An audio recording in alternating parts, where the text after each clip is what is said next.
Tonight, something waits just beyond the window.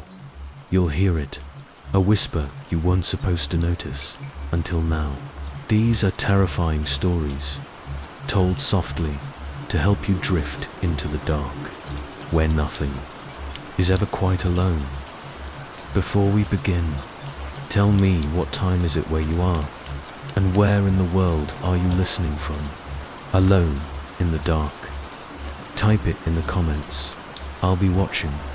And if these whispers find you in the quiet tonight, don't forget to like the video, subscribe for more, and ring the bell before something else does. Now, close your eyes, let the rain in, and listen for the voice. Outside your window, you lie still beneath the blanket, wrapped like an unspoken thought. The room is quiet except for the soft, persistent drumming of rain against the window pane.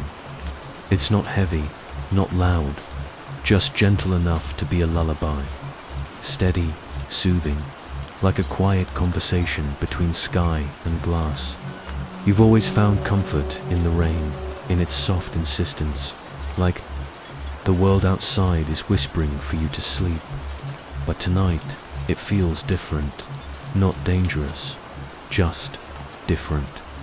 As if the rain has something to say. You listen. The wind moves like a sigh across the trees. A delicate rustling that sounds almost like someone shifting their weight on creaky floorboards just outside your room. But there's no one there, of course. Just the storm breathing its long breath through the branches. You close your eyes, but then you hear it, again barely audible, a whisper. A shape of sound, softer than the rain, pressed against the edge of your hearing. It says your name. It isn't alarming, just strange. It doesn't feel angry. It doesn't feel close. It's almost like a memory carried on wind. A sound so subtle, you could almost dismiss it. Almost. You open your eyes again and look at the window. The glass fogs slightly around the edges. A pale mist where your breath hasn't touched. That shouldn't happen, not from this distance. And yet, there it is, just a blurry haze along the edge, like someone exhaled gently from the other side. Your heart beats, one slow, dull, then settles. You're not afraid. You're curious. The rain continues, a little heavier now.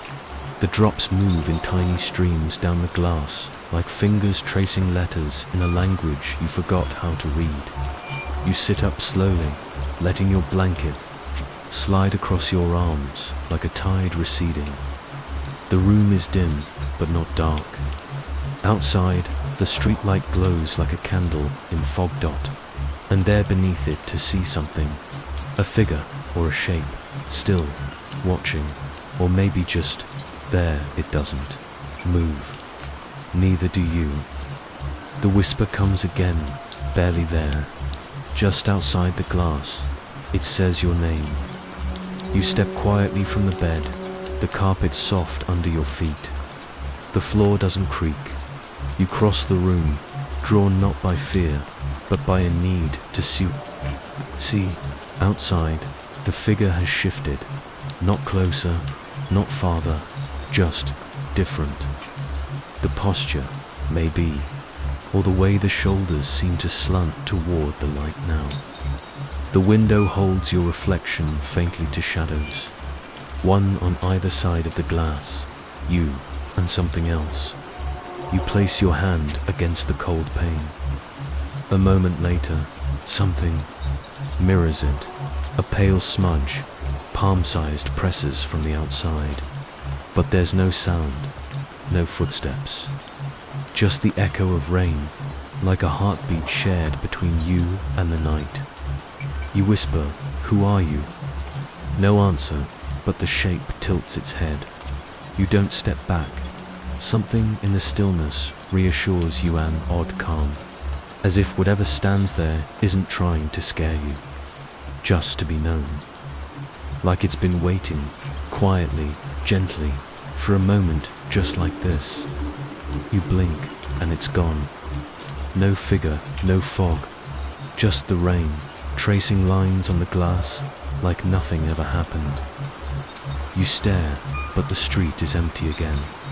Only the hum of distant thunder, the sigh of wind, and that soft tap-tap of water falling from the world above. You return to bed slowly, but your eyes don't close yet.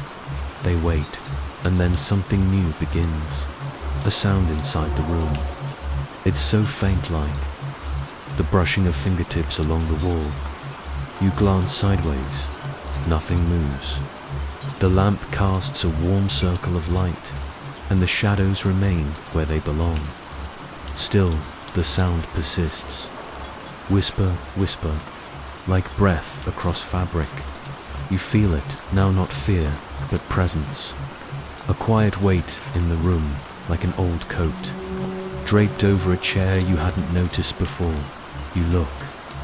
Nothing, but the air holds memory, like someone had been here and just stepped away. You lay your head back against the pillow and try to listen past the rain into the folds of silence. Between each drop, that's where it hides, the whisper, the breath, the name. Yours. It isn't lonely, it isn't cold, it's just watching. Maybe it's always been there. Your eyes close now, not from sleep, but trust. If something wanted to harm you, it would have. But this just wants to be heard. And you listen as the whisper settles into the rhythm of the rain. You listen as your heartbeat matches the soft percussion on the roof. You listen until the air becomes the lullaby, and the room becomes the cocoon. And the night strangely is no longer unknown.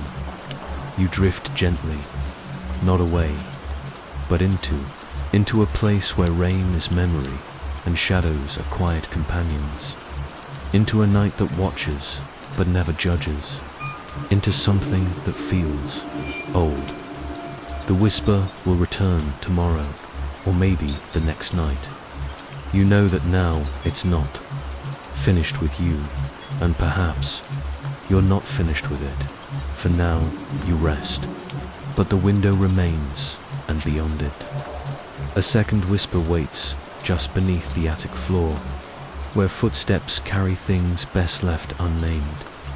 The night is thick with rain, again soft and steady, like a secret being whispered over and over to the rooftop. You lie in the same bed, beneath the same blanket, but the air feels slightly heavier now. Not cold, not warm, just ... aware, as if the house is breathing, slow and shallow around you. You stare at the ceiling above your bed. It's quiet for a long moment. Only the rain speaks, tapping softly, tracing delicate paths along the window pane. There's comfort in the pattern, like a rhythm you've always known, like a heartbeat just outside the wall. And then the sound begins, a single creak, long, low and deliberate. It echoes softly above you, somewhere in the attic. You pause, barely breathing. Your eyes lift again to the ceiling. You've heard this before, once or twice, but you always told yourself it was the wind, the beams settling, the house shifting in its sleep. But tonight the sound is clearer and heavier. Another creak, then another. Footsteps, not running, not sneaking, just walking, slow, purposeful, too heavy for an animal, too patient for a storm. Your breath stills in your chest as you listen more carefully. The steps pause. For just a moment, the attic is silent again. But you know silence isn't empty. It's a space between thoughts, between breaths, between footsteps. And sure enough, the walking begins again. You tell yourself it's nothing. It has to be nothing. But you also don't move. The steps move across the ceiling, following a path straight above your bed. then slightly to the left. Then they stop again, right over the corner where the attic entrance is.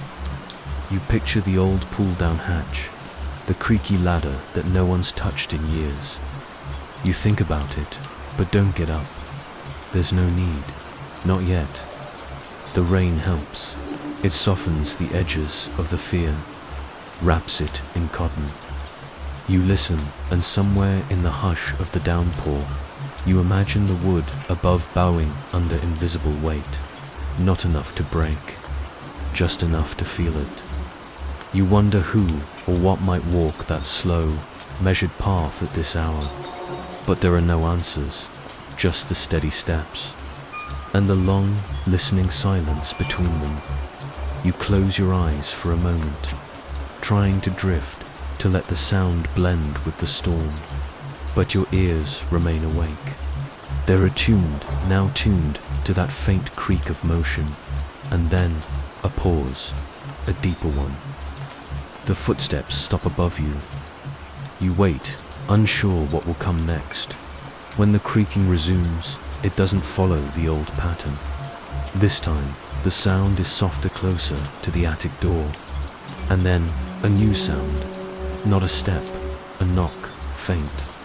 A dull thud, not on your door, not on the window, on the attic floor. From inside, you sit up slowly.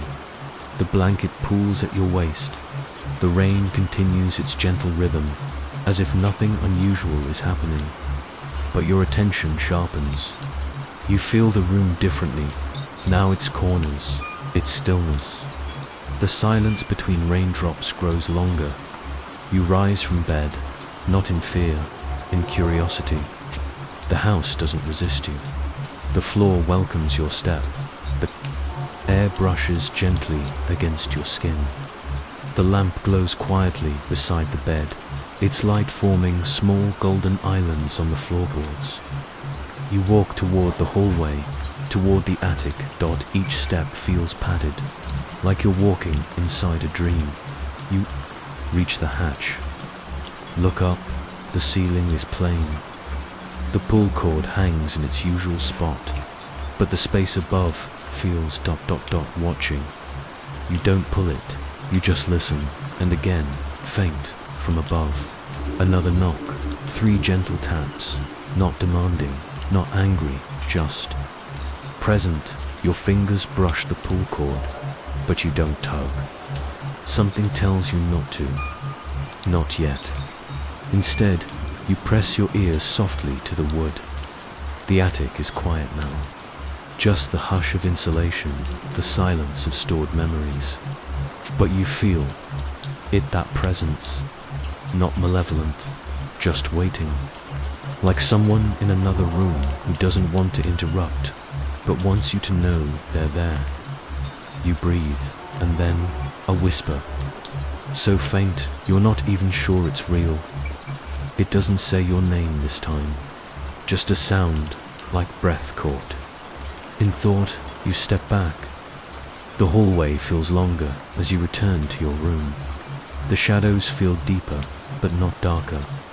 The rain is heavier now, pressing softly against the windows, like fingertips, smoothing wrinkles in glass. You return to bed. This time, the ceiling feels different. It doesn't feel like a ceiling anymore. It feels like a floor. A floor someone is walking on, quietly, carefully. Just above, you wonder how long they've been up there. The next few moments stretch. The footsteps don't return, but the thought stays. You close your eyes again, and now you hear other things. Not loud, not clear, but something. The sound of cloth dragging gently across wood. The faint creak of a box being opened. The soft, slow hush of something breathing dust. You imagine what's stored up there: old chairs, forgotten coats, picture frames with faces you no longer recognize, and maybe something else. Something that doesn't belong to memory or time. Something that only comes awake when it hears rain on the roof. And maybe it isn't trying to frighten you. Maybe it's just walking through its own thoughts, lost in its own echo. You lie still, and for a while you sleep. Not fully, not deeply, just enough to drift. The attic creaks once more, but it sounds more like a stretch than a step. Like someone lying down above you, mirroring your position. The ceiling holds that weight again. A quiet presence, a reflection, not dangerous, just there. The storm continues outside, soft and persistent. It guards the house like an old friend, whispering through the gutters and hushing the windows. Your dreams float on its rhythm. You wonder if dreams ever drift up into the attic, if maybe, just maybe, something dreams back, and beneath you, gently, the floor groans like it knows what's coming next. A mirror that waits to blink before you do. You wake before the rain starts. It's that strange hour when the world hasn't decided if it's night or morning. The sky outside is thick and dim, a slate-colored hush stretched above the rooftops. You feel it before you hear it, that quiet charge in the air, the pause before the first drop falls, like the sky itself is holding its breath. You lie still, beneath your blanket, and listen. The house is soft around you, still, almost thoughtful. And then the first drop hits the window, delicate, almost shy. Then another, and another, until the rain begins in full, gentle and constant, like a familiar friend slipping into conversation without needing to say hello. You turn toward the window. There, across the street, beneath the old flickering streetlight, you see him. He's wearing a long dark raincoat, the hood pulled low over his head. He doesn't move, doesn't shift, just stands there, still as the post beside him, like he's been there all along. You blink slowly. You're not afraid, not yet. Maybe he's just a passerby, someone caught in the rain, but he's not looking for shelter, not crossing the street, not even glancing around, just ... watching. Not you, exactly, just the house, your house. The rain falls in soft rivers down the glass. The light from the street lamp casts a golden halo around him, but you can't see his face. Just the glint of water beading on the shoulders of his coat. You sit up in bed, not sure why. Maybe it's the way the storm seems quieter now, more focused, as if the sky itself is listening. The man doesn't move. You try to convince yourself. It's nothing, just a trick of the light. Someone waiting for a ride, but still, something about him makes the air in the room feel heavier, like his stillness stretches all the way to your window.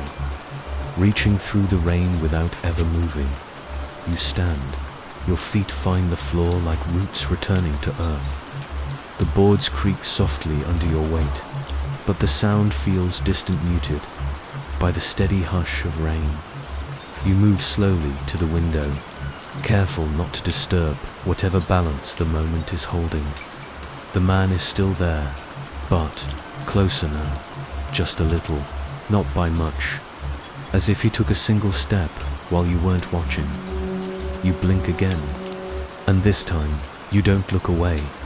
You study him, the way the water glides off his coat, the faint shimmer of the streetlight caught in the folds of the fabric. There's something oddly calming about his presence, like an old statue in a forgotten courtyard, still watching, waiting. Your breath fogs the glass. You wipe it gently with your sleeve, and as you do, the light outside flickers once twice and then steadies. The man hasn't moved, or maybe he has. It's hard to be sure. You should feel unsettled, and in a way you do, but not in the sharp, jarring way of fear. It's slower than that, softer, like a ripple spreading outward from a stone you didn't realize you dropped. You watch him for a long time. The rain falls in layers, now soothing, steady layers that blur the world into soft edges and quiet colors. It feels like the night is wrapping itself around the figure, cloaking him in something deeper than shadow. You wonder who he is. You wonder how long he's been out there. You wonder if, maybe, he's waiting for you. A sudden thought comes to you, gentle but persistent. He knows you, not your name, not your face, but something older, something beneath. You step back from the window. Your heart is slow but awake. The room feels untouched, yet observed. You glance around, everything is as it was, lamp on, blanket rumpled. The quiet breathing of the house undisturbed, and yet it feels like someone just left the room. You walk to the door and glance down the hallway. The air smells faintly of rain, though no windows are open. That same damp, earthy scent of night, of wet leaves and waiting things. You return to the window. The man is gone. The streetlight flickers once, then holds steady. There's no movement outside now, just rain tracing paths down pavement and glass alike. The kind of rain that makes the world feel folded in on itself, safe and small like everything that matters is happening right here in this room. But still, you feel it. Not fear, memory, as if you've seen him before. Not here, not exactly, but in a dream, in a window. In a moment just like this, you lie back in bed. The mattress feels cool, the sheets soft against your skin.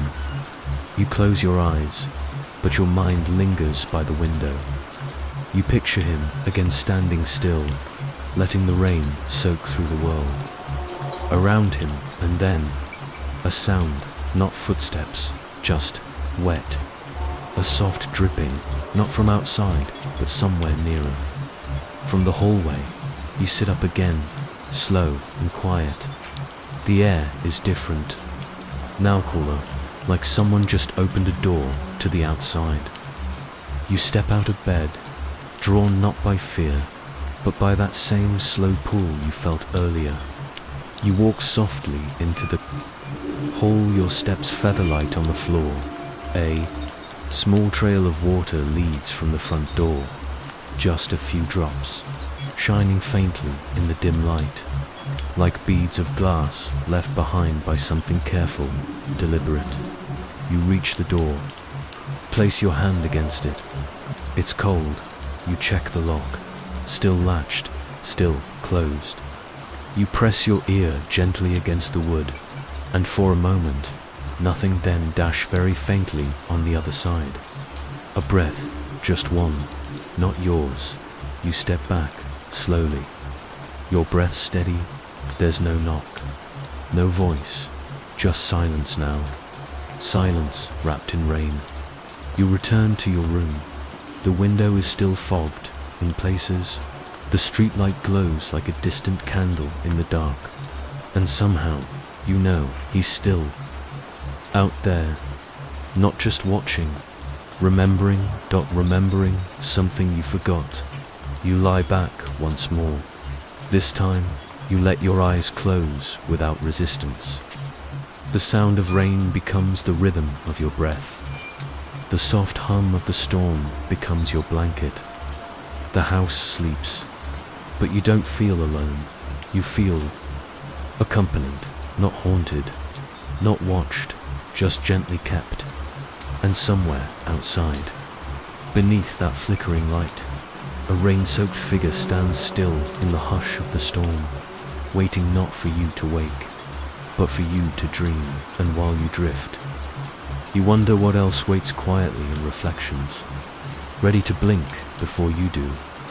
The storm returns tonight with softer feet. It doesn't burst through the sky. It whispers across the rooftops, its voice a hush of velvet and fog. Rain taps the windows gently, like fingers that don't wish to be rude. The air smells of moss and memory cool, sweet and still. You lie in bed, warm beneath layers of blankets, and listen. The wind doesn't howl. It drifts low and slow, like someone humming a lullaby into a locked drawer. The rain is constant, but calm. No thunder, no lightning, just the steady rhythm of falling water. And something else, a sound that doesn't quite belong. You hear it faintly, just a shift in the silence, like fabric brushing a wall, like breath held too long. Then, 3 soft knocks, they come from your bedroom door. But they aren't knocks, not really. Not made of knuckles or wood. They sound like pressure, like presence, like something pressing from the other side. Not hard, not loud, just there. You don't move, you wait. The knocks do not return, but the stillness does. You glance at the door. It's closed, as always. The handle untouched. The light beneath it steady. Nothing stirs, but you feel it, like a shadow too thick to be from light alone. You breathe slowly, sinking yourself to the sound of the rain. It helps, it always does. The tapping outside, the softness of it, like the house is being gently rocked to sleep. And yet, your thoughts stay near the door. You wonder who or what would knock like that, without urgency, without sound, just a gentle test, as if asking permission without words. You close your eyes, and for a moment, sleep begins to pull you in. But then again, knock, knock, knock. Still soft, still slow, but no less present. Your eyes open. You sit up slowly. The rain doesn't change. The wind doesn't answer. But the knock has left something behind this time. A sense of expectancy, as if something now waits for your response. You step out of bed. The floor is cool beneath your feet, but not cold. The air brushes against your arms like a curtain pulled gently aside. You cross the room, slow and quiet, until you reach the door. You press your ear to it. Nothing. Not breath, not movement, just the hush of rain and your own heartbeat. You wait a few more moments, then turn the handle and open the door. The hallway greets you like a memory, still and dim, painted in shadow and golden light. The house stretches, ahead in silent corridors. No footprints, no sign of passage, but the feeling remains. Something was here, or maybe still is. You step into the hallway. The walls seem to breathe beside you, wood expanding softly with the dampness of the storm. You walk past picture frames that you never remember choosing, down a runner that always seems longer when you walk it alone. Then you notice it. The light beneath the attic door is flickering, not out, not bright, just unsure, as if something is standing between it and the bulb above. You pause. You don't go upstairs. Not tonight. Instead, you return to your room. You close the door gently behind you. But something is different now. There's a faint line on the inside of the door. 3 vertical streaks. Not scratches, not paint. Just slightly darker than the rest of the wood. Thin, subtle, like shadows that didn't want to leave. You brush your fingers over them. The texture is no different. The surface remains smooth. But the marks are there, soft as breath, unsettling in their simplicity. You back away, climbing once more beneath the covers. The lamp still glows softly, casting warm circles on the floor. The room is quiet again, but charged with thought.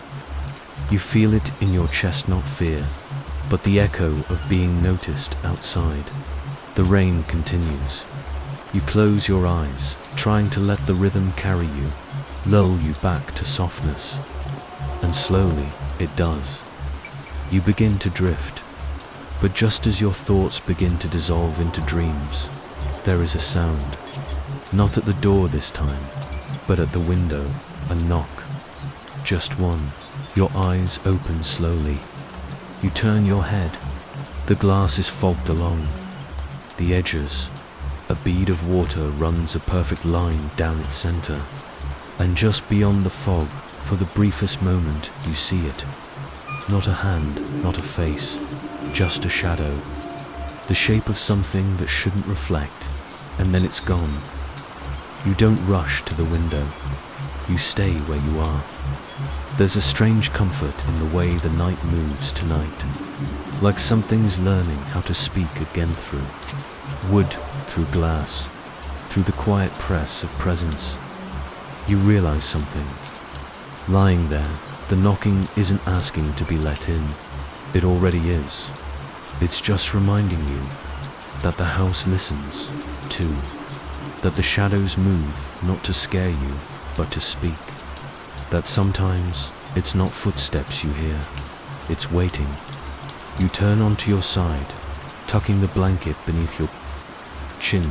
Your breath slows, and behind your closed eyes, you imagine the knock again. Not loud, not harsh, just soft. And somewhere deep in the walls, in the spaces behind silence, you feel it. A pulse, a presence, a shadow waiting not to frighten, but to be seen, and beneath the hush of the storm, something whispers its name, not in sound, but in stillness. It's not gone, just elsewhere. For now, you let yourself drift again, this time into the warm rhythm of falling rain. And somewhere outside, the mirror waits its surface quiet, its corners deep. It does not knock, but it remembers morning, comes slow and grey, wrapped in clouds and the lingering hush of last night's rain. You wake gently, like a leaf turning on quiet water, your eyes open to soft light and stillness. The world feels paused, as if it's waiting for you to notice something, and you do. Not right away, not as you stretch or sit up, but as you step into the hallway, rubbing sleep from your eyes, your gaze settles on something that doesn't belong. A door dot at the end of the hall, just past the coat closet, a place you've walked by hundreds of times now, stands a door you're sure wasn't there before. Its wood is dark, the paint slightly chipped at the edges, as though it has aged while no one was looking. The knob is round, brass, unpolished. There's no sound behind it, no draft, just presence, still and waiting. You blink once, then again, the door remains. You walk toward it slowly, your bare feet quiet on the floor. The hallway narrows slightly, here, though it never used to, or maybe it always has. And the walls are simply drawing closer now that you're seeing the truth. You stop just before the threshold. The door stands still. You don't touch it, not yet. You look around toward the bedroom behind you, the attic ladder above, the window at the end of the hall with fog still clinging to the glass. Everything is in its place, except this door, and yet it doesn't feel wrong. It feels like it was always meant to be here, like it waited for the right night, the right dreamer, the right you. You reach for the knob. It's cool to the touch, not cold, just enough to feel real. You turn it slowly. The door opens without resistance. No creak, no groan, just a soft exhale, like the room behind it has been holding its breath. You step inside. The room is small, square, windowless. The walls are panelled in a faded grey wood, the kind that might have once belonged to a ship or an attic long forgotten. The air is thick with the scent of dust and something older, like dried leaves in a book you haven't opened in years. There's no furniture, no light fixture, only a mirror. It hangs on the far wall, oval with a tarnished silver frame. You approach slowly. Your reflection greets you, but something feels off. The light inside this room seems to bend slightly, like water over glass. Your image shifts subtly with each step, not quite in sync. When you tilt your head, it mirrors Hubert, just a fraction too late. You pause a few feet away.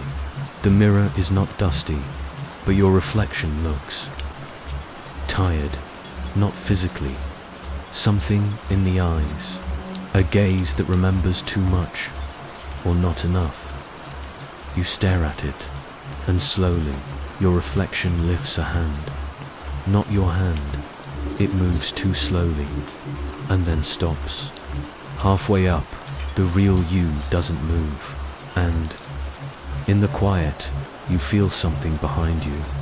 You turn quickly. The door is still open behind you, showing the hall exactly as you left it. No one is there, but the air feels different, now warmer, like someone just stepped out and left there. Warmth behind. You look back at the mirror. Your reflection stands with its hands still raised, but you never moved. You take a step closer. There's something behind the reflection now. A flicker, a movement. A figure standing just behind your mirrored self, tall, indistinct, more like a ripple in the air than a person. You strain to see, but the figure never quite resolves. It doesn't feel threatening, just watching. You reach out your hand toward the glass dot. It doesn't resist you. Your fingers touch the surface, cool and smooth. But instead of pressing against it, your fingertips sink slightly in, like water. You pull back instinctively. The mirror ripples softly, then calms. You look. Again, the reflection is gone. No face. No figure. Just the room behind you, perfectly still yet wrong in ways you can't explain.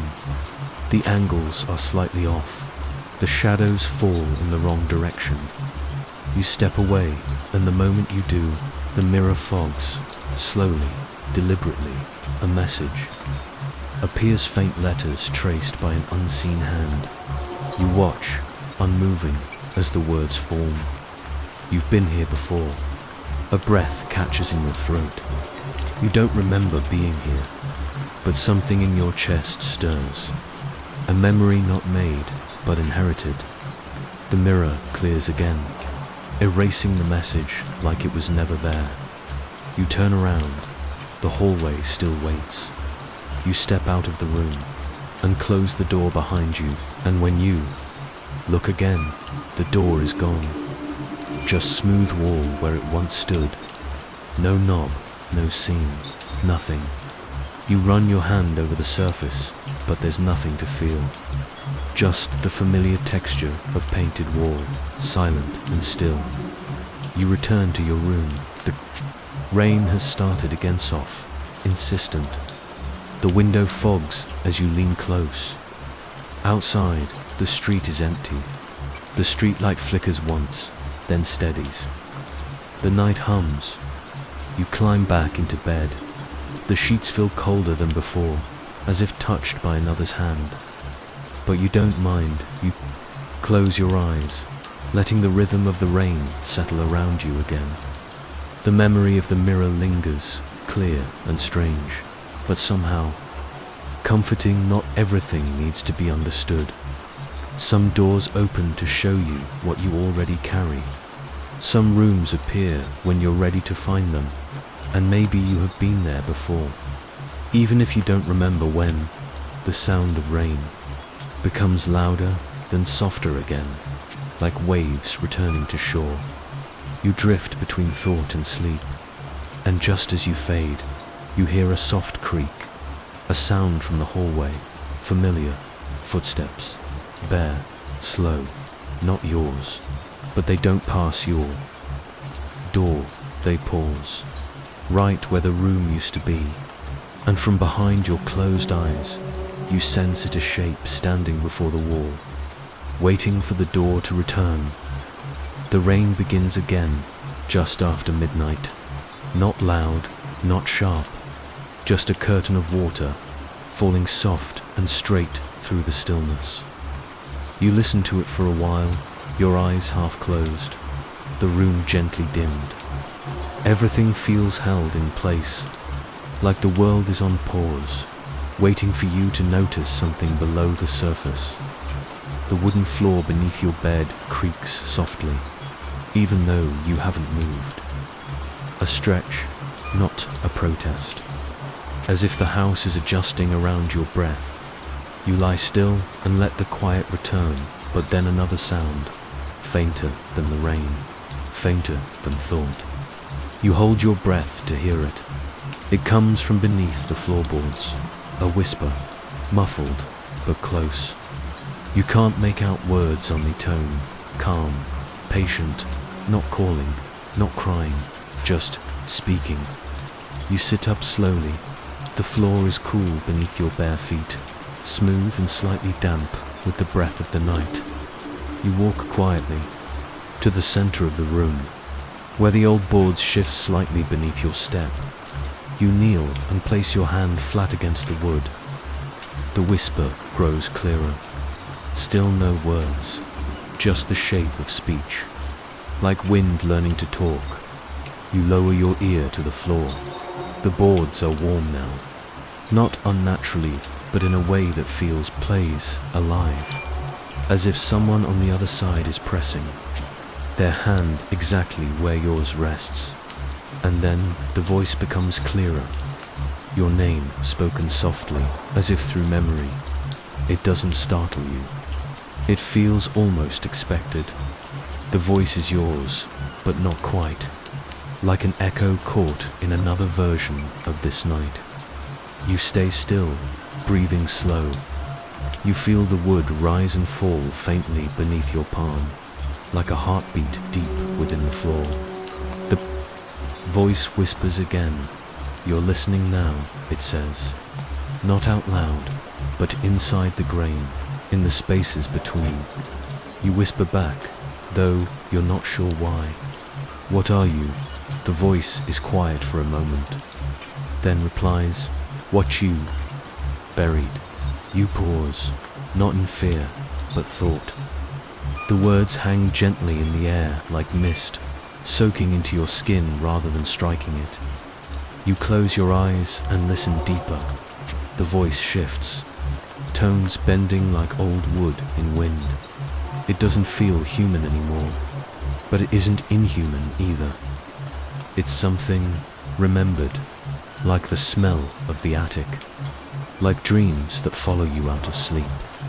Why now? You ask, the voice answers, almost smiling, because you're soft enough to hear me. You press your ear closer.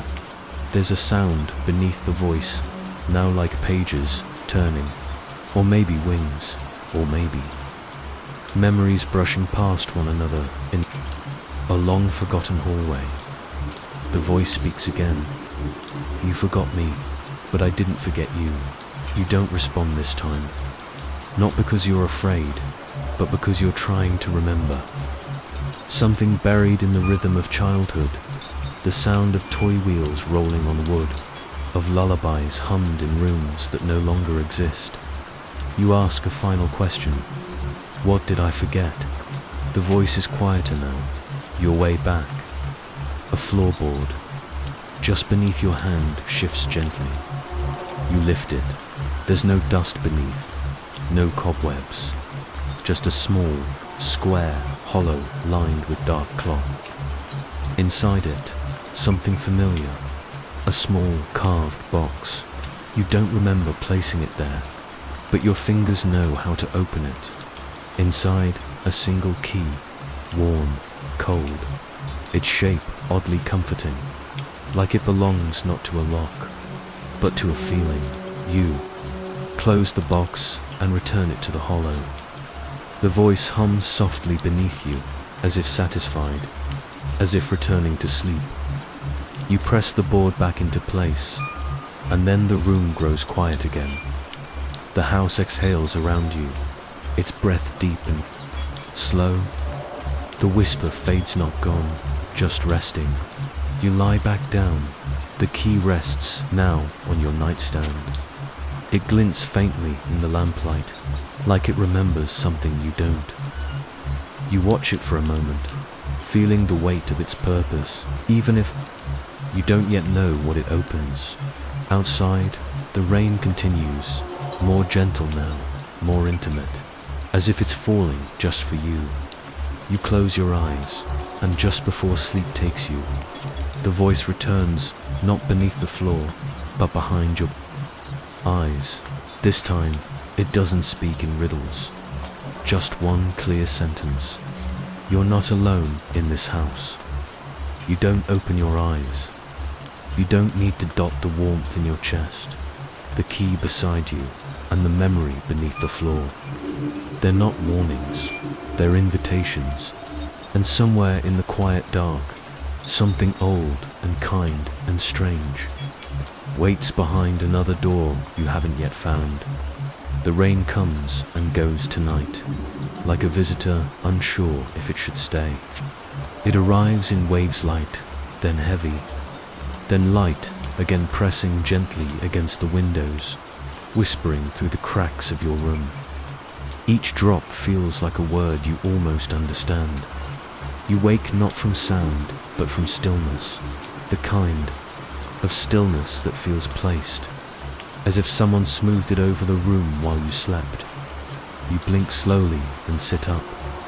The lamp beside your bed glows a dim amber, casting long, soft shadows across the floor. Everything feels exactly as it should, and yet slightly shifted, like a painting just barely askew. Then your eyes fall on the mirror. It stands quietly in the corner of your room. You've walked past it 100 times, brushed your hair in front of it, adjusted collars, studied the curve of your own tired eyes.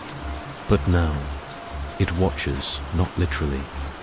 There are no eyes in the glass, no faces peeking back, but the air around it feels expectant, like the mirror has been waiting. Not for you to notice it, for something else. You get out of bed slowly. The floor creaks beneath your feet, that familiar soft sigh the house gives in the quiet hours. You walk toward the mirror, careful not to break the moment. Your reflection meets you, but something about it is wrong. Not obvious, not dramatic, just ... delayed. You tilt your head slightly to the left, and in the mirror, your image does the same, but a breath later. You blink, your reflection blinks back, but not with you.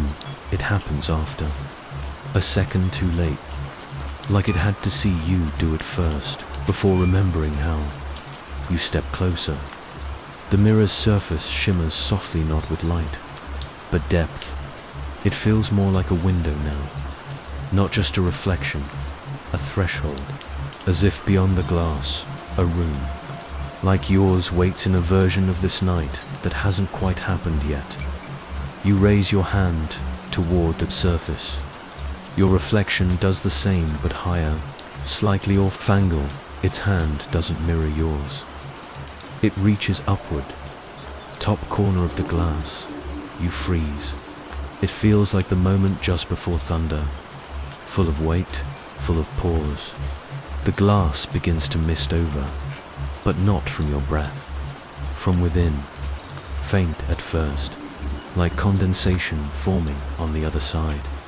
Shapes take form, slowly walls, shadows, a flicker of movement. You see a version of your room, but dimmer, older. The walls are lined with picture frames you don't own. The lamp in the corner has a crack, yours doesn't. And in that other room your reflection still stands, still watching, still waiting. Except now it smiles. Not wide, not eerie, just a small, sad smile that doesn't reach its eyes. You whisper, "Who are you?" The surface of the mirror ripples softly, as if stirred by your voice. Your reflection tilts its head, not in response. In recognition, it lifts a hand again, this time holding something. A key. Your breath catches. It's the same key you found beneath the floorboards, but older, tarnished, darker, as though it's been used. The reflection presses the key gently against the inside of the glass. It doesn't pass through. It just holds it there, a memory, waiting to be remembered. You reach for the drawer beside your bed. The key still rests there, cool, real, heavy in your palm. You return to the mirror and lift your key. Hold it toward the glass, and for one breathless second your key and its match. The mirror hums, low and steady. A vibration you feel in your ribs more than your ears. Then your reflection does something unexpected. It turns away, not out of fear, out of invitation. It steps back into the dim room beyond the glass and moves to the side. And now, for the first time, you can see what was behind it. A door, small, wooden, and carved with faint symbols. The kind of door you'd see in a dream you only half remember. The kind that hums before you even touch it. Your reflection steps aside fully, watching you now not as a mirror, but as a guide. The room behind the mirror darkens slightly. The door flickers like a candle in wind. You lean in, pressing your palm against the glass. It's warm, and then you see it. Your own breath. On the other side of the glass, a fog forming from a mouth that isn't yours anymore. You step back. The mirror clears. Your reflection is gone. The door, too. Only your face remains now centered, calm, yet changed. The eyes that look back at you seem more curious than yours, more knowing, and behind those eyes, something else waits. Not to take your place, to return something you lost. You don't speak again. Not tonight. You step away from the mirror, the key still warm in your hand. You lie back in bed, tucking the blanket beneath your chin as rain softly resumes against the window pane. It's gentler now, less insistent, like it understands you've seen enough for one night. You close your eyes, but the image lingers, not of the reflection of the door. It wasn't threatening. It didn't glow or shake or whisper. It just waited, like it had always been there, but you only just remembered to see it. And the key in your hand now feels heavier with purpose. Maybe you've already opened it once. Maybe you've never opened it. Maybe both are true. And just before your breath settles fully into sleep, you think, what if the mirror's not copying me? What if it's showing me what I will do? The house feels quieter tonight. Even the rain falls gently, as if walking on tiptoe across the roof. You lie still beneath the blanket, your breath soft, your thoughts half wrapped in the folds of sleep. Outside, a breeze rustles through leaves you can't see, but somehow know are there. It's the kind of night that doesn't push, it pulls. Gently, persistently. You sit up slowly, drawn not by sound, but by a feeling. The hallway, it hums again. You open your door with care. The knob is cool in your hand. The hinges don't creak. It swings open like it's been waiting, and there it is. Dot at the end of the hallway, the window. You've passed it countless times, glanced at it, forgotten it, but now it draws the eye. Now it glows. The curtains are open wide, not flapping, not moving, still, as if something just stepped away. Beyond the glass, the night stretches dim and grey, with a fog that clings, low and thick, across the trees. But there's more. A light, soft, faint, pulsing. It isn't from the street lamp. That bulb burned out months ago. You remember because no one came to fix it. This light is different, gentle, organic, like it breathes. You walk toward the window. Each footstep feels padded, muffled by something thicker than air. The hallway seems longer tonight, narrower, but it welcomes you. The closer you get, the more the light pulses, not blinding, just steady, like the beat of a slow, calm heart. You stop a few feet from the glass, and in the space between pulses, you feel it, a presence, not outside. Behind you, you turn slowly. No one is there, just the hallway behind you, soft, familiar, empty. You face the window again. The light continues, on, off, on. You press your hand against the glass. It's warmer than it should be. And then your reflection moves. You freeze. But the figure in the window doesn't. It stays still for a moment longer, staring back with a face like yours, but not yours. The mouth is softer, the eyes more tired. Then it raises a hand, not to wave, to point Dot down. You glance toward the floorboards beneath the window, and for the first time, you see it. A small seam in the wood, a square panel, no bigger than a shoebox, just visible under the faded hallway runner. You kneel. The wood gives easily as you press against it. It lifts without effort, like it wants to be found. Inside is a velvet pouch, deep green, tied with a silver thread. You open it slowly. Inside, a lens dot round, old, the kind used in telescopes, or clocks, or eyes that see differently than yours. You lift it to the window. The light pulses once more. You raise the lens, and the world beyond shifts. Not changes, reveals. Through the lens, the fog lifts. You see what it hides. A path, narrow, leading into the woods across the street, and standing at the start of that path, a figure, small, still, cloaked in shadow. It does not wave, it does not move, but you feel it watching, not with malice, not with urgency. With patience, you lower the lens. The light in the window dims. The pulse slows. You glance back toward the hallway. It's unchanged, but you sense something new, not beneath the floorboards, behind the walls. A direction maybe, or a memory. Dot. You look out the window again, this time without the lens. Only fog, that the figure is gone. The light no longer pulses. You place the lens back in the pouch and return it to the small hollow.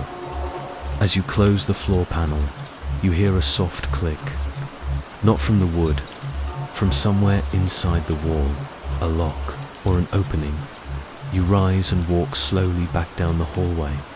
The hum beneath your feet is softer now, less urgent, as if satisfied, as if a box has been checked. A circuit closed. You return to your room, gently shutting the door behind you. The lamp still glows. The mirror still reflects. The key still rests beside the bed. And though nothing has moved, everything feels closer now, as if the space around you has inhaled, drawing something unseen just a little nearer. You lie down again. The pillow cradles your head as the hush of the rain returns. Outside the window, the fog remains. But you know what lies behind it now, a path and a watcher, not waiting for you, waiting for you to remember. You close your eyes.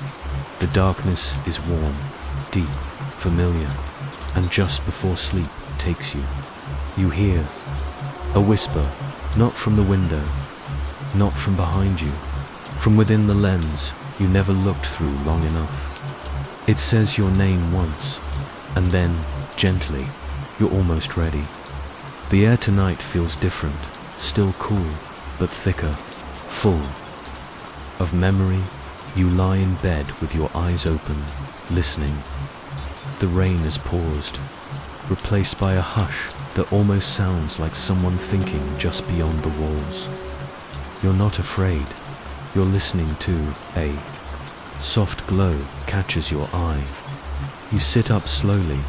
It's coming from beneath your bedroom door, not the warm amber of your bedside lamp, not the pale blue from moonlight. This glow is golden, gentle, pulsing like breath.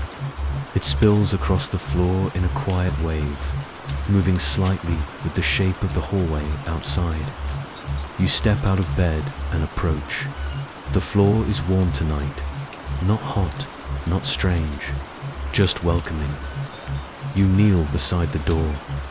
The glow flickers faintly, brushing against your fingers as if it sees you there. You press your ear to the wood at first. Nothing, then faint sound. Footsteps, slow, measured, but not coming to the door, walking past it, as if the hallway has grown longer again. You stay still, listening to each step fade and return, back and forth, not pacing, not lost, just keeping watch. You open the door gently. There is no one in the hallway, but the light remains. It spills from a door you haven't seen before halfway down the hall, just opposite the attic ladder. You walk toward it. Each step makes the glow grow warmer. It doesn't hum exactly. It murmurs, as though the light itself is speaking in a language you once knew. The door is slightly open. You push it gently with your fingertips. Inside is a small room, one you don't recognize. The walls are papered with a soft, moss-colored design.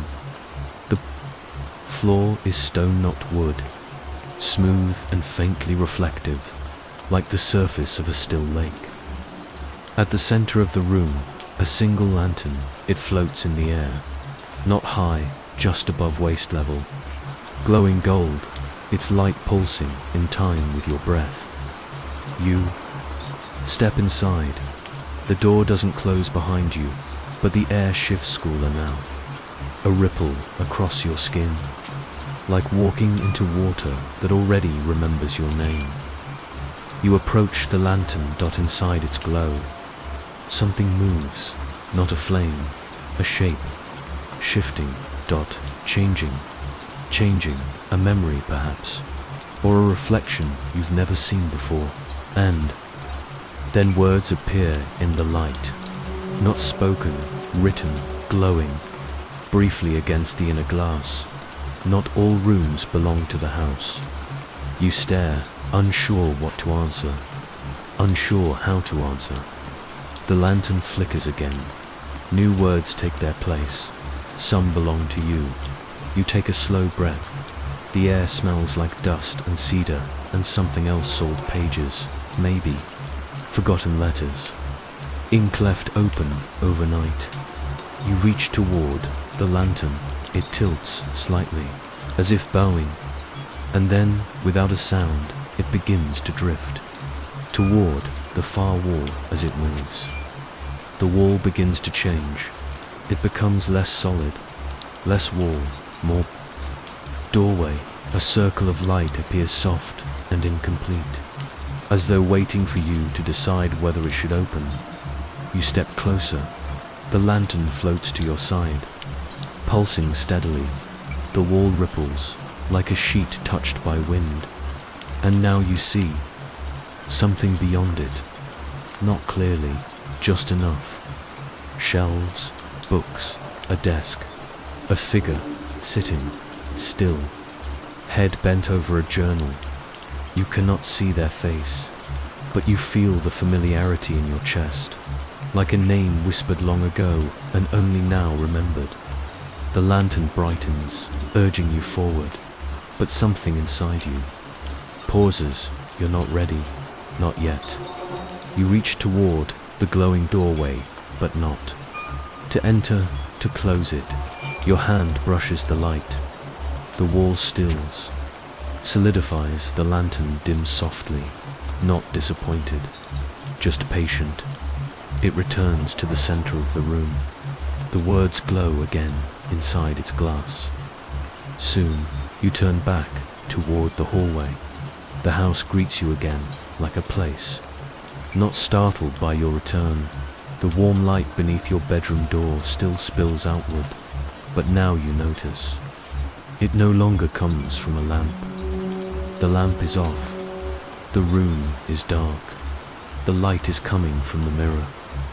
You step back inside and close the door gently behind you. The mirror stands exactly as before, but now glows from within. No reflection, only light dots, soft, golden, familiar, not beckoning, not pulling, just being, like it has always known this moment would come. You sit at the edge of the bed, facing it. The key rests beside you. The lens waits in the hallway. The door you didn't walk through remains, somewhere in the wall, and the figure behind the glowing doorway still writes in a book you've never seen, with a hand that moves just like yours. You lie back slowly. The rain begins again outside, softer than ever, as if the sky itself is falling asleep. You close your eyes. The light doesn't fade. It waits. You wake in the soft middle of night, not startled, just drawn upward from sleep, as if a thought returned before your body did. Rain murmurs against the glass, a steady hush that seems to fall inside the house as much as outside. The mirror is dim now, no longer glowing. The key beside you hasn't moved, yet it feels heavier, like it's begun to remember what it unlocks. You sit up, guided by a quiet certainty. Tonight feels different, not louder, not clearer, just ready. You leave your room barefoot, the floor warm beneath your steps. The house doesn't creak as you move, almost as if it knows not. To interrupt, you walk the hallway by feel. The air smells faintly of dust and ink. You pass the place where the window glowed, the place where the door wasn't, the seam in the floor, where the lens now rests, unseen but waiting, and then you find it. Not a door this time, just a narrow alcove at the end of the hall. One you've never noticed. Maybe it's new, or maybe it always hid in the shadows until tonight. Inside the alcove is a small table, old, worn, its legs slightly uneven, but it stands still. And on top of it, a journal. Its cover is dark green leather, bound with a thin black cord. No title, no mark, but your hand knows how to reach for it. You sit before it. Though no chair waits, the house holds you in place. You untie the cord. The pages smell of memory, faint tea stains, here and there a corner slightly burned. Some lines underlined in graphite, others struck through. But what you notice most are the words. Your name appears on the first page, not written as a heading, not called out like a letter, just spoken quietly in the middle of a sentence. ... And if you are reading this, you already know that your name has been spoken softly beneath floorboards, behind walls, and through the fog that never forgets. You blink, you turn the page. More handwriting, still yours, but not quite. The style is familiar, the slant of the E, the looping G, but the voice behind the letters feels older, like it learned something you haven't yet. It tells a story, one you don't fully recognize. A walk through the woods that ended near water, a mirror found beneath the roots of a tree, a door that disappeared when touched too soon. You read slowly, and with each line, You remember not fact, but feeling, as if the journal is describing dreams you once had but never wrote down. Then the words stop, dot, mid-dash sentence, dot halfway down the page. Blank space stretches below them. You stare. The ink seems fresh, without thinking. You reach for the pen that wasn't there before, but now rests beside the journal. It's warm. You press it to the page. At first, nothing comes. Just a pause. A breath. Then you're right. I don't remember this, but it remembers me. The ink dries instantly.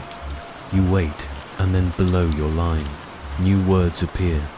You didn't write them, but the pen is still in your hand.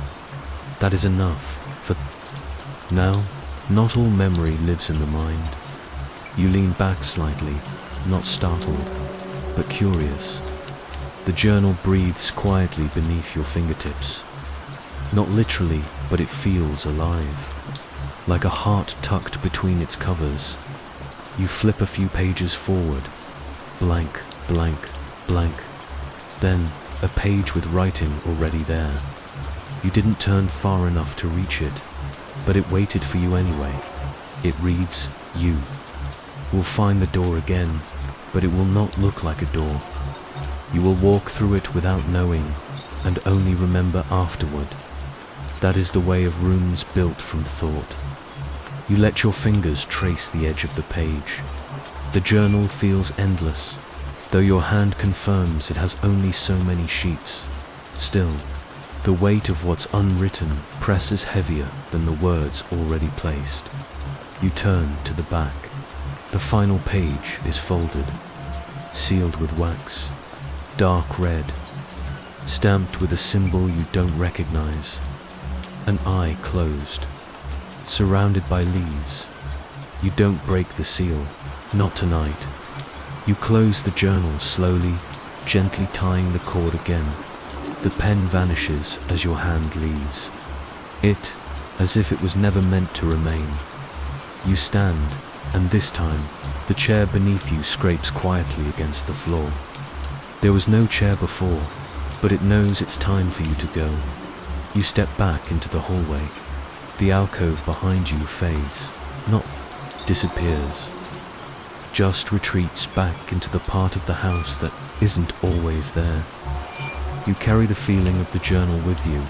Its weight lingers in your fingers, though it's no longer in your hands. You return to your room. The mirror reflects you again. Only you, but the light within it is still soft, like a candle burning in another room. You lie down. The key waits on your nightstand. You place it under your pillow, not for safekeeping, for remembering the rain. Returns, quiet and close, as if it too has read your name in the pages, as if it too has been waiting to know what happens next. And as sleep returns, slow and thick and kind, you hear it again, a scratching, not frightening, just steady, a pen across paper, somewhere beyond the walls, writing your thoughts before you think them. You wake without knowing why. There's no sound, no light, just the feeling that something has changed in the room. The rain outside has stilled, replaced by a dense silence, the kind that feels padded, as if the world is wrapped in blankets and holding its breath. You don't rise right away. You lie there, blinking slowly, eyes adjusting to the shadows. The mirror reflects only darkness now. The key rests cool beneath your pillow. The journal you left in the alcove feels close, even though it remains somewhere else in the house. And then you see it not in front of you, to the side, on the far wall, a rippled dot just beneath the wallpaper. You sit up. The paper has always been faded on, old floral pattern, leaves winding in soft spirals, nothing sharp or memorable. But now, there's a section where the design doesn't align, just off-center, like something beneath it stretched, and the pattern failed to follow. You step out of bed. The floor is unusually quiet. Beneath your feet tonight, as if it knows this. Moment should arrive softly. You cross the room. The air near the wall is cooler. Not cold, cool, like morning breath before the sun wakes. You kneel, running your fingers gently over the warped patch. There's a bump, rounded, smooth. You press your hand to it. It moves. Not sharply, just reacts, not like something just beneath the paper shifted.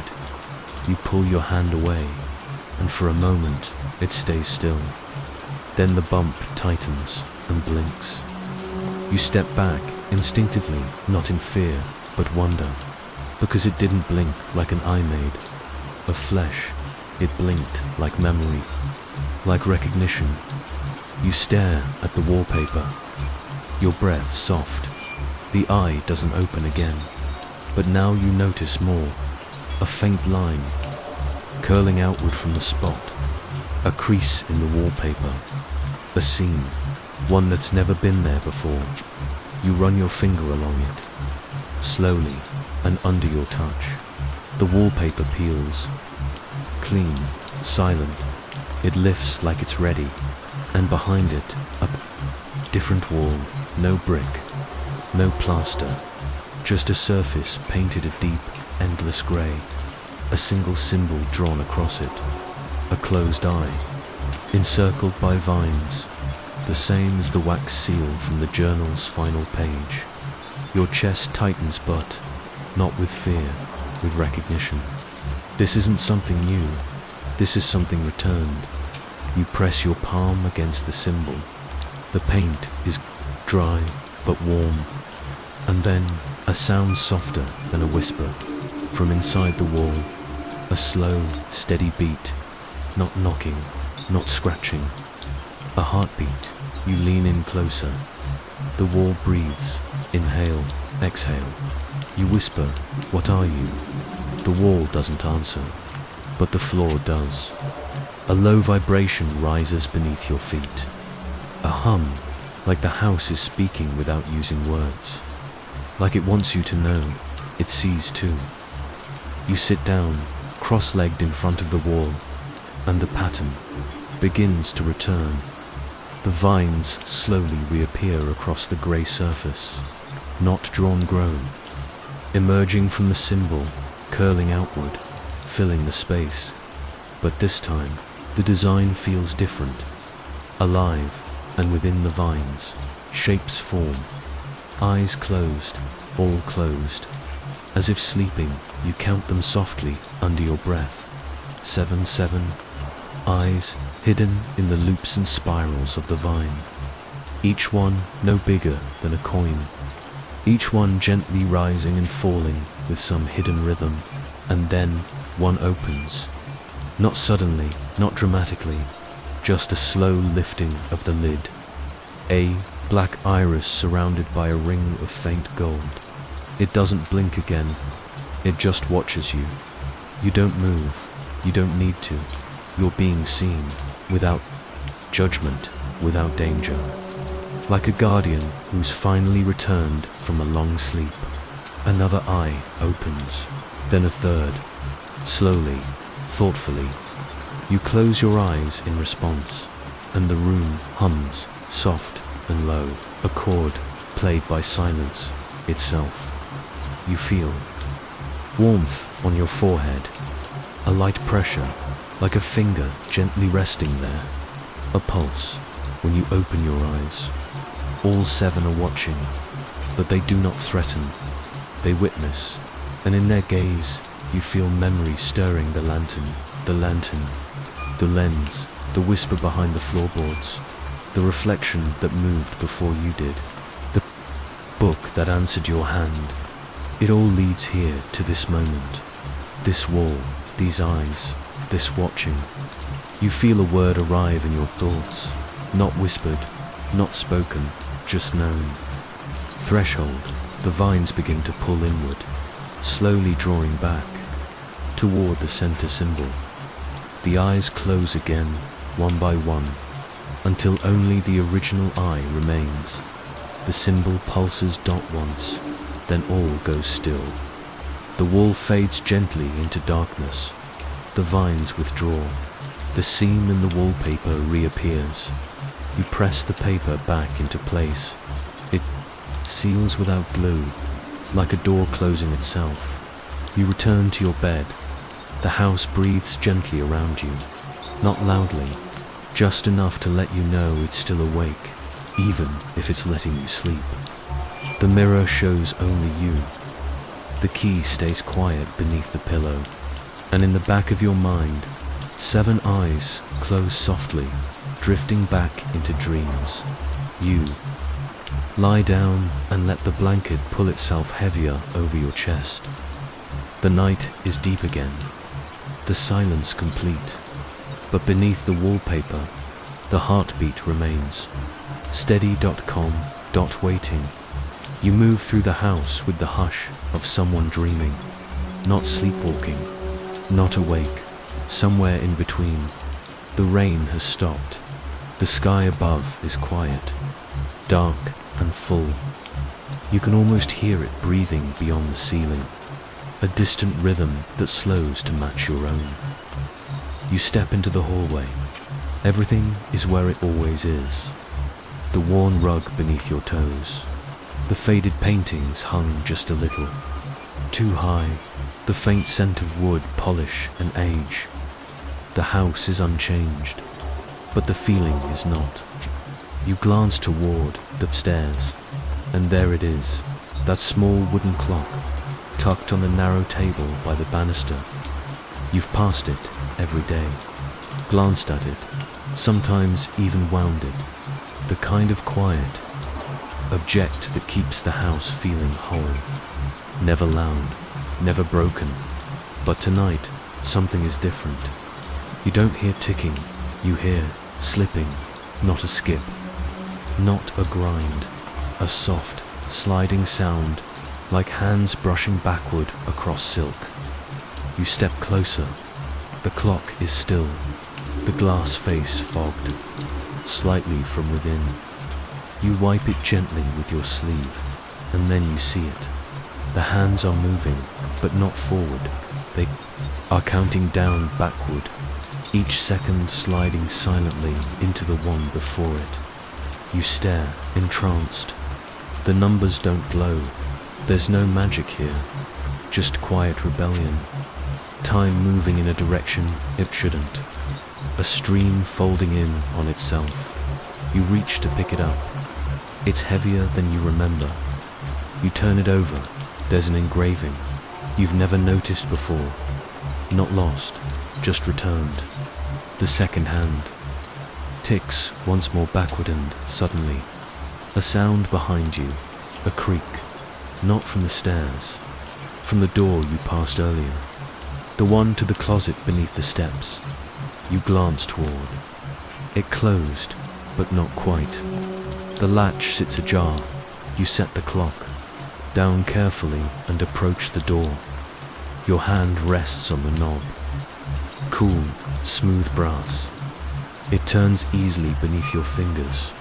Inside, darkness, but not deep, not threatening, just still. You step in, letting the door ease closed behind you, and as it clicks shut, the space around you stretches. It's no longer just a closet, it's a hallway. Narrow, lined with clocks, all ticking backward. You walk slowly, each tick pulling gently at your thoughts. You don't remember how long you've been walking. Time feels soft here, like it's unraveling and reweaving itself around your footsteps. Pass a tall grandfather clock. Its pendulum swings in reverse, and within the glass face, your reflection stares back, but younger, only slightly, eyes softer, posture looser, a version of you that hasn't yet seen certain things. You blink, and the image shifts. Now you are older, just slightly wiser, tired, but kind. You step back, heart slow and steady. These are not tricks, they are reminders. You continue forward. 1, Small clock hangs from the ceiling by a string. You must duck beneath it. It reads, "Now is the oldest it has ever been, and the youngest it will ever be." You smile without meaning to, further down the hallway. Another door waits. You press your hand against it. It opens inward, without sound, inside a room filled with mirrors. Not tall, not grand, just simple. Glass, framed in wood. Each one set on a small stand, tilted slightly toward the center. And in the middle of the room, a chair. You sit. The mirrors surround you. Each one flickers softly with images not quite your own. A laugh you forgot. A night you never had. A place you almost went. The mirrors are not showing you the past. They are showing you the could dash have dash bins. You close your eyes. You feel the ticking still, far off, like wind across water, when you open your eyes again. The chair is gone. The mirrors have turned away, and the door behind you is open once more. You stand and walk back through it. The hallway has shrunk again, just a closet now. You step out into the house, where the clock still rests on the table. By the stairs, its hands now still. Time has finished whatever it needed to undo. You reach out and set the clock, gently upright. It begins to tick again forward, this time as if nothing strange ever happened. As if everything strange was meant to. You turn back toward your room. The hallway feels longer than it should, but it guides you gently. Without misstep, you pass the place on the wall where the pattern once blinked. You pass the mirror, quiet now, but not empty. And when you finally return to bed, you carry nothing in your hands, but your thoughts are full. The rain returns, soft. Forgiving, you lie still, eyes half closed.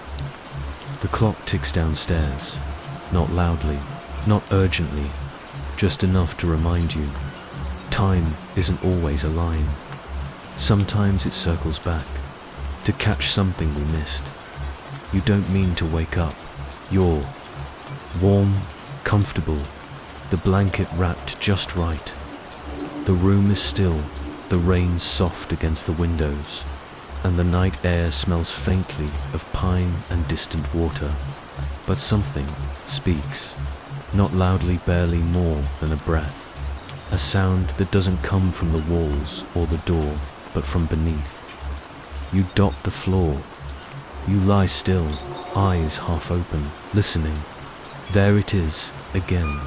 A murmur, soft and low, almost like the shifting of old beams under pressure. But different. There's intention in it, a rhythm, words you can't quite make out. You sit up slowly. The boards don't groan beneath you. They welcome you.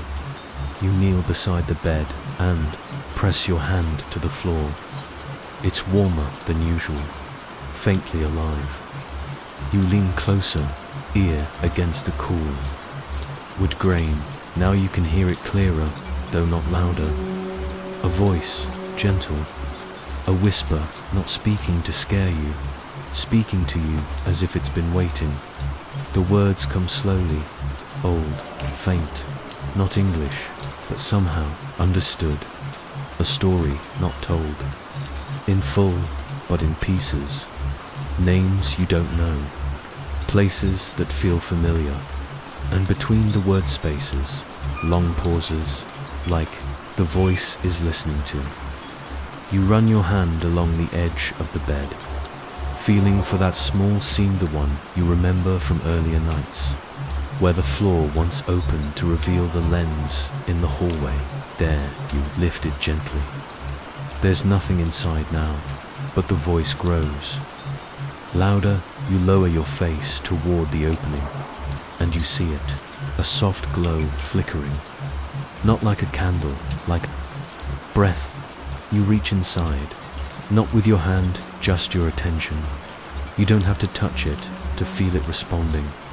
A presence below the wood, not trapped, not lost, just remembering. The voice rises now, just slightly.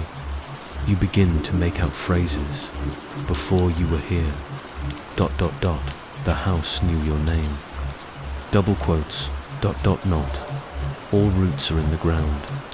You whisper softly, what are you? No answer, but the glow shifts, and the floor beneath you hums gently, as if forming words from pressure instead of sound. A thought forms not spoken by you, not spoken to you, shared. You have always been here. You sit back, letting the panel fall quietly into place. But the voice remains, not loud, not outside, inside the house, inside the walls, inside the walls, inside you. You leave your room, barefoot again, guided by instinct. The hallway hums. You pause near the window that once held a pulsing light. Now, only fog. You pass the sealed wallpaper, now smooth again, like the eye behind it has closed to rest. And then your feet stop, not because you chose to, because the floor asks you to. You're standing on a new board, narrow, faintly raised, not noticeable during the day, but now you feel it clearly. You kneel, tracing the edge. It lifts. Inside, a sheet of folded parchment, old, crumbling at the corners, tied with a black thread. You open it carefully. There are words, faint, but legible in the silver moonlight that filters through the hallway window. You are the echo of a name once whispered here. You are the final story the house remembers. Beneath the boards, the roots grow in reverse. Speak, and they will answer. You fold the parchment and tuck it gently into the pocket of your robe. And then, one more sound. Knocking, but not on the door. Not on the walls. On the walls below. 3 soft knocks. Measured, respectful. You walk to the center of the hallway. Near the attic ladder, another scene. This one wider. You press your hand to a hand. The boards ripple slightly, like something breathing in. The house is not surprised. The house is ready. You pull upward, a panel lifts. Beneath it a spiral staircase, stone, steps, descending into dark. You hesitate, but the voice is calm. Not urging, just waiting. You begin the descent. The stone is cool. The air smells of damp earth and old books. And then you reach the bottom, a room, circular, walled-in shelves filled with dust-covered objects, keys, feathers, letters, broken watches, bits of string, memories, collected, preserved, in the center of the room, a chair, and beside it a voice, still whispering, not from a mouth, from everywhere you sit. The voice softens, folding itself into words you now understand. You came back differently this time. The stories you bring are not yet finished, but we remember the shape of them. The chair vibrates gently beneath you. You close your eyes, and in the silence, something leans close. Not a person, not a shadow, just a shape of thought. It asks, what do you want to remember? You think of the journal, the mirror, the lens, the clocks, the sealed letters still unread. You think of the figure in the fog, and your voice comes not from your throat but from somewhere deeper. You answer, everything. The whisper pauses, and then, we will keep going until you reach the last room, the one without a door. You open your eyes. The objects on the shelves no longer gather dust. They gleam now, polished by memory. Each one turns slightly toward you, as if they too are listening. You rise, and the whisper quiets. You climb the stairs again, not rushed, not afraid, just awake. You return to your room. The key glows faintly beneath your pillow. The rain begins again soft, rhythmic, almost melodic. And beneath the floorboards, the voice no longer speaks. It sings, not a song with words, just M-E-M-O-R-Y-A, lullaby written. In the bones of the house, you lie down, and somewhere below, something listens with you. You dream of walls that breathe, not in fear, not in pain, just gently, like lungs that remember the shape of old air. When you wake, it's still dark, but the darkness feels fuller, like something is being held just out of reach. The rain has paused again, but the sound of water remains, not from the sky, but from inside the house. A distant dripping, rhythmic and soft, like a tap on the edge of sleep. You rise, the air tastes like cedar and ink. You follow it, not with urgency, just trust, down the hallway, past the familiar points, the sealed wallpaper, the quiet mirror, the clock that once moved backward, and then you stop, not because you find something new, but because you don't start. There should be a wall here, a flat panel between rooms. But now, only space, a blank stretch of hallway, smooth and untouched. Number, door, no handle, no seam, yet it feels like a room. You know it, in the same way you know the shape of a thought before it becomes words. You reach out, your hand meets, resistance, not solid, more like the surface of still water, not letting you pass, but aware you're there. You whisper, I see you. The space flickers just slightly, like it's breathing, in dot, and then a shift, a ripple. You step forward. The hallway folds around you, gently, without pressure. One moment, you are standing in one place, and the next, you're inside. No wall closes behind you, no door seals, but you're enclosed just the same. The air in this room hums, not audibly, but beneath your skin. It smells of candle wax and something faintly metallic, like forgotten keys. There is no light source, yet you can see not clearly, softly, as if everything in the room exists more in memory than in the present. There are objects here, scattered across the floor. You kneel to look. A broken compass, a torn page with handwriting that looks like yours, a single glove, a coin melted smooth on one side.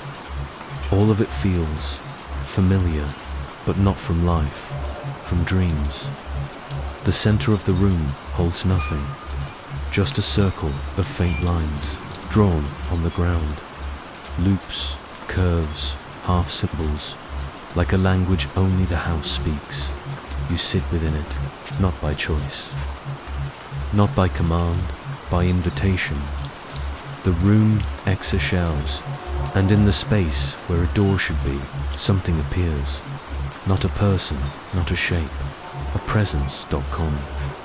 Ancient, reflective, you don't see it with your eyes.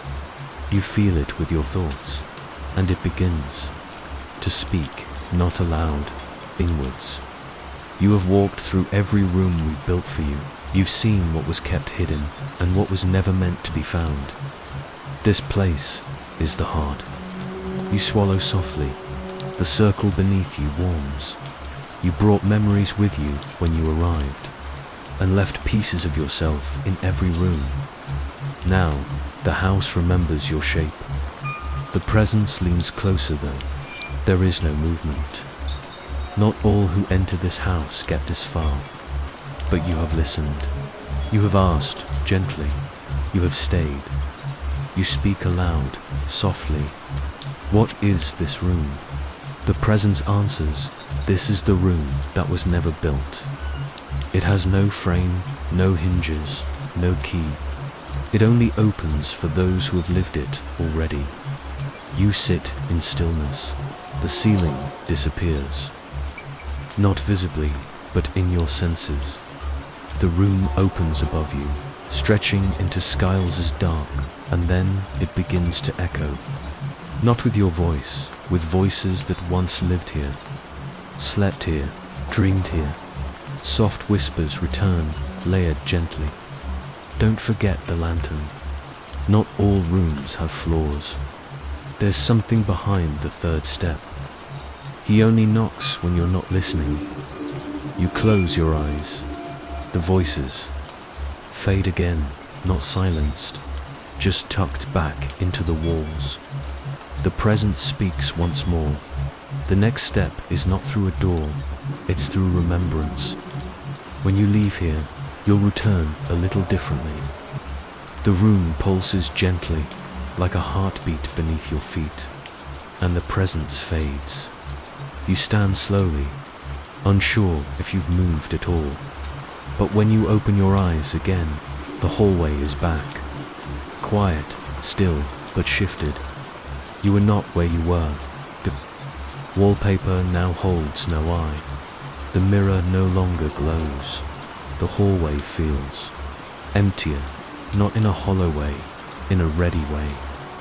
You step back toward your room. The rain hasn't returned yet, but you sense it coming, like a curtain waiting to fall.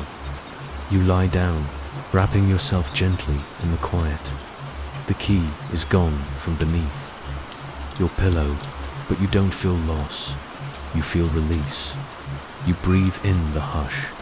You breathe out something old, and for the first time since the whispers began, the house sleeps with you, not watching, not listening, just resting, because even haunted places need to dream. There is no dream. Tonight, only stillness. You don't wake because something calls you. You wake because it's time. The rain outside has faded into mist. Not even droplets now, just a breath. Against the window, soft as the hush between heartbeats. You rise, the air is cooler. Not cold, just clean. The house hums beneath your steps, quiet but awake, as if it's been waiting for this moment with gentle patience. You move through the hall. There are no new doors, no glowing mirrors, no open floorboards or unseen stairways, just the house. As it was, as it is. You walk past the place where the wallpaper once blinked, past the closet that led to the staircase made of stone, past the hallway that once held a doorless room. All the strange places have settled, but the air remains expectant. You reach the far end of the house, a place you've never stood before, not because it was hidden, because you simply never looked. The hallway ends here, but the walls do not. Beyond, the final frame is something not quite a room, not quite outside, just open. You take a breath and step through. The space beyond the house feels wider than it should. There are no floorboards here, only fog, soft beneath your feet, like walking across breath or memory. There are no walls, yet you feel enclosed, not trapped. Held ahead of you, a shape tall, still. You don't see it clearly. It's not made of light or shadow. It's made of presence. You walk toward it, no fear, no question, only understanding. When you're near enough to feel its weight, it speaks, not in words, in knowing. You have reached the end of the house, but not the end of what it remembers. You say nothing, but your thoughts are open, and it hears them all the same. It continues. Some houses are built with wood and stone. This one was built from your footsteps. Every creak, every breath, every glance. You made this house real. You look down. Your feet leave no footprints here, but you feel the places you've walked, all of them. Now you may choose. The presence says gently. You may return to your room and sleep, or you may walk forward where the house ends and find what dreams built it in the first place. You look behind you. The house is still there. Every room, every shadow, every forgotten object with a name only you remember. You smile, not because you've solved anything, but because you've listened, you've walked softly. You've asked nothing of the dark but its story, and it gave you more than you expected. You turn back to the presence it waits. It will not follow.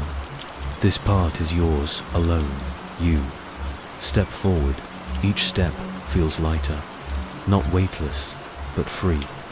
The fog curls around your ankles, then fades away. The space grows wider, but not emptier. Shapes begin to form, not rooms, not doors, not doors.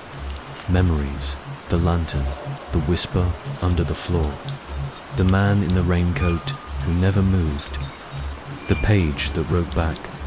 You see each one again not as visions, but as feelings. Moments stitched into the air like threads in fabric. You walk gently through them. You begin to hear something new. A sound you haven't heard in all your nights here. Not rain, not whispering, not knocking.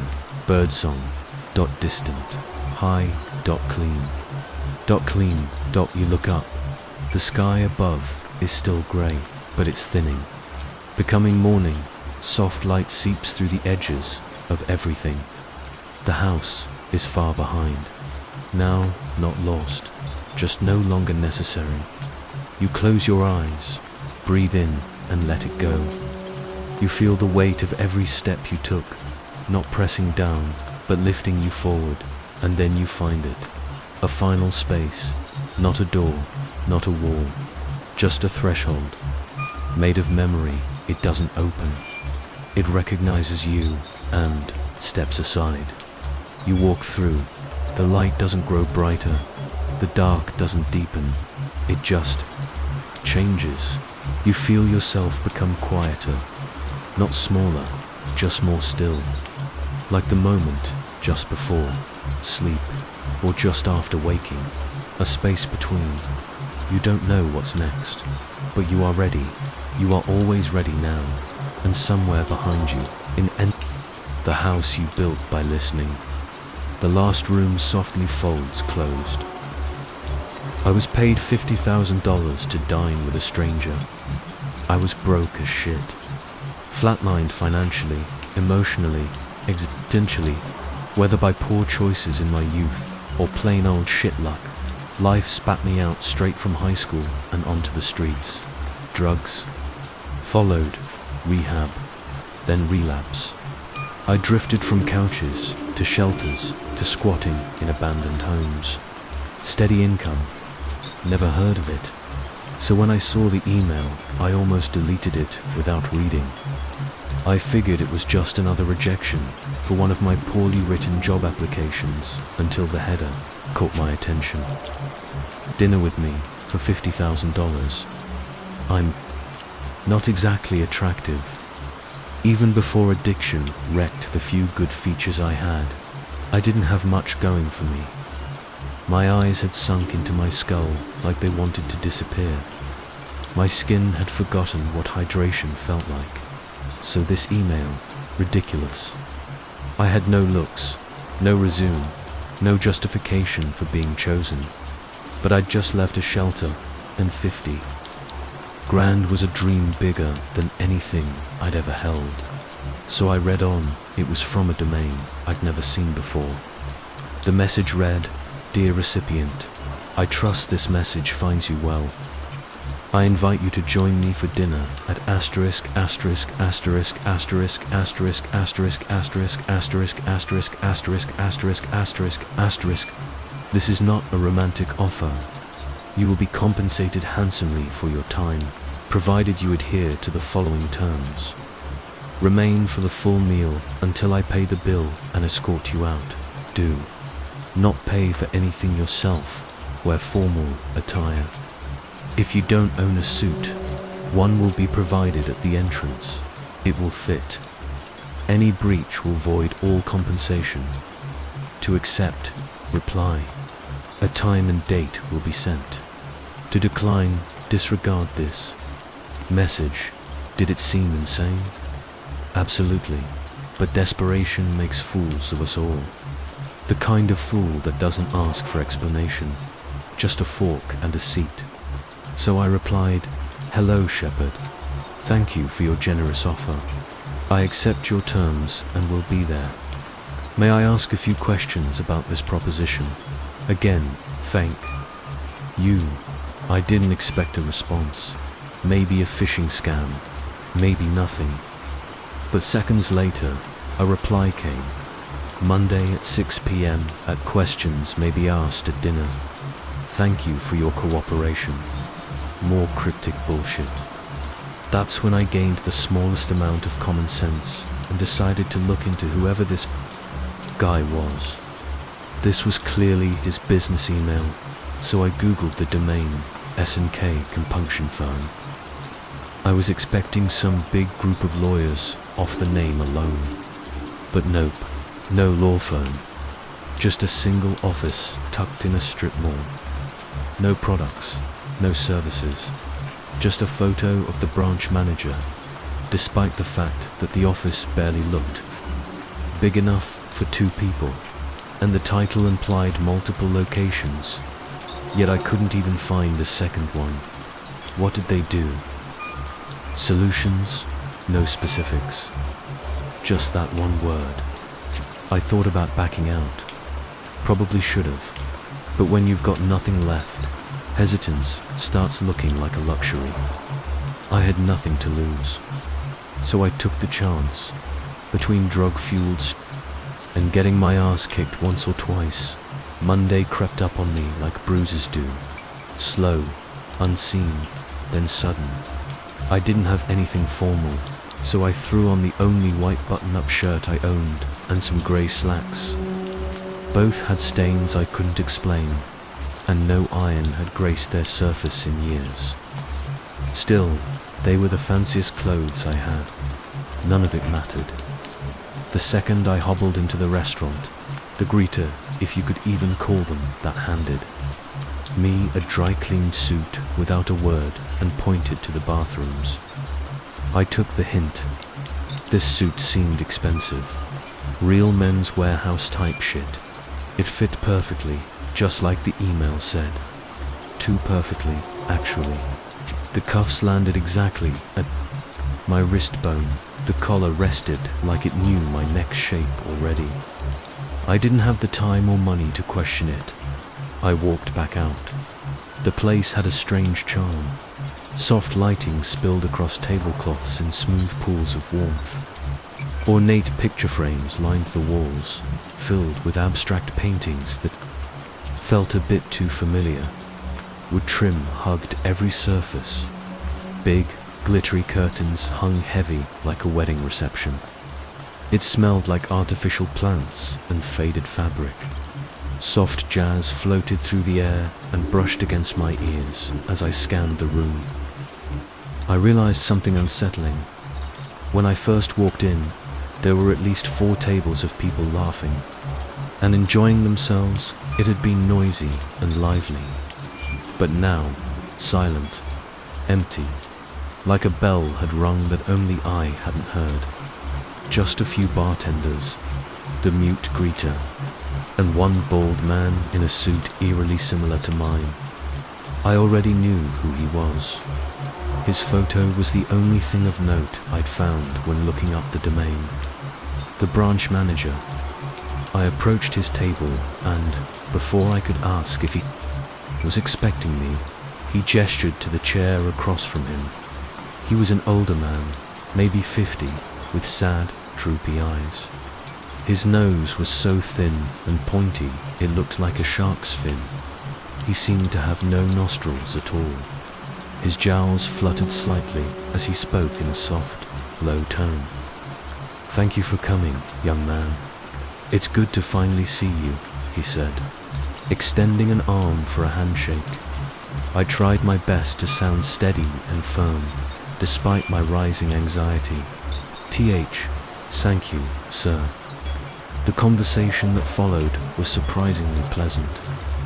The The food was better than almost anything I had ever had, decadent and strangely nostalgic, as if it had been made just for me. He asked about my childhood, my current working conditions, and my family life. Most of these memories weren't pleasant, but it felt good to have someone simply listen. I reached a point where I started letting my guard down. He never interrupted, never judged, just watched Dot. Then he got serious. He grabbed my wrist just as I lifted my fork. His grip was ice cold but steady, and his tone dropped. What is something you wish you had never done?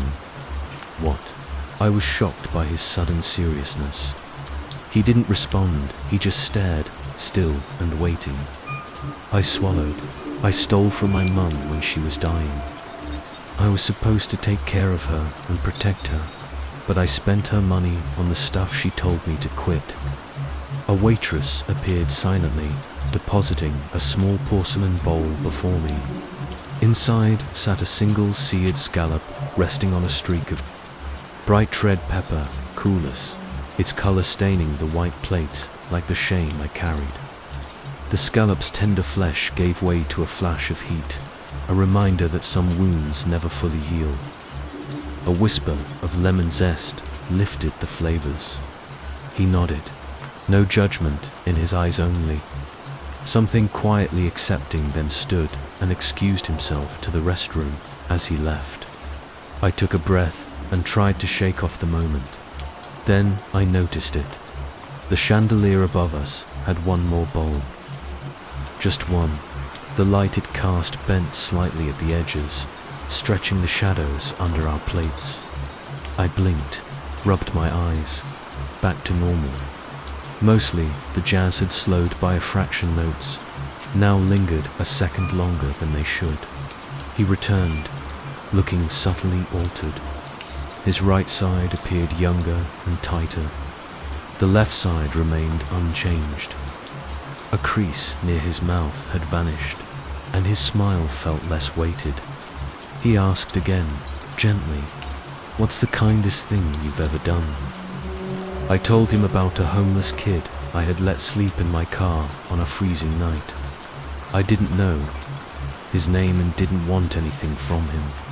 I just locked the doors and stayed up until morning in case someone tried anything. While his gaze lingered, another course arrived. A hollowed apple cradled a warm butternut squash soup, its sweetness tempered by sage oil. The apple's crisp rim framed the velvety broth, echoing the way I had sheltered that boy from the cold. Each spoonful felt like a soft promise of safety in a world so devoid of it. This time, as he listened, something in his face responded his. Left eye seemed brighter, and the left side softened. He looked younger somehow. Maybe the light was playing tricks, or maybe the room had grown darker. He asked another question. "What's the worst lie you've ever told?" I hesitated. I had promised myself I would never recall this memory, yet I felt compelled to tell the old man. When someone close to me overdosed, I could have saved them. I saw them but was frozen in fear, thinking I could be just like them. When the police came, I told them he was already dead when I got there. He nodded, again still no judgment, just listening. I'm not sure how, but as I spoke, a new course appeared. A translucent steamed dumpling sat alone, its skin almost too delicate to touch. The moment I pierced it, a smoky, chilly broth gushed out, scorching my tongue with the sting of my lies. The gentle wrapper dissolved into nothing, leaving only the burn of a secret I thought I'd buried permanently. Then he stood and walked away, slower this time. His chair creaked slightly as he rose, and the floor beneath it curved outward in a way that made no physical sense. As I waited, I saw the wallpaper behind the bar begin to bubble faintly, like heat was pressing against it from inside. The curtains seemed heavier. The picture frames on the wall had begun to tilt, each at a different angle. Not much, but enough to notice. Enough to make you wonder. The waitstaff didn't change plates. The glasses refilled themselves. And I started noticing something impossible. Everyone in the room had his face. Not exactly, but similar, like a family of clones degraded with each repetition. The bartender blinked with one bulging eye, and the hostess's smile sagged like melting wax. When he came back, the distortion had grown wider. His jaw was uneven, one side shriveled, the other taut as barbed wire. The contrast on his face was more than physical, now it radiated something deeper, like halves of a personality. That couldn't agree. He sat, eyes scanning me as if measuring the weight behind my silence. I wasn't sure if he was evaluating my soul or just admiring the way panic settled into the corners of my posture. His voice arrived softly, almost reverent. What memory do you miss the most? It took me a moment, not because I didn't know, but because I was afraid to admit how fragile the truth had become. I used to swim in Lake Michigan every summer, I said slowly. With friends, we'd throw ourselves off docks and scream about sea monsters and cold sandwiches. It was stupid, but I felt safe, like I didn't owe anything to anyone.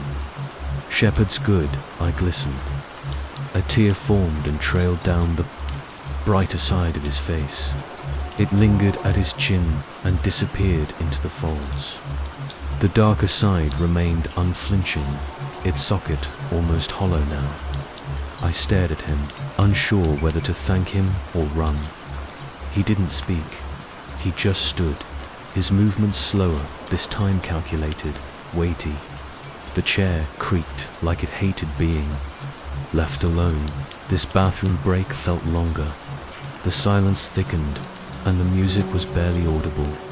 The overhead lights dimmed again, and this time they pulsed faintly. One of the picture frames fell sideways. The bartender wiped the same spot over and over, face devoid of emotion, eye bulging slightly. The wallpaper near the entrance was peeling, tiny tendrils reaching outward like roots. A fly circled the wine glass beside my plate, but never landed. Looping endlessly, I felt my chest tighten. Shepard returned. This time, he didn't. Sit he loomed. His face was wrong. The symmetry had given up. One eye bulged fully, twitching in quick spasms. The other was practically sunken. His mouth hung slightly open, but no breath escaped. He said nothing for several seconds, just watched me. Then finally, "Would you like dessert?" I stood, almost instinctively. "I think I need the bathroom," I said. He nodded slowly. "Take your time." The restroom was too quiet, the mirror too clear. I leaned forward, expecting to see my own ruin reflected, but instead, behind me in the mirror, Shepard waited. Not in the room, but in the reflection. His body was stretched, taller than before, suit shimmering like the surface of a pond. He smiled, both eyes twitching violently. I didn't scream or move. I just stepped back out, numb. The dining room was nearly gone. The walls had peeled upward toward the ceiling. Tables melted into spiraled masses of dark wood and cloth. The floor rippled like liquid stone. The curtains had vanished entirely, leaving a strange static haze where windows had once been. Shepard stood at the center, calm. "You've done well, young man," he said. "Repentance is never easy. The hardest part is accepting that you are no longer part of the world you knew." My knees threatened to give out. I wanted to argue, to scream, to run, but nothing in my body responded the way it used to. Everything had slowed, except him. "What do you mean?" I managed to ask. He smiled gently, like a father comforting a child, who had just asked the final, fated question. "This meal," he said, "is not payment, it's passage." "No," I whispered. "I walked here. I remember the shelter, the email." "You remember the drug," he said, cutting gently across my denial, "and the stall in the diner. You remember how cold the tile was. You remember how long it took for someone to find you." I shook my head as if it might rattle the truth. Loose, but it didn't help. My legs wouldn't move. "All we offer," he continued, "is a moment. One last conversation. One last taste. One last confession." The last of the room flaked away like ash in the wind. The table in front of us dissolved into nothing. Steam hissed upward from cracks in the floor that hadn't been there seconds before. Shepard extended his hand again. The suit he wore shimmered. Strangely, colors shifting like moonlight on ocean currents. Patterns swirled across the threads' faces, maybe, or shadows. I couldn't be sure.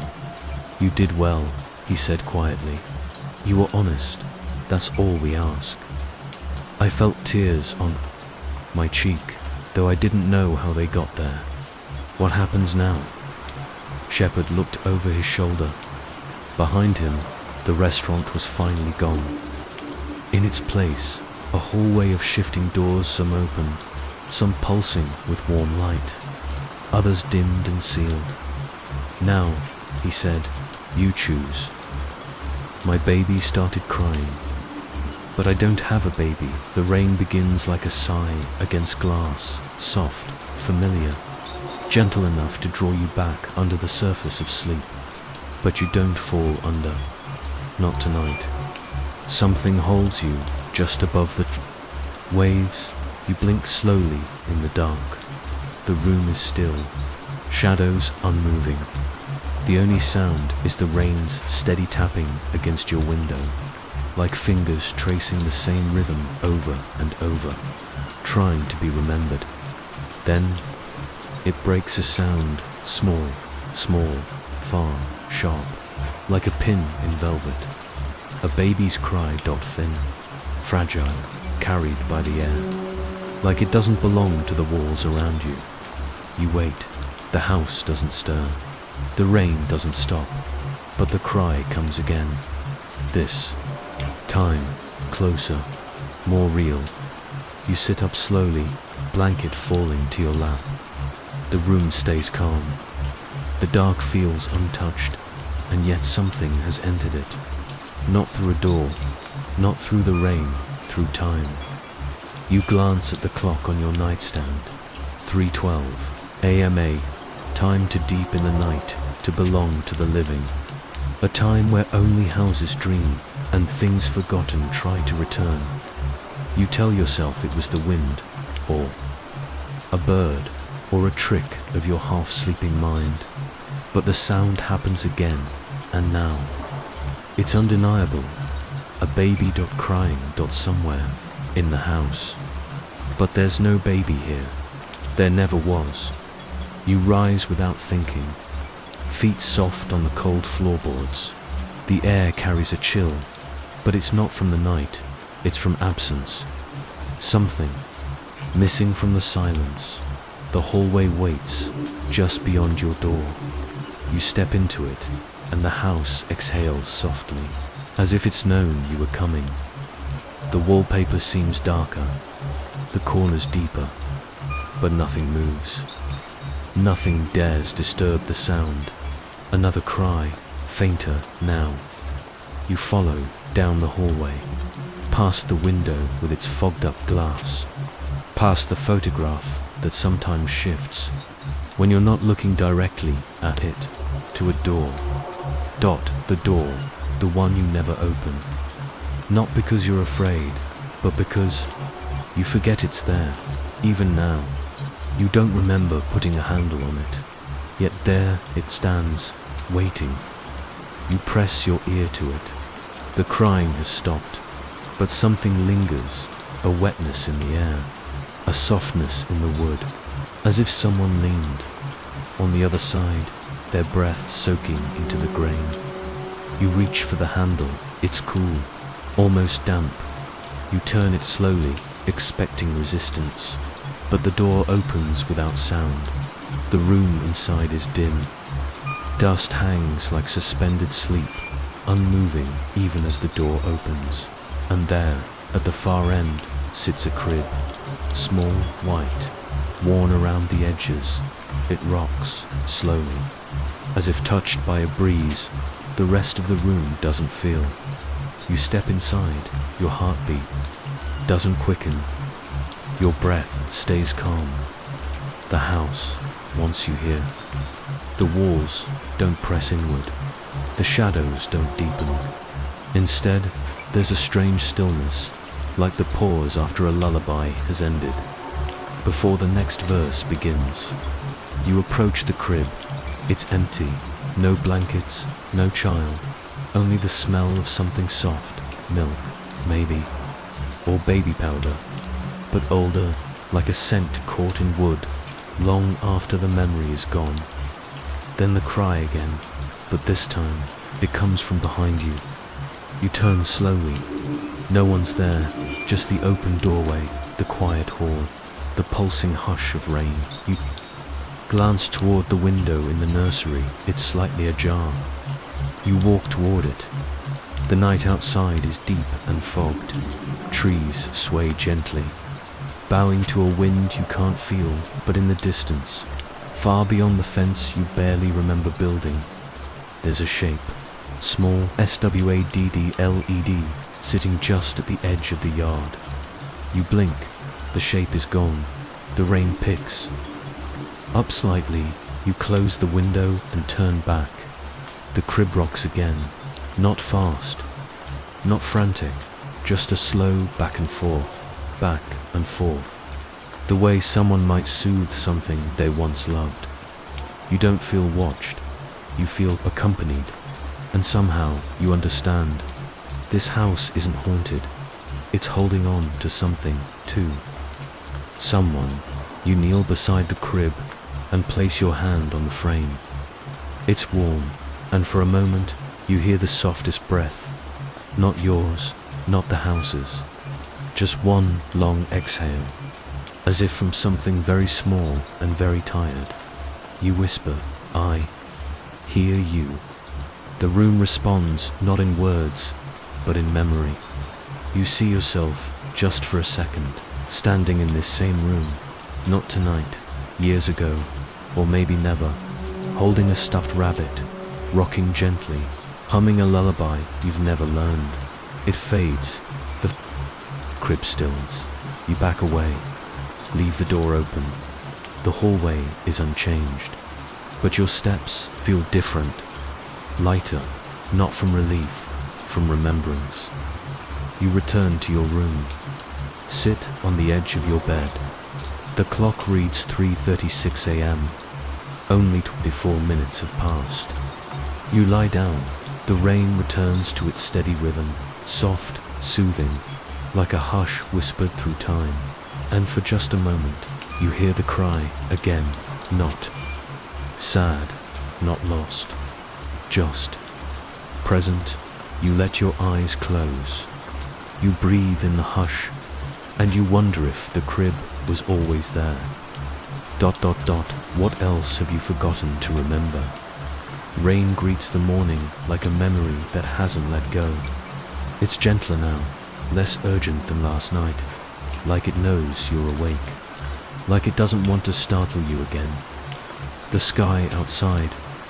Your window hangs low, grey and glowing, as if the clouds have come closer to listen. You lie still, warm beneath the blanket, eyes half-dash closed. It's quiet now, peaceful, but your thoughts drift to the door you'd left open. The room with the crib, the one you never enter until last night. You don't remember closing it, and when you rise, walking softly down the hallway, you see it's still ajar, just a crack, like something within is waiting for you to return. And you do, because something calls. You back, not in words, but in rhythm, in a soft, repeated sound. A faint clink, dot dot dot, clink, dot dot dot, clink, dot dot dot. The mobile above the crib is turning. You stand in the doorway and watch. No draft moves through the room. The air is still, untouched. Yet the mobile slowly spins, small shape dangling from its string, swaying gently, like they've been nudged by invisible fingers. A moon, a rabbit, a cloud, a bell. They dance together in slow circles, casting thin shadows that stretch across the crib. You step in. The rain sounds softer in here, like it's being filtered through something old and thoughtful. You move closer, and then you notice something. The mobile doesn't just move, it chimes very softly, and when it does, it sounds almost like your name. Not quite, but almost. The tone, the pattern, the pause before the final chimit feels personal, familiar, as if someone has whispered your name in music.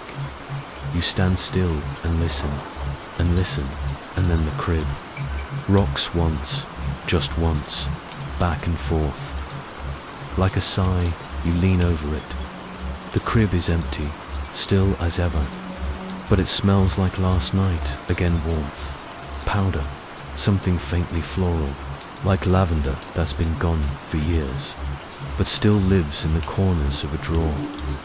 You look up at the mobile again.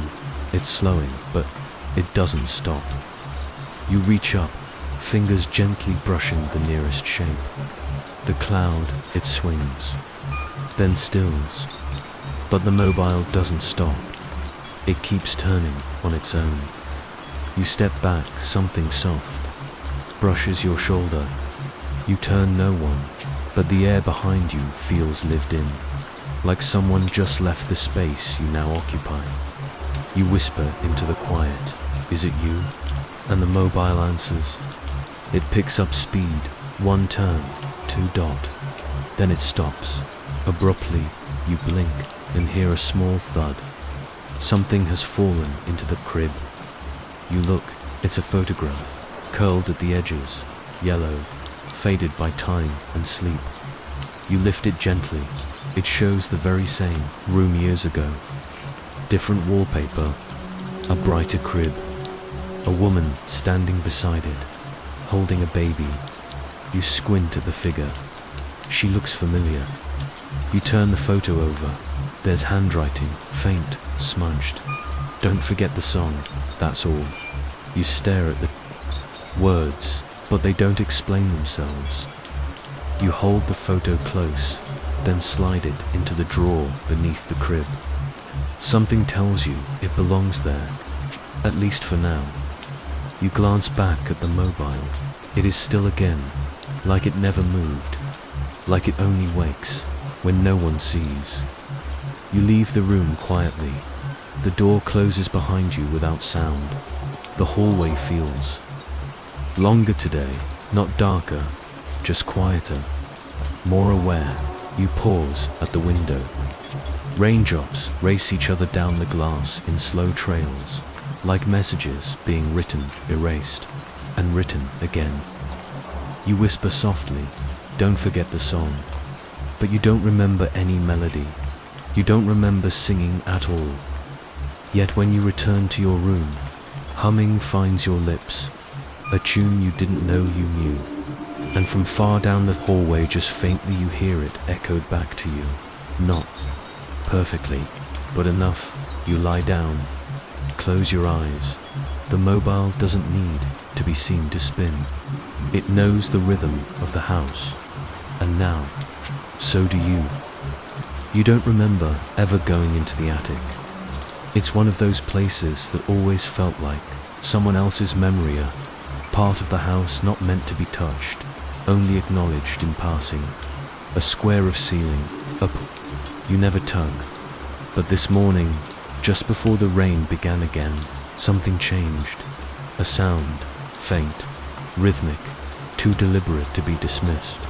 Not footsteps, not voices, just ... The creaking of wood. A slow, thoughtful creak, like something heavy shifting its weight gently, not out of restlessness, but routine. Something familiar, practiced, like rocking. You stood in the hallway beneath it, for a long time, listening, counting the seconds between each creak. One ... creak. One ... two ... creak. And then it stopped. But the silence afterward was louder than the sound had been, so you pulled the string. The ladder drops quietly, dust falling like ash from the old wood. The attic air greets you with the scent of forgotten things, old paper, cedar, and the metallic breath of rusted nails. The light bulb above flickers once, then steadies. Dim, amber, gentle. You climb slowly. Each step brings you further from the world below. The rain becomes a soft pulse, muffled by the insulation and age. The boards creak beneath your feet, but you know those sounds. They're yours. You scan the space, boxes stacked high, labeled in faded handwriting. Some you recognize, names of holidays, long past school years, things packed in moments you no longer remember living. But something else draws your eye. At the far end of the attic, beneath the low beams where the ceiling tilts, there's a shadow, shaped like a memory, a crib, not like the one downstairs. This one is older, wooden, darker, the kind you see in faded photographs from decades past, where the grain tells more stories than the child ever could. And it rocks just a little, back, and forth. Even though the attic is still you, approach slowly. The dust on the floor hasn't been disturbed. No footprints, no movement, just a single trail, as if something heavy had been dragged here long ago. You follow it. It leads to the crib. You stop just in front of it. The rocking slows, stops. The mobile above it is missing. There's only a bare hook where one might have once hung. Inside the crib, something is wrapped in cloth. A bundle, not large. You reach for it with both hands. Slowly, gently. The fabric is soft, too soft to have been untouched all these years. You unfold it. It's not a baby, not even a doll. It's a book. A small cloth-bound journal. You open it. The pages are delicate, written in pencil, smudged by time and weather, and perhaps hands much smaller than yours. Each page is a lullaby, with no titles, just soft verses. You read one aloud, not loudly, just enough that the attic listens. Sleep, little hush, in the hollow of beams, where rain tells stories and silence dreams. The crib may rock, the house may sigh, but no one leaves, and no one cries. Your voice fades, and the crib rocks once, only once, as if it remembers. You turn the page. More poems, more lines written by someone who wanted to hold on to the softest parts of the night. You sit beside the crib. The attic light dims just a little. You hum one of the melodies. You don't know how you know it, but you do. It drifts up from somewhere, old in your bones. You hum, and the attic hums with you, and the rain returns. Not loud, not threatening, just there, soft and steady. Like breath, you feel something shift beside you. You turn. The far wall where the insulation breaks has a small door in it, knee-high. You hadn't noticed it before. Its wood is paler than the rest of the attic, like it was placed there more recently, though covered in the same dust. You crawl toward it, careful not to disturb. The quiet. The handle is shaped like a moon. You turn it, the door creaks open with a sigh. Inside is a smaller Room, not quite a room. More like a pocket of space, too small to stand in, but just big enough to hold one thing. Second crib, identical to the first, but empty, and this one is broken. One of the legs snapped, one side cracked, its mattress is torn. A small ribbon peeks out from the stuffing, blue and faded, and next to the crib, on the floor, is a music box. You reach for it, you hesitate, then open it. It doesn't play a melody, it whispers, just once. Your name spoken the way a parent might say it in the middle of the night. When checking to see if you're still asleep, you close the box, leave it where it rests. Back away slowly, you crawl back into the larger attic space. The crib rocks once more. You place the journal back inside, tuck it gently into the center of the mattress. You whisper the last lines of a lullaby into the space. If I forget the sound of you, remind me with the rain. Then you rise. The attic doesn't push you out, it lets you leave. It's not done remembering, it just needed someone to help it begin again. You descend the ladder quietly. The hatch folds closed above you with a soft click in the hallway. You breathe deeply. The rain hasn't stopped. It never truly does. You glance back once. At the ceiling, no sound now, but your name still lingers in the silence, and you know. The house is teaching you how to listen. It begins with a flicker, just a quick electric breath in the dark. A soft blink of blue from the corner of your room front, enough to dismiss if you weren't already half awake. The rain has returned, as it always does. Soft at first, polite, then slowly insistent, like fingers tapping rhythmically at the roof above. You lie still, eyes open, following the gentle tap-tap of rain against the glass. Then the light flickers. Again, blue, steady, silent. You sit up slowly. The room is dark, save for that small glow, a soft pulse near your dresser. You squint at it. It's a baby monitor, but you don't own one. You rise, careful not to break the quiet that the rain and shadows have shaped together. The monitor's light continues to blink, soft, consistent, like it's been doing this for a while, waiting for you to notice.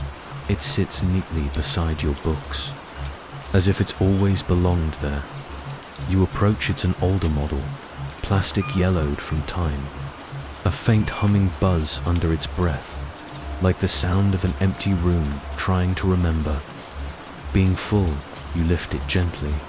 It's warm, alive, in a way than before. You can set it down. The speaker crackles and laughter spills through. Not loud, not distorted, just faint giggles. Soft and high, like a child hiding behind a curtain, watching something only they can see. It loops once, then goes silent. You hold your breath. The monitor hums. Nothing more. You look at the back. No cords, no power switch, no identifying label. You glance round your room. Everything else remains as it was, still, quiet, sleepy. But the rain sounds different now, more distant, like you're hearing it through a recording. You press the monitor close to your ear, and again the laughter comes, this time paired with something else. A melody, a lullaby, but broken. 3 notes repeated over and over, like a song someone once tried to remember but couldn't quite finish. You whisper, "Hello." The monitor doesn't answer, but your lamp flickers. You set the monitor down, back away slowly. Its light dims, then brightens, then the giggling returns, louder this time, and layered like 2 voices now, one above the other, one high, one lower, as if one child is repeating what the other just said. You step to the hallway. Something inside you says, to check the nursery. You walk softly, bare feet on cold floors. The house doesn't resist. In fact, it feels quieter now, as if listening. With you. You pass the photograph on the wall again.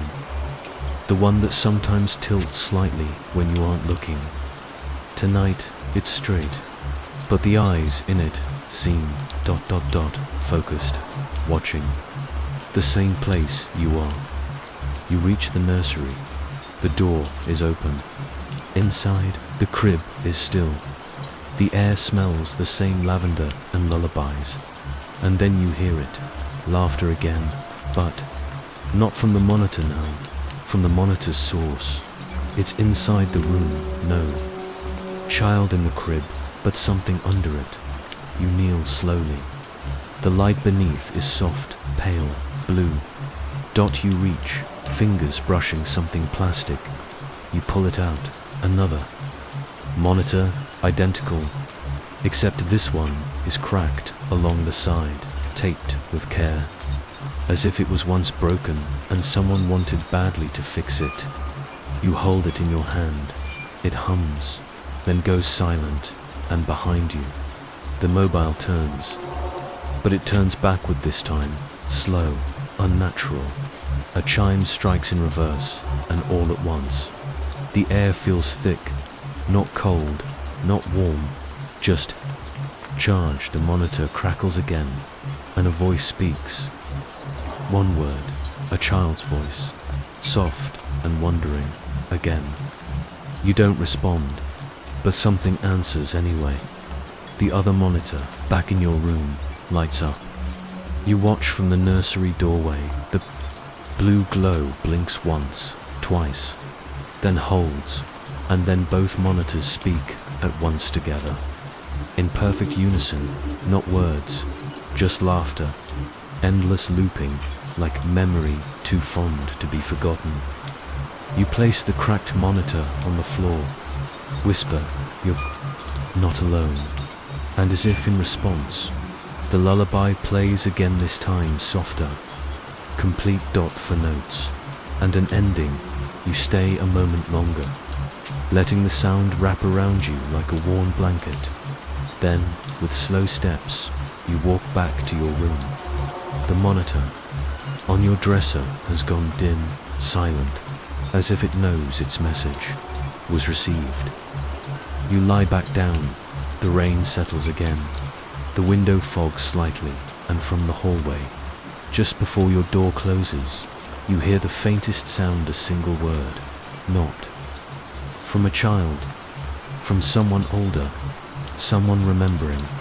They whisper, "Thank you." The morning comes slow, as if it's unsure whether to arrive at all. Rain traces its slow patterns on the window. Thin rivulets gliding down the glass like long-forgotten names. The clouds above stretch out like pale grey pages, blank and waiting. To be remembered. You haven't opened your eyes yet, but you already know something's changed. The air feels heavier, not in a frightening way, just ... present, like a breath held too long. You shift beneath the blankets and pause. Something soft brushes your hand, not your usual blanket, different fabric, thinner, worn with time. You sit up, gently, and there it is, folded neatly at the foot of your bed. A baby blanket, small, pale blue, edged with delicate white stitching. You don't recognize it, you don't own it, but you reach for it. Anyway, it's warm to the touch, though no sunlight filters in today. And when you lift it, the faint scent of something familiar clings to it, powdery, sweet and buried deep in memory. You hold it closer, lavender, ... and something else, milk, maybe, ... comfort. There's a patch sewn in one corner, a square of slightly darker fabric with initials, embroidered in fading thread. Your initials, you trace them slowly. You, don't remember ever having this. You don't remember being told about it, but it feels like it was always yours. You unfold it. A small note flutters out. You catch it before it hits the floor. A scrap of paper folded many times over. The edges frayed, like it's been opened and closed more than it should. You open it. There are only 4 words, written in blocky, uneven letters. Don't forget you slept. You blink. The rain continues, its gentle tapping. You look around the room. Everything else remains untouched. Books stacked, curtains still, mirror calm and fogged. And yet the room feels ... full, as if someone was just here, maybe still is. You drape the blanket over your lap. It fits perfectly. You lean back slightly, letting it cover your knees. Its weight is nothing, but it holds you in place, like something remembering how you used to be held.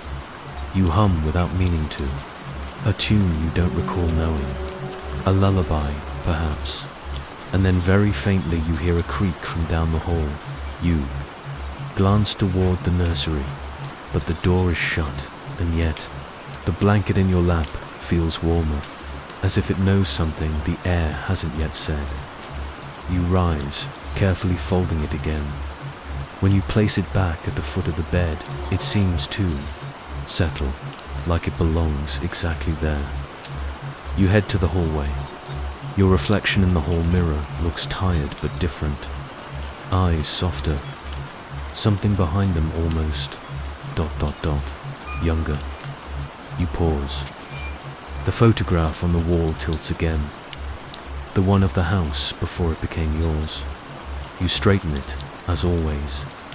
But today, behind the photo paper, something peeks out. You gently lift the frame and shake it slightly. A second photograph slips out from behind. This one is older, color drained, edges curled. It's a picture of a nursery knot, the one in your house now, but one much older. And in the crib, there's a blanket, same color, same stitching. Your initials are visible in the corner. Even in the faded ink, you don't recognize the woman holding it. She's turned away from the camera, but there's something familiar in her posture, in the way she leans over the crib. You place the photo on the table gently, turn toward the nursery. You open the door. Everything is in its place. Crib, mobile, a single chair by the window. But the rocking has started again. Not the mobile, the chair. It rocks slowly, rhythmically, though no one sits in it. The room smells the same, but deeper. Somehow you step inside. The mobile doesn't move, but its shapes seem ... rearranged. The rabbit now hangs where the moon used to. The bell is gone, and on the seat of the rocking chair there's something new, folded gently, waiting another blanket. Not identical, but close. This one's stitched with a different name. The thread reads, Ellie. You pick it up.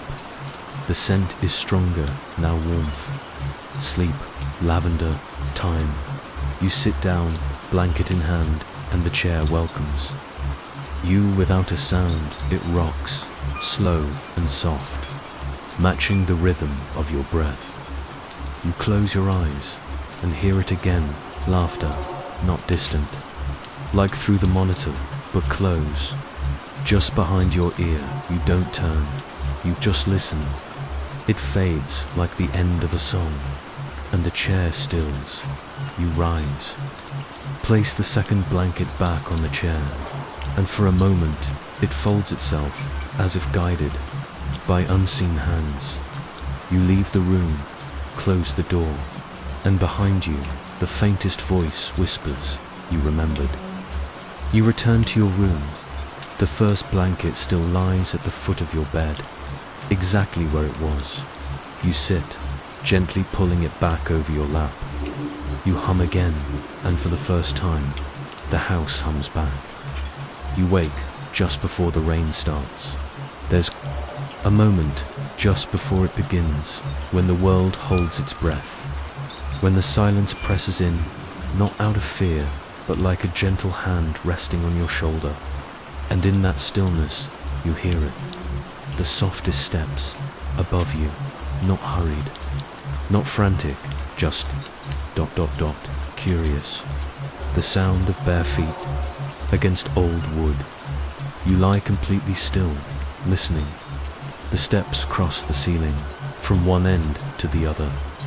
Then pause, then continue. You live alone, the attic is empty, and the nursery is on the same floor. Not above, your breath slows, even as your thoughts begin to trace the possibilities. It's not the wind. Wind doesn't walk. It's not the rain, it hasn't started yet. You sit up, the footsteps stop, the silence returns. But it feels ... thicker now, more aware. You rise, feet brushing the floor. The blanket from last night still hangs over the foot of your bed, quiet, unfolded as you left it. You open your door. The hallway is dark, just beginning to glow with the greyness of dawn. You glance toward the nursery. Its door is shut, same as always, but you feel it now. A pressure behind that door. A presence. You walk slowly, each step quiet, careful not to disturb the hush that fills the house. When you reach the nursery, you rest your hand on the doorknob, cold, unturned. You always keep it locked. You check, still locked, still safe. You sigh, softly, but the second your hand falls away, the footsteps begin again, not above you now. Inside, small, soft, moving. Across the room, you lean closer. A floorboard creaks on the other side. Then a second, then silence. You whisper, hello. Nothing answers, just the sound of your own breath. And then a giggle, short, barely. There, like a thought slipping past your ear, your hand returns to the doorknob. It's still locked, but you hear another sound. Now, the chair rocking back and forth. You fumble for the key, unlock it. The door opens with a soft sigh. The room is empty, still the crib, untouched. The mobile frozen mid-sway, but the chair moves, not wildly, not unnaturally, just gently, as if someone had just stood up from it. You enter slowly, every part of you alert, but calm. The chair slows, then stills. The scent of lavender lingers again, stronger now, mixed with something ... older, dust, time, sleep. You step to the window outside. The rain begins at last, a slow pattering against the glass, soft enough to feel safe. You glance back. The mobile moves slightly, just one shape. The bell, it wasn't there last time. It had gone missing now, it's returned. You reach for it, it chimes. Once and stops. You lower your hand, and then you notice something under the crib. A shape. You kneel slowly, a piece of cloth. You pull it out. Another blanket, but smaller, folded neatly. You unfold it gently. Inside is a note. Not paper, not ink, but stitched directly into the fabric. She walks when it rains. You run your fingers over the letters. They're uneven, as if stitched by a child's hand. You fold the blanket again and place it on the chair. You back away, not afraid, just ... aware. Something is returning, something that never fully left. The nursery feels different. Now, not empty, not crowded, just balanced. The chair creaks once more, then stills. You exit the room, leaving the door open this time. Back in the hallway. You pause by the mirror. You glance at your reflection. It shifts slightly, not your movement, but something in the room behind you.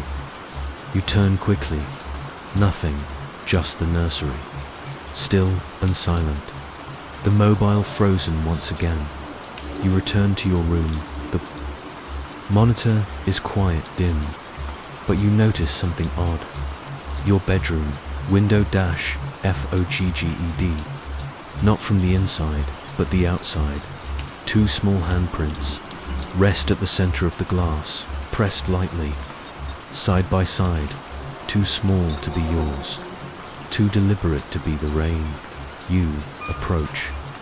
They don't disappear when you exhale near them. They stay. You place your palm over one. It fits entirely within yours. You lower your hand, and the prints vanish, just like that. You back away. The rain deepens. A low thunder rolls, distant and hollow. You sit on the edge of your bed. Listen, and once again, the footsteps return, but not above, not below. They move down the hallway, one soft step at a time, approaching, then stopping just outside. Your door. You don't get up, you don't speak, you just listen, and then a knock, soft, 3 times. Not on your bedroom door, on the nursery's, slow, polite, almost ... shy.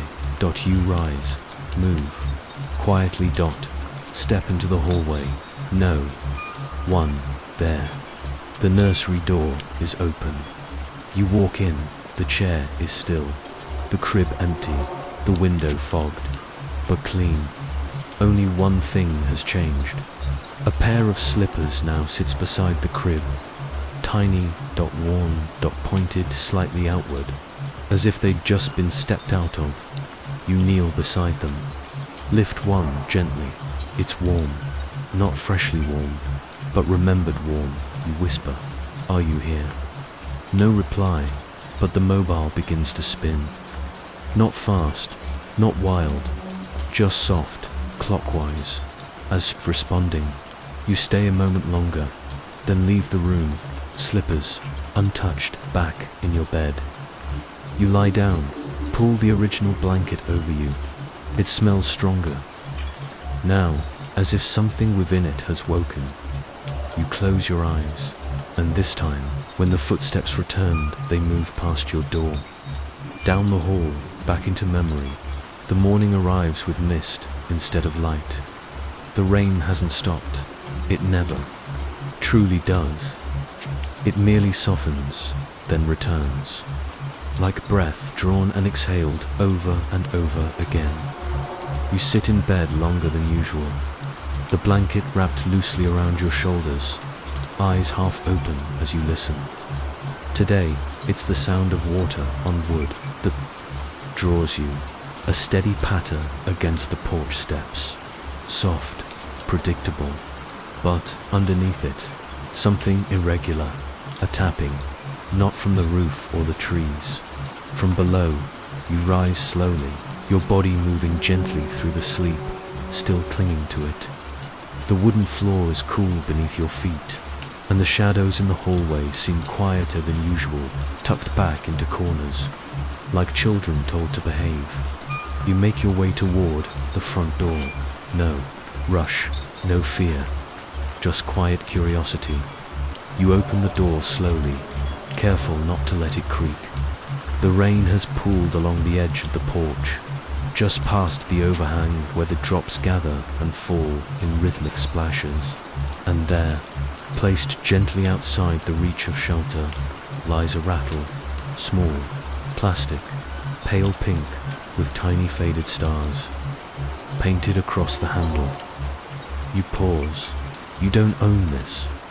You've never seen it before, yet something about it feels familiar. Not as if you've held it, but as if it once belonged in a story told to you long ago. You step out onto the porch, the air damp and sweet with petrichor. The boards sigh beneath your feet, and the rain shifts slightly, catching. your shoulders before you stop under the eaves. The rattle doesn't move, despite the water pooling around it. It remains upright, untouched by wind or gravity, as if placed there carefully, intentionally, waiting. You crouch beside it. Your reflection glints in the puddle eyes, tired, but calm. You reach forward and pick it up. It's warmer than you expect. Not heated, just ... Not cold. You shake it gently. It doesn't rattle, it hums. Just a low tone, soft as a lullaby remembered. In a half dream, you stop moving. And still, the hum continues for just a moment longer, then fades. You look out toward the street, empty. No footprints. No signs of anyone visiting. Just the rain. But when you glance down again, you notice something etched into the porch wood beneath where the rattle lay. A single word. Yours. The grain is worn. The carving shallow but deliberate. You brush your fingers over it. The wood feels old there, softened and worn from time, but the word looks freshly written. You bring the rattle inside. Its presence doesn't disturb the room. If anything, the air settles around it. You set it gently on your desk. It doesn't roll, doesn't tilt, just sits, still humming, but only in memory now. You return to the hallway and glance toward the nursery. The door is closed, but you know better now. Closed doesn't mean empty, still doesn't mean silent. You walk past it, toward the back of the house. The guest room. You haven't opened it in weeks, but the handle feels warm now. Inviting, you twist it. Step inside. Nothing's changed, but something has arrived. A photograph sits on the WINDOWSILL. One you've never placed there, black and white, edges curled. A child's hand reaching up toward a blurred figure, mother perhaps. Only the arm is visible, the rest lost to light and time. You pick it up, written on the back in small, careful letters. She left it in the rain, so it wouldn't follow her inside. You turn the photo over again. The child's hand is holding something, tiny, round, a rattle. You sit on the edge of the bed, photo in hand. The rain ticks along the window pane, steady, soothing, and then you hear it again, that low hum, not from the desk this time, from the ceiling above. You rise slowly back into the hallway, back toward the attic door. You hesitate beneath the hatch. It's closed, but the hum continues, soft, constant. You pull the cord. The ladder descends with a slow sigh. The hum stops. You climb carefully, one step at a time. The attic welcomes you, dim light, dust floating gently, familiar shapes. The crib still sits in the same corner, still, but beside it, something new, a small wooden box. UNLATCHE. You step closer, inside another rattle, this one wooden, carved with initials burned into its base, EMU. Lift it, it rattles gently. Not a hum, not a melody, just the sound of something, hollow and long forgotten. You return it to the box, tucked beside. It is a ribbon, faded blue, fraying at the edges. You step back, let the attic exhale and descend again. Back to the rattle on your desk. You pick it up one last time. It's silent now, but it feels ... resolved. You open your bottom drawer and place it inside, gently with care, and when you close it, the hum doesn't return, only the rain, only the quiet.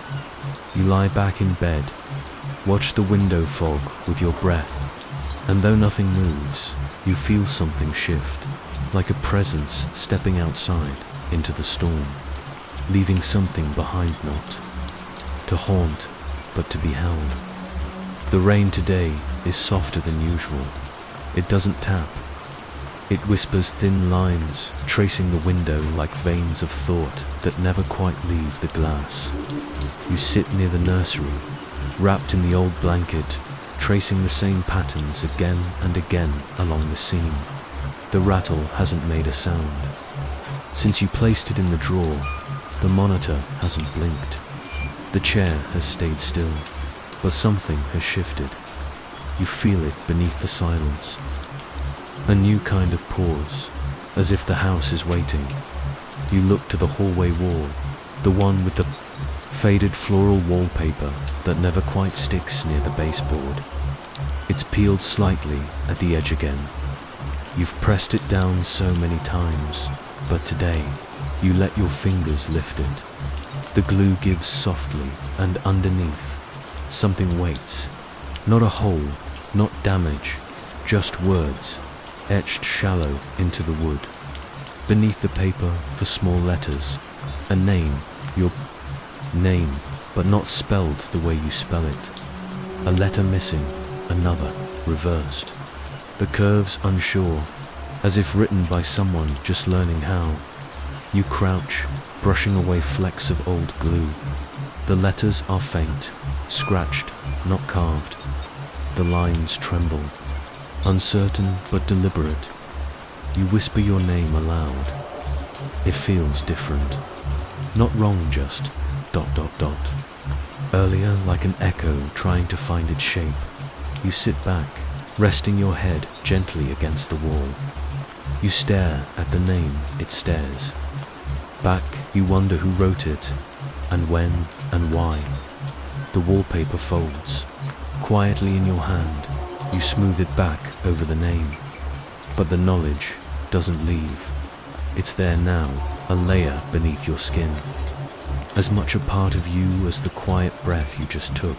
You stand, move slowly to the bedroom mirror.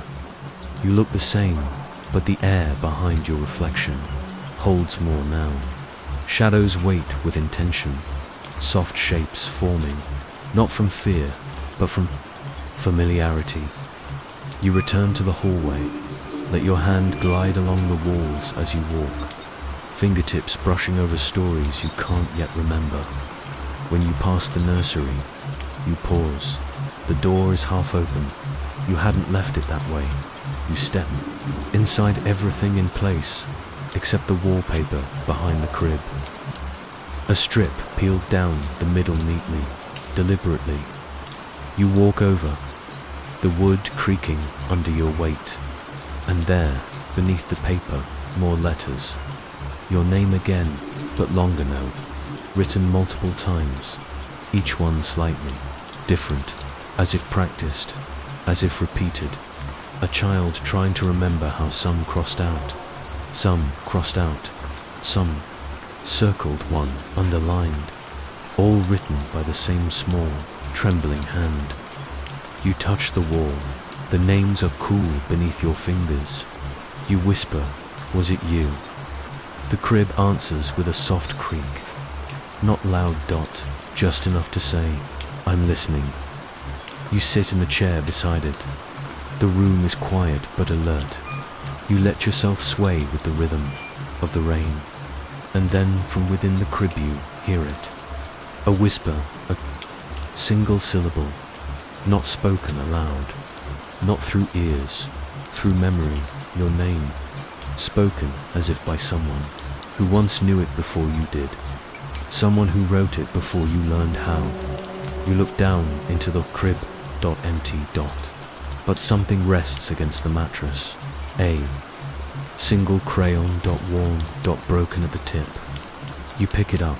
The color is faded red, not vibrant anymore, but soft, sleepy, used too many times. You hold it in your hand for a moment, then set it gently on the dresser as you rise. The mobile turns once, a slow spin, no music, just motion. You exit the room, leave the door half open, the way you found it. Back in the hallway, you kneel again by the first wall. Peel back the wallpaper one more time. The name is still there, but now another has joined it, not yours, just beneath, small, crooked, but careful, .elli.u, say it aloud. The house exhales, the light in the hallway softens, and the floor warms beneath your knees, as if you've remembered something you didn't know you forgot. You smooth the wallpaper, back over the names, not to hide them, to keep them safe. You rise slowly, return to your room. The rain still whispers, and beneath it, you think you hear another sound. Not the monitor, not the rattle, not the chair, a pencil, maybe, scratching softly, writing. Something, somewhere just beyond the walls. Rain falls again. It has become more than weather, more than sound. It's a presence now, something steady, something watching, something ... remembering. You sit near the window, elbow on the sill, watching. The mist dance along the glass. Your breath fogs the lower corner, slow and warm, as outside the world blurs under soft grey sheets. And then, without warning, you begin to hum. You don't think about it, you don't mean to, but the melody spills out of you, delicate and low-like. A thread pulled gently from the center of your chest. The tune is unfamiliar, and yet it moves your lips like muscle memory. A lullaby, simple, circular. You try to stop, just for a moment, to think. But your lips don't still. They continue on their own, humming gently, almost absently, like you've been humming all your life. Like something is singing through you. The hairs along your arms rise, not in fear, but in recognition. It feels good. It feels wrong. It feels like remembering something before you're ready. You lean your head against the window, humming softly, and the rain seems to join in. Each drop hitting the pane adds to the rhythm. The house hums too quietly, subtly, a resonance under the floorboards, inside, the walls, like it knows the song, like it's been waiting for you to remember it. You close your eyes, and suddenly, you're not sitting at the window anymore, not fully. You're rocking the creak of the chair. Beneath you, the heaviness of a blanket. Across your lap, something cradled in your arms. You don't look, you don't need to. You just hum, and the thing in your arms, whatever it is, breathes deep. Contented sighs, the kind a child makes when it dreams. Safely, you open your eyes. You're back in the room.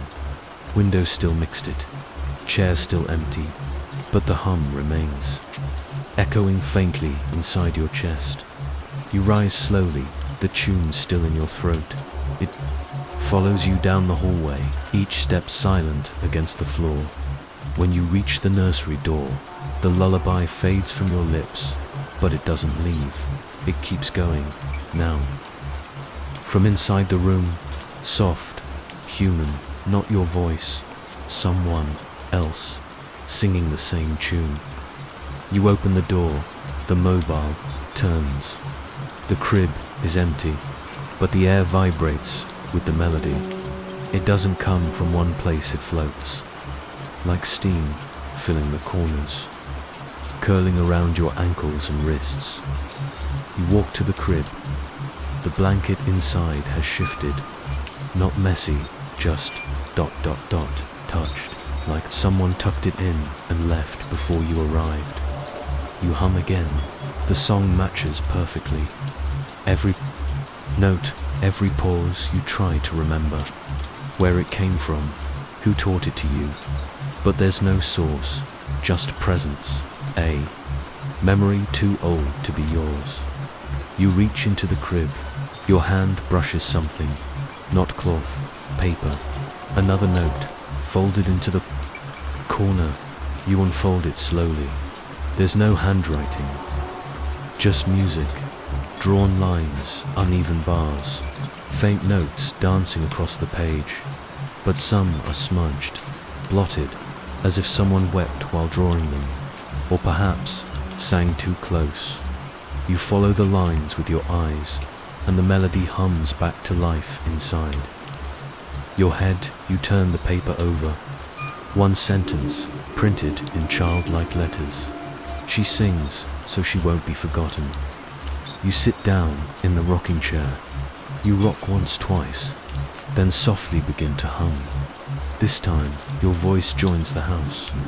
No resistance, no thought. It's not just a lullaby now. It's an anchor, a calling. And as you hum, something shifts beneath the nursery floor. Not a movement, not a noise, a knowing.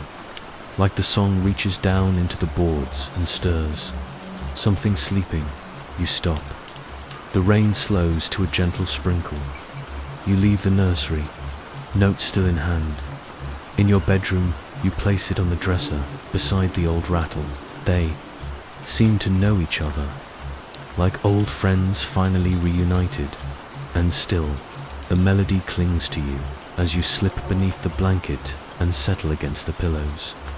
You hear it again, not from your lips, but from somewhere nearby. Soft, hollow, carried, on breath, not your own. And yet, you feel no fear, only calm, only weightless memory, only the sound of someone being remembered. As you close your eyes, the lullaby continues, a sound both yours and not yours, moving gently through the walls and deeper still into the floor. The rain begins again in the late afternoon. Just as the clouds settle low enough to touch the roof, you sit quietly in your room, not doing much of anything. The kind of sitting that's more like listening with your body, with your breath. The world outside is hushed, not empty, just waiting, across the room. The mirror catches your eye. You've passed it 1,000 times. You've used it to fix your collar, to check your tired eyes, to see if something behind you has moved. But today, it's different. Not the glass itself, not the frame, though the wood does seem darker now, soaked in something the rain can't quite reach. It's the reflection. It sways gently, back and forth. Not your body stays still, but in the glass, you move, like a boat in shallow water, like a cradle rocked by unseen hands. You tilt your head, the image doesn't follow. Instead, it rocks the other way. You rise, slowly approach the mirror. The glass is clear, clean, no fog, no dust. Just the strange slow motion of your other self, moving as if held. C-R-A-D-L-A-D, watched. You place a hand to the glass. Your reflection stops, then moves again, and now you're holding something. Just for a second, your arms curve into a shape, your shoulders soften, and a weight presses against your chest. It's gone the moment you blink, but the sensation lingers, warm, heavy, familiar, you. Step back, the mirror stays still, so do you, but inside you, something shifts. A memory you don't own, a rhythm you didn't invent. Like the lullaby, like the rattle, you turn away. But as you do, the mirror catches the light, and the light catches a line, etched into the corner of the glass. Tiny, barely noticeable. You lean close, hold her gently. The words are shallow, scratched like a whisper left behind. You say them aloud, and your arms remember the shape, a curve, a weight, a child. You don't know her name, but your body does. You sit on the edge of the bed, hands folded in your lap, and glance toward the mirror once more. This time, it's empty. No reflection, just glass, as if it no longer needs to show you anything. You lie back. The blanket wraps itself around your legs, as if helping. The ceiling above you creaks, but not from footsteps, just breath. Just the sigh of an old house that remembers more than you ask it to. And then you hear the sound. A soft rocking dot, wood against wood. It's not the crib, it's the mirror. It's moving, not wildly, not suddenly, just gently, back and forth, swaying like it's dreaming.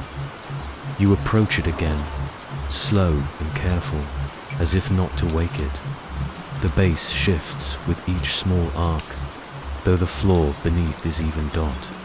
The mirror rocks on its own, and when you look into it, this time you see a nursery behind you, but not the one upstairs, not the one in this house, a different one, older or newer. Hard to tell.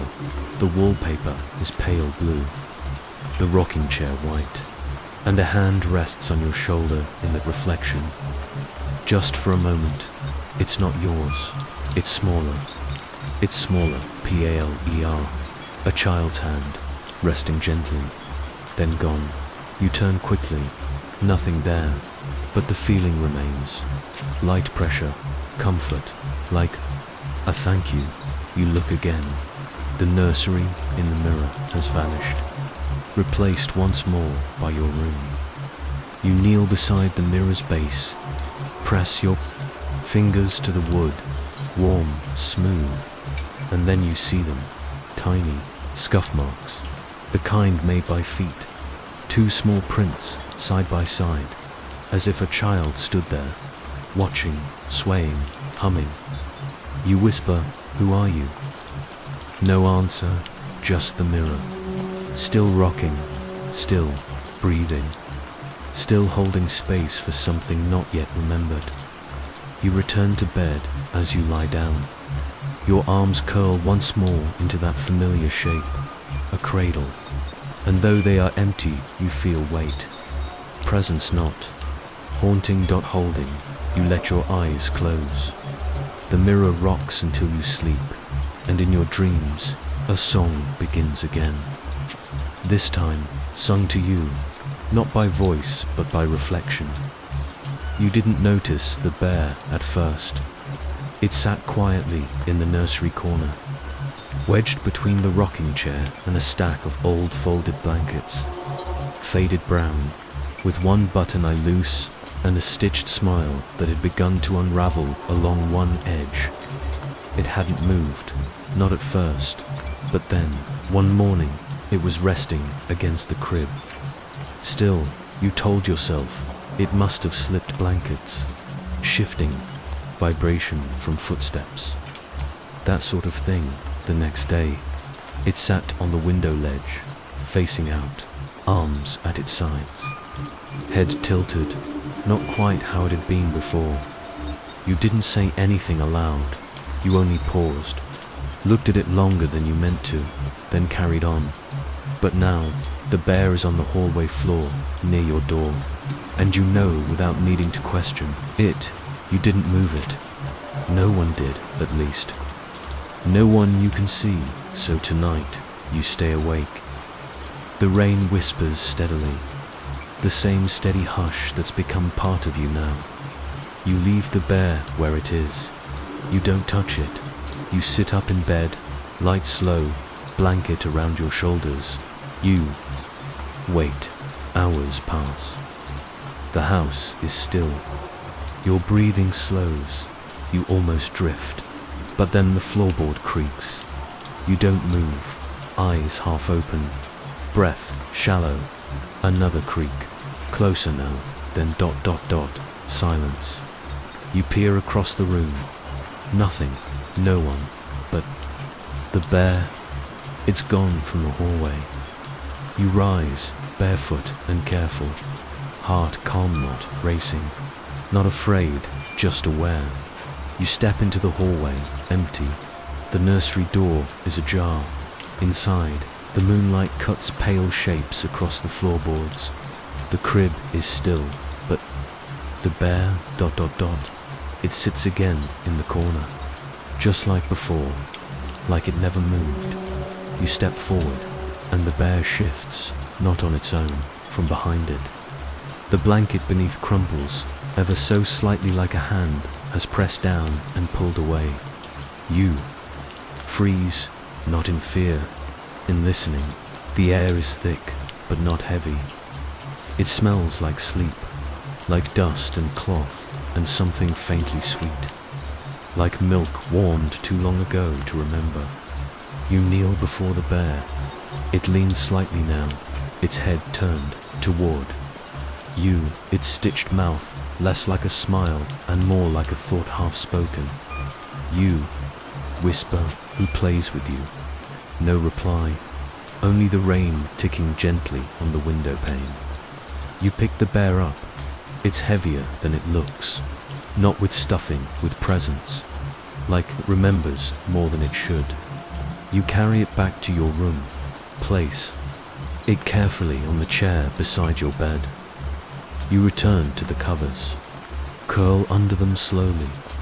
The bear doesn't move. You drift, not fully into sleep, but somewhere near it, that space where thoughts float and shadows soften and then sound. Not from the nursery, from the chair. A tiny shifting, the bear has changed positions. Its arm now rests on the armrest, its head slightly higher. You close your eyes again. You don't mind whatever is moving. It means you no harm. You can feel it. You can feel the intention, not watching, not warning, just ... wanting, like a child asking to play. You whisper again, are you lonely? The room responds with silence, but in your mind there's an image now, a child, no older than 3, sitting on the attic floor with the bear between their knees, humming softly, rocking gently. The child is mostly shadow, but their humming is real. It sounds just like the lullaby. You open your eyes. The bear is on the floor, upright, facing you. You reach down and place it back on the chair. You wrap the blanket tighter around your shoulders, and this time, you hum first, low and slow, and after a moment, the bear hums with you. Not aloud, but through the floor, through the air, through the quiet weight of the house, it joins in. You sleep, and when you wake, the bear is gone from the chair. It sits, once again, in the corner of the nursery, exactly as it had been before, waiting, but this time, a single toy block lies beside it, with the letter E carved deep into one face. You pick it up. The wood is old, the corners softened by time. You place it beside the rattle in your drawer, close it. The humming stops. The air rests. But you know tonight, the bear will move again. Not to scare, not to confuse, only to be near, only to be remembered. The rain begins just before dusk, not falling exactly, but returning like it never truly left, like it's been waiting above the clouds, just out of reach, until the moment felt right. You sit by the window, again. You've stopped turning on lights at night. The glow from the street lamp outside is enough, soft, mellow, as if the dark no longer needs resisting. Your blanket curls around you like a second skin. The stuffed bear rests on the chair beside you. The rattle, the lettered block, the lullaby, they've all become part of your rhythm now. Threads in a quiet pattern you're beginning to understand. But tonight, something new begins. It starts with the rain. Only now NIT carries words, not in any clear way, not spoken, more like shaped. The pattern of drops against the glass feels almost deliberate. You listen closely, then closer, and there so. Faint, it barely exists. You hear it. A woman's voice. It comes from beyond the window, beyond the mist, beyond what you can see. My baby. Drawn out, breathy, kind, but not familiar. You sit up straighter. Your skin tingles not with fear, with memory teasing the edge of knowing. My baby, she says again, like a song fragment caught in the storm. You whisper back, who are you? No answer, only the whisper of rain against the roof. You leave the chair and move through the hallway slowly. The light bulb above flickers once no more. You stop at the nursery. The door is open. The mobile above the crib is turning. The bear is in its usual spot. But now, on the rocking chair, something rests. A shawl, old, faded grey, damp, though the window hasn't been opened. You pick it up. It smells like time, like lavender wilted in a drawer. And something else. Something faintly sweet, like talcum powder and tea left too steep too long. You hold the shawl gently, as if it might remember how it was once worn. Then you hear her again, not from the window this time, from the baby monitor, though it's been silent for days. My baby, are you cold? Your breath stills. She's not angry, not demanding. She sounds concerned. You whisper, I'm not your baby. But even as you say it, you aren't entirely sure. The mirror in your bedroom rocks once in response, then stills, and the mobile slows. The voice continues, soft and low. Such little fingers. You used to hold my hair when you slept. You close your eyes. Something flickers behind them. A hand, small and pink, clinging to a lock of dark hair. The image disappears. You press the shawl to your chest. I don't remember you, you whisper. That's all right, she says through the rain. Her voice echoes faintly in the pipes, as if the house itself carries her tone. You were very small. You want to ask if she's real, but the question feels too clumsy. Instead, you ask, why are you here now? There's a pause, then, because. You called. You sit down in the rocking chair, the shawl still wrapped in your arms, the bear at your feet. The house breathes with you. Did I? You murmur. Yes, she says. You found the name I scratched. You hummed my song. You held. The bear you rocked in the chair. You remembered. You breathe in slowly. It all feels so close now, like a forgotten lullaby at the back of your throat, waiting to be sung again. But who are you? You ask. She doesn't answer. Instead, a new sound enters the room. A hum, the lullaby, but not yours this time. Hers, it comes from inside the walls, from below the floor, from behind the mirror. A voice without a body, a mother without a child. You close your eyes and hum along.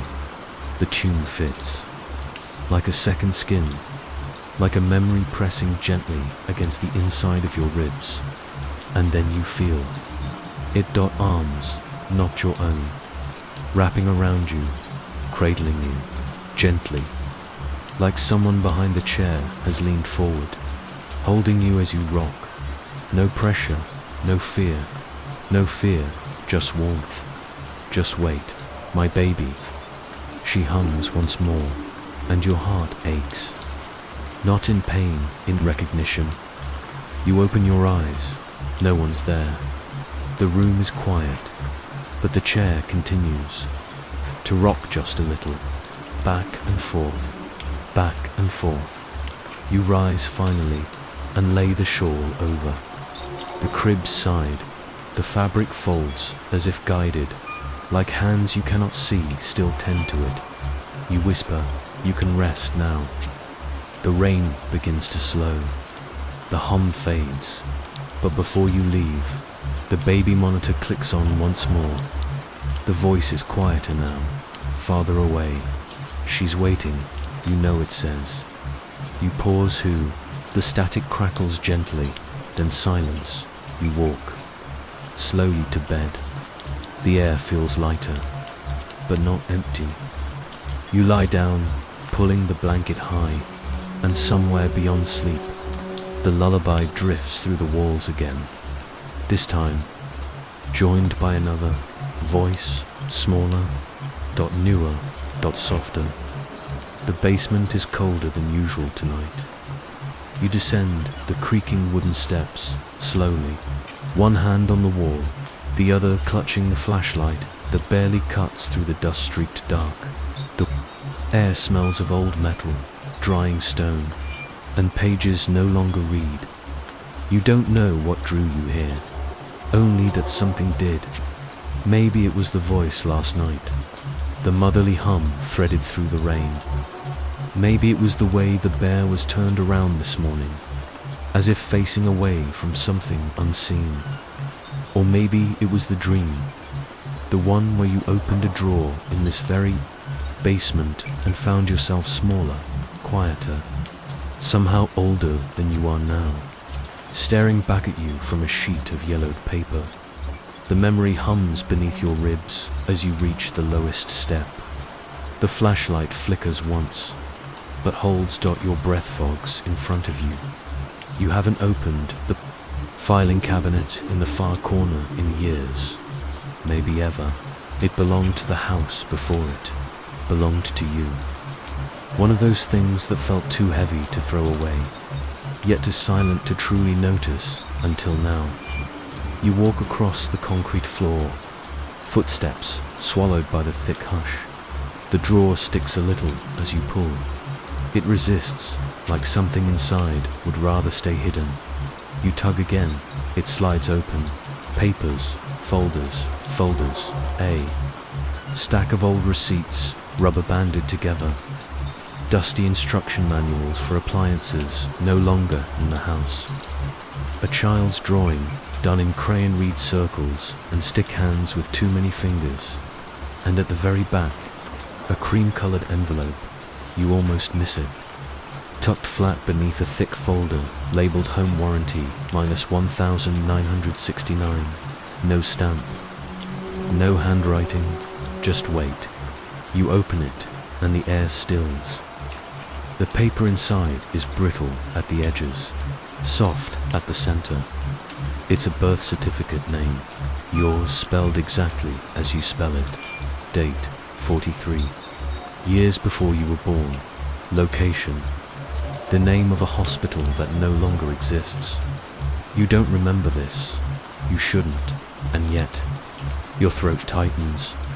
Because it's not just your name, it's your face, affixed to the lower corner in a tiny aged photographs, sepia-toned, curled at the edges. A newborn swaddled in a blanket with initials embroidered into the hem. Yours again.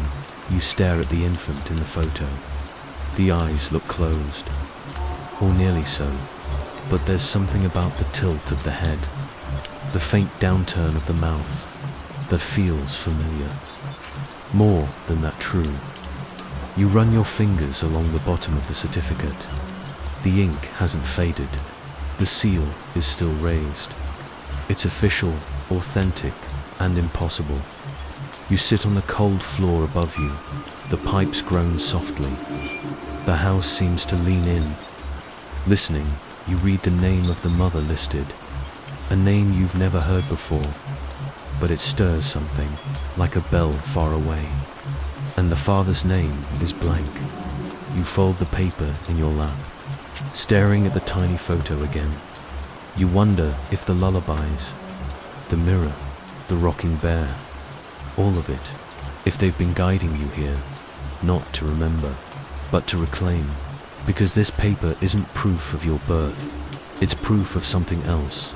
A version of you that once was, or still is.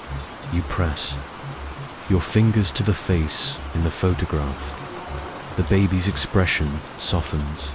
You blink. No, it hasn't changed. But something inside you has. You take the certificate upstairs. Your hands feel lighter than they should. Like the weight is not physical, but carried in memory. You place the paper on your dresser beside the mirror. The rain falls outside. Steady now, familiar. The bear rests near the cradle. Facing the nursery window, you turn back to the certificate. The ink glistens faintly, though it's dry. You lean close. The child's blanket in the photo, the same one folded in your drawer. And, beneath it, something new. A note tucked into the envelope's lining. You almost missed it. You pull it free. 3 words, scrawled in shaky pencil. Don't forget her. The writing is small, but not a child's. It's older, more desperate. You sit on the edge of your bed and hold the note tight. You think of the woman in the rain, the lullaby in the walls, the crib, the footsteps, the bear, all of them circling. You gently, not haunting, not warning, just reminding. You look back to the mirror. Your reflection doesn't move, but the chair behind you does. Just a slight creak, like someone settling into memory. You whisper, "I haven't forgotten." And somewhere deep beneath the floorboards, or in the spaces behind the walls, you feel it. Not a voice, not an answer. A breath. Like someone just released a sigh they'd been holding for years. You tuck the note beneath the photograph. You don't lock the drawer. You don't close the nursery door. You just rest beneath the blanket, with your name stitched across the edge, and the rain begins to sing again. Not the lullaby. This time, something older, something slower, like the soft turning of a page no one else could read. Tonight, the rain doesn't fall in lines. It curls, loops, spins in little circles against the windows, as if trying to trace something it's forgotten. The sound isn't background now. It's center. You feel it in your skin, as though the house has become part of the storm. Or perhaps the storm has become part of the house. You move through the hallway, like you always do, or so you think, but something's off. The light from the lamp spills across the floor in a strange pattern longer than usual, bending along the grain of the wood like it's being pulled toward something. The wall ahead. Was it always that far? You pause, turn around. The hallway behind you has lengthened too, only a little, but enough to know that the house is breathing. Again, not physically, but structurally, emotionally, with the same subtle shift you feel. In dreams, when the room you thought you knew leads into another one, you don't remember building. You walk forward carefully. The nursery door is on the left, but now there's a second door, just beyond it, a door you haven't seen before, or maybe you reach for the handle. It's cold, but not locked. It opens with a soft creak, like an exhale. The room inside is small, bare walls, a wooden floor, and a mirror taller than any in the house, without a frame. Leaning against the far wall, it reflects the hallway, the crib, the light behind you. But not you, not at first. You step fully inside, and then the reflection shifts. There you are, but not as you are now. You're younger, smaller, maybe 7, maybe 8, standing barefoot in pajamas you've never owned, holding something in your arms. A toy, a blanket. No, it's the bear, the same bear from the nursery. Its stitched smile is whole. Now, you blink, the child you doesn't. Their eyes stay fixed on yours through the mirror. They don't smile, they don't move. They look afraid, and somehow you know they're not afraid of you. They're afraid with you together, bound by a fear too old to name. You step closer to the mirror. The child shifts slightly, 1 foot forward, bare toes on the wood. They mouth something. You don't hear it. You try to read their lips. 3 syllables, maybe 4. Then again, you lean in. This time, you understand. You've been here before. The lights flicker, not violently, just enough to make the room feel more like memory than space. You turn around, the door is gone. Only wall, you turn back to the mirror. Now the child is seated, rocking not in a chair. On the floor, arms around their knees, eyes wide. You know this room, not just because it's here, now because it was once yours.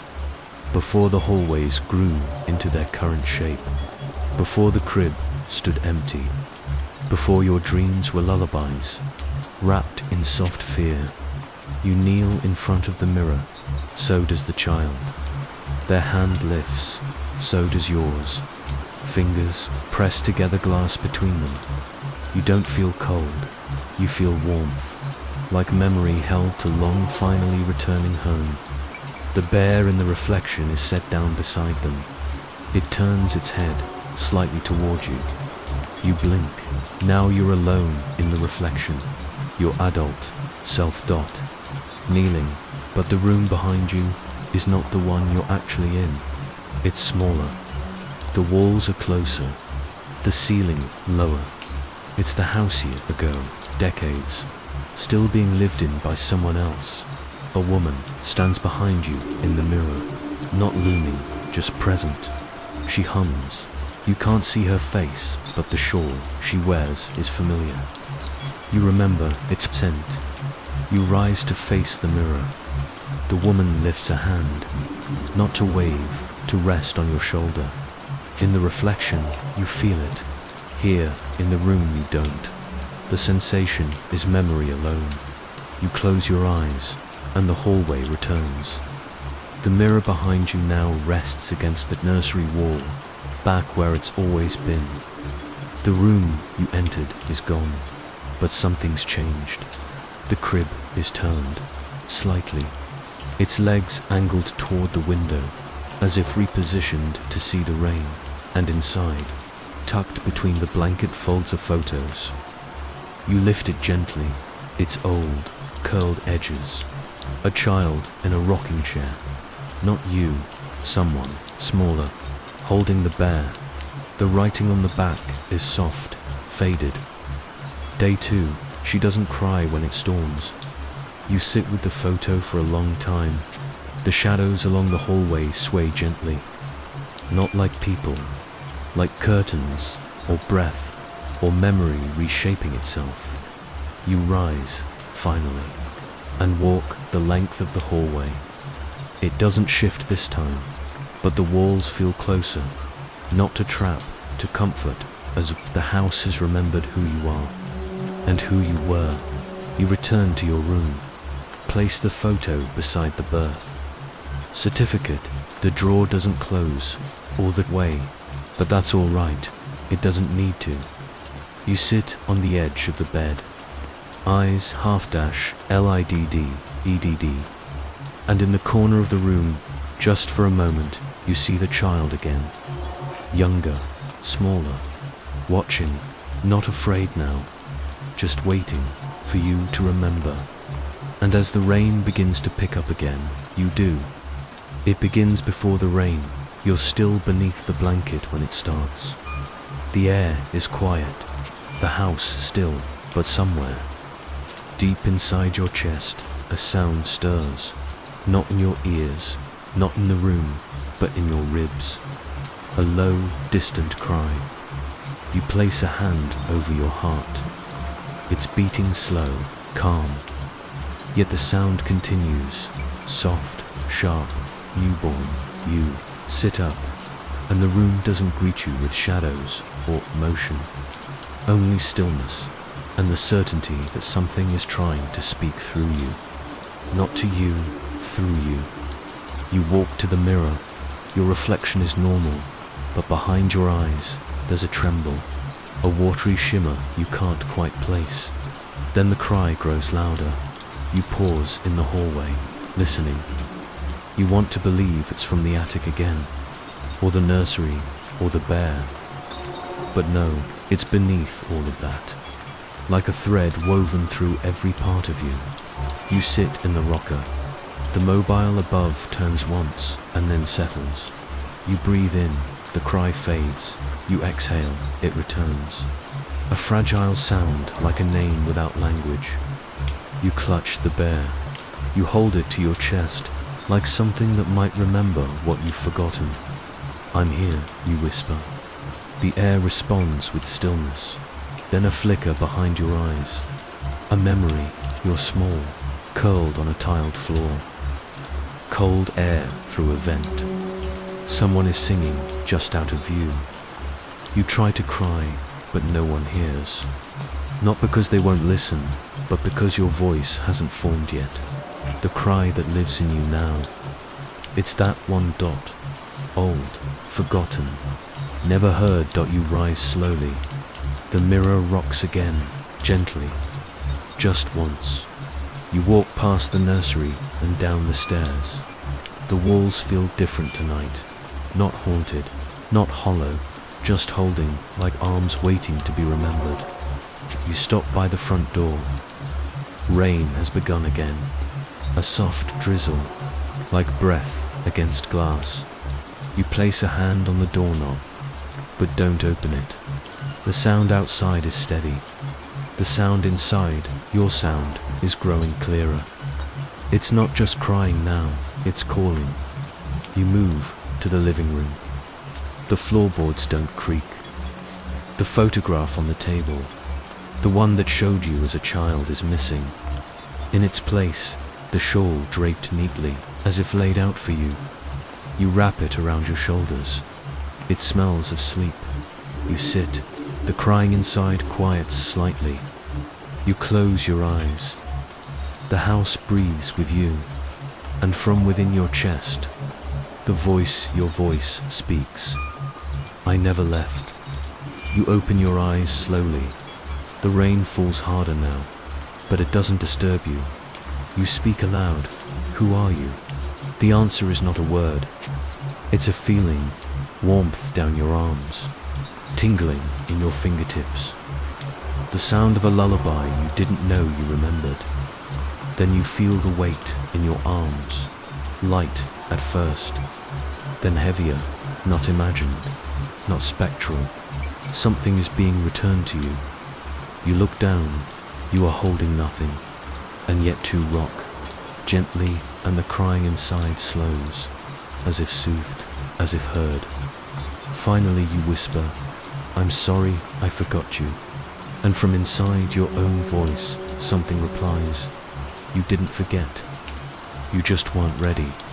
Tears prick your eyes, but you don't cry. The sound inside has quieted now, and in that hush, you begin to remember. The woman in the rain, the name on the wall, the lullaby, the eyes behind the glass.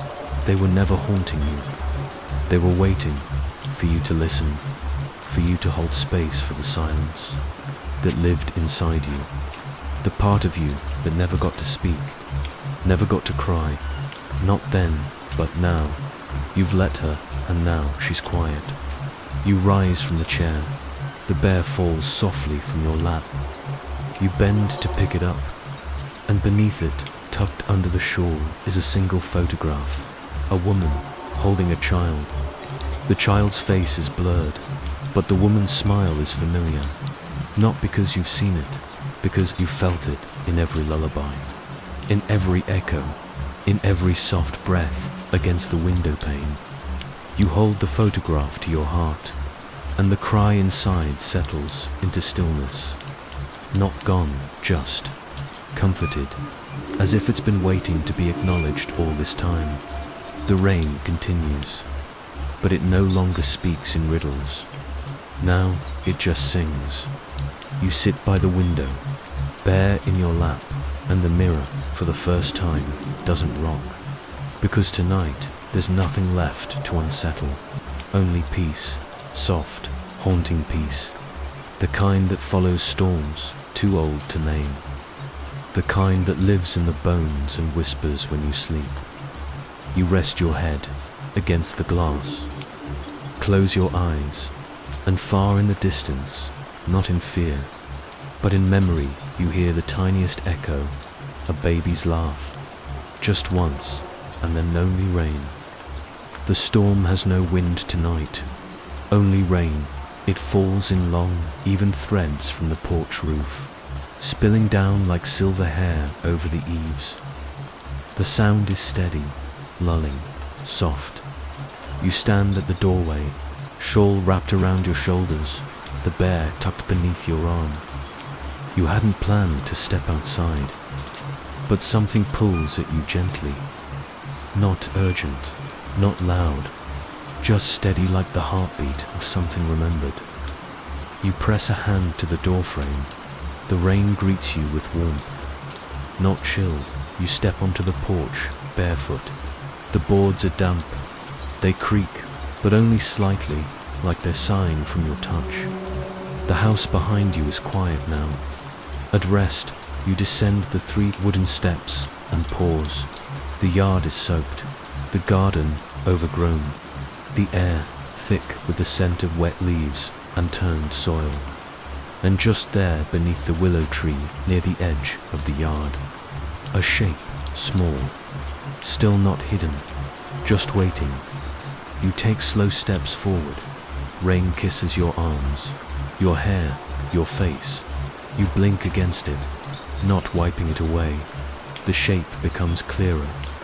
A child, sitting upright in the grass, unmoving, wrapped in a soft cloth, not shivering, not crying, just watching you.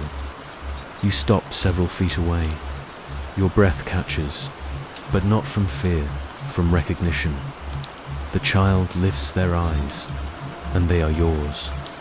Not exactly, but close enough to feel something tug beneath your ribs. A mirror not of reflection, but of echo. They blink slowly. You kneel in the wet. Grass dot the bear is still beneath your arm. You offer it gently. The child doesn't reach for it, but they smile, not fully, just enough. You whisper, "Are you cold?" The child doesn't speak, but you feel the answer in your chest. No, not anymore. You look around the yard. The willow's branches sway slightly, but there's no breeze. Just motion without wind. Life without reason.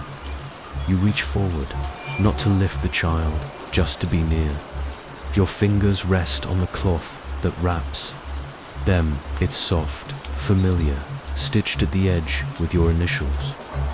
You say nothing, because what would words do here? This isn't a moment for answers. It's a moment for presence. You sit beside them in the grass. Rain pools in the folds of your sleeves. The child doesn't look away. You feel something loosen in your spine, like tension, held for years, has finally unraveled. You don't ask who they are. You already know, not in the logical sense, but deeper. They are what was lost, what was left behind, what never got to be held until now. You glance toward the house. Its windows glow faintly with amber light, like it's watching from the inside. Keeping guard, the child reaches out. Their hand brushes your wrist.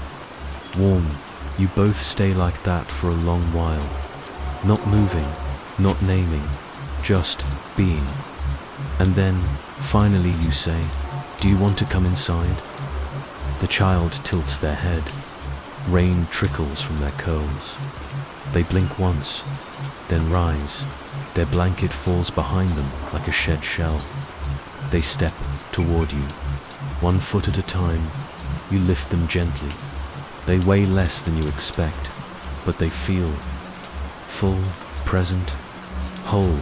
You carry them back across the lawn, through the soft puddles, up the porch steps, and the moment you cross the threshold you feel it.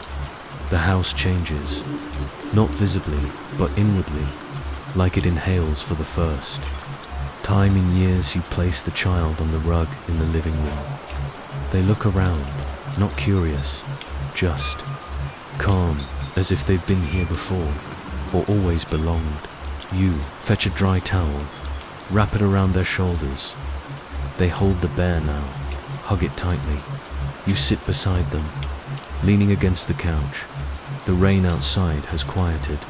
You both listen to the patter fade into mist.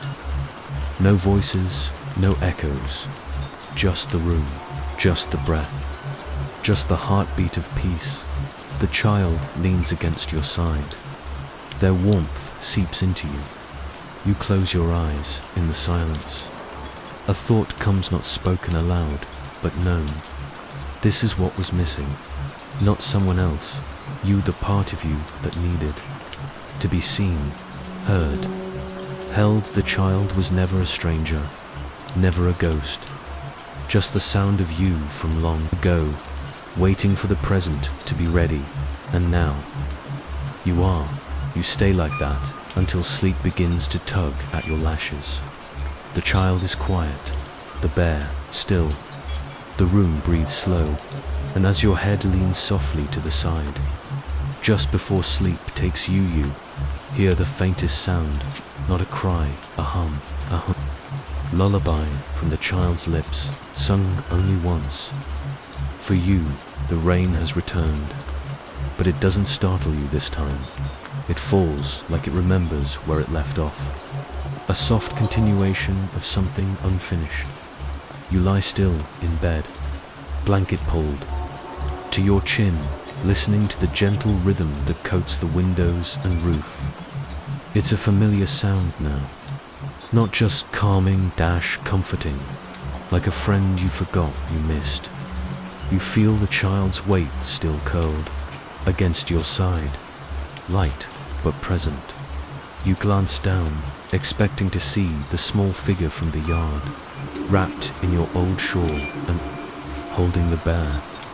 But there's nothing there now, just the blanket, warm with memory.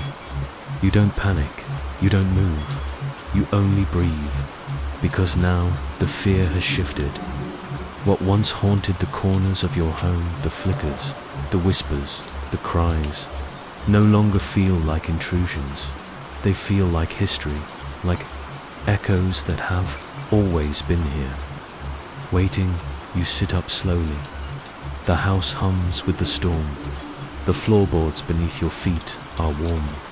As if recently walked, you step out into the hallway.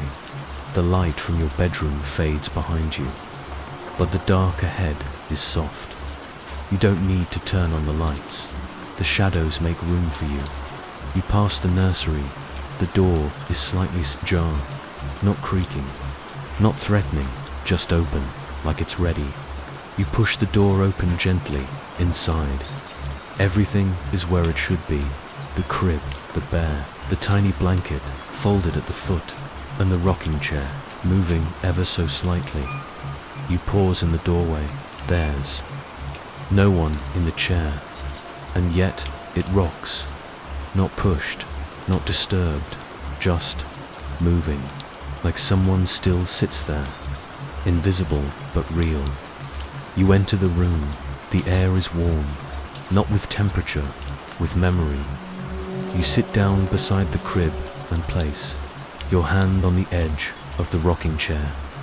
It stills instantly, but the moment your fingers lift it begins to rock again, this time slower that you close your eyes, and in the quiet you speak. I know you're here. The rain seems to pause, just long enough to listen. I thought I was alone in this house. I thought I was imagining things, a soft creak from the rafters above. Not footsteps, not voices, just acknowledgement. I see you now, you whisper, and somewhere deep within, you feel the house respond, not with sound, not with movement, with knowing. You rise and move to the window. Outside, the yard is bathed in silver. Raindrops cling to the grass, shimmering like dew in moonlight, and beneath the willow, the spot where the child once sat still, but not empty, a faint indentation remains, as if the earth remembers the weight. You place your hand on the glass, and just then, Behind you a lullaby hums, not from your lips, from the rocking chair, the same tune you hummed. Days ago, the one you never learned, the one you carried in your bones. You turn slowly, the chair rocks gently, no figure, no face, just presence, and you don't need to see more. You whisper, I was never alone here, and the house agrees. The hallway light flickers softly, not from a fault, but like a blink. You step into the hallway again, and with each step, you begin to notice things you missed before. Photos that were turned inward, now face forward. Books you thought you'd lost sit on the shelf, just slightly out of place. A drawing on the wall, childlike scribbles of a house. A tree, a figure holding hands with another, drawn in crayon you don't remember owning. You trace the name at the bottom, not yours, but familiar, her name. You walk to the kitchen, the table holds a teacup, dot, empty. Dry dot, but you know you didn't set it out. You'd smile, dot, soft, small, private, because you understand. Now they were never haunting you, they were holding you, the house. The cries, the lullabies, the laughter, the rain, dot, all pieces of a story that lived here long before you did. A story that somehow belonged to you anyway. You walk back upstairs into your room. You don't close the door. You leave it open just enough for the hallway light to filter in. You sit on the edge of your bed, facing the mirror. It doesn't rock tonight. It reflects clearly. You, just you, and something else behind your eyes. Peace. You lie down. The blanket pulls around. You like an embrace. The rain continues. But now instead of washing things away, it settles them. It tucks them in. The crib is still. The bear is at rest. The rocking chair hums just once. And somewhere, far back in the quiet, someone whispers, sleep now, we're home. A flying saucer under my bed. I think I was 10 when I first started noticing it happen. To be fair, I have always been kind of stupid, but I still don't think that is an excuse for not noticing for so long.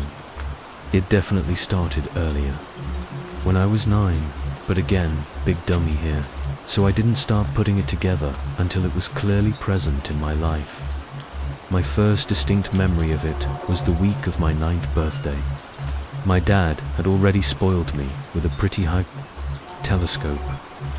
He let me open it early since there was supposed to be a meteor shower in the forecast, and he didn't want us to miss it. Looking back on it, this present was almost certainly something my dad got more enjoyment out of, but honestly, I would do the same thing if I were a parent. Camouflaging your toys as a present for your kid is pretty genius. Anyway, it was a couple of days before my birthday, and we started to set it up in the backyard of our standard suburban house. Like most suburban neighborhoods in the early 2000s, the kids of the neighborhood were essentially communists, sharing a collective pile of half-broken toys, various sports balls, chalk, bicycles, etc., that always seemed to litter the identical yards of each passing house. So, after my dad finished propping up the rather hefty telescope, a crowd of sweaty, summer-stained children began immigrating to our backyard. After some scouts had peered over the fence, naturally, I was pretty pompous as I showed off what was certainly the most expensive and high-tech toy in the neighborhood. I allowed a line of kids to take turns peering into the scope and stare up at the late afternoon sky. Obviously, they couldn't see shit besides blue, but they still acted like they just saw the face of God, which only made me feel more superior. As the owner of this shared telescope, my dad nervously watched over the whole outing, begging each child to be gentle as they adjusted the scope wildly from left to right.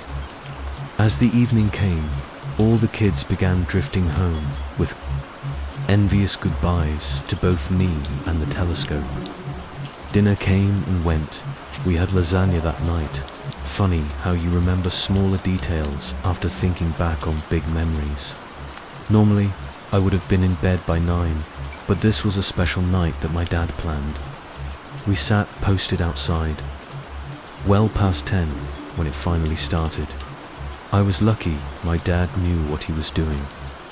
I had no idea how short the shower would be. As soon as the first meteor shot through the black night sky, my dad tore off his patio chair and lunged to the telescope. If he hadn't egged me over in time, I would have missed my chance to see in detail. I was so mesmerized by the distant zipping lights that I just stood there, mouth agape and head craning upward, with an urgent pull of my arm. My dad dragged me over to the scope as the shower cascaded into the dark horizon. Aiming my eye down the lens, I saw it all in its vibrant glory.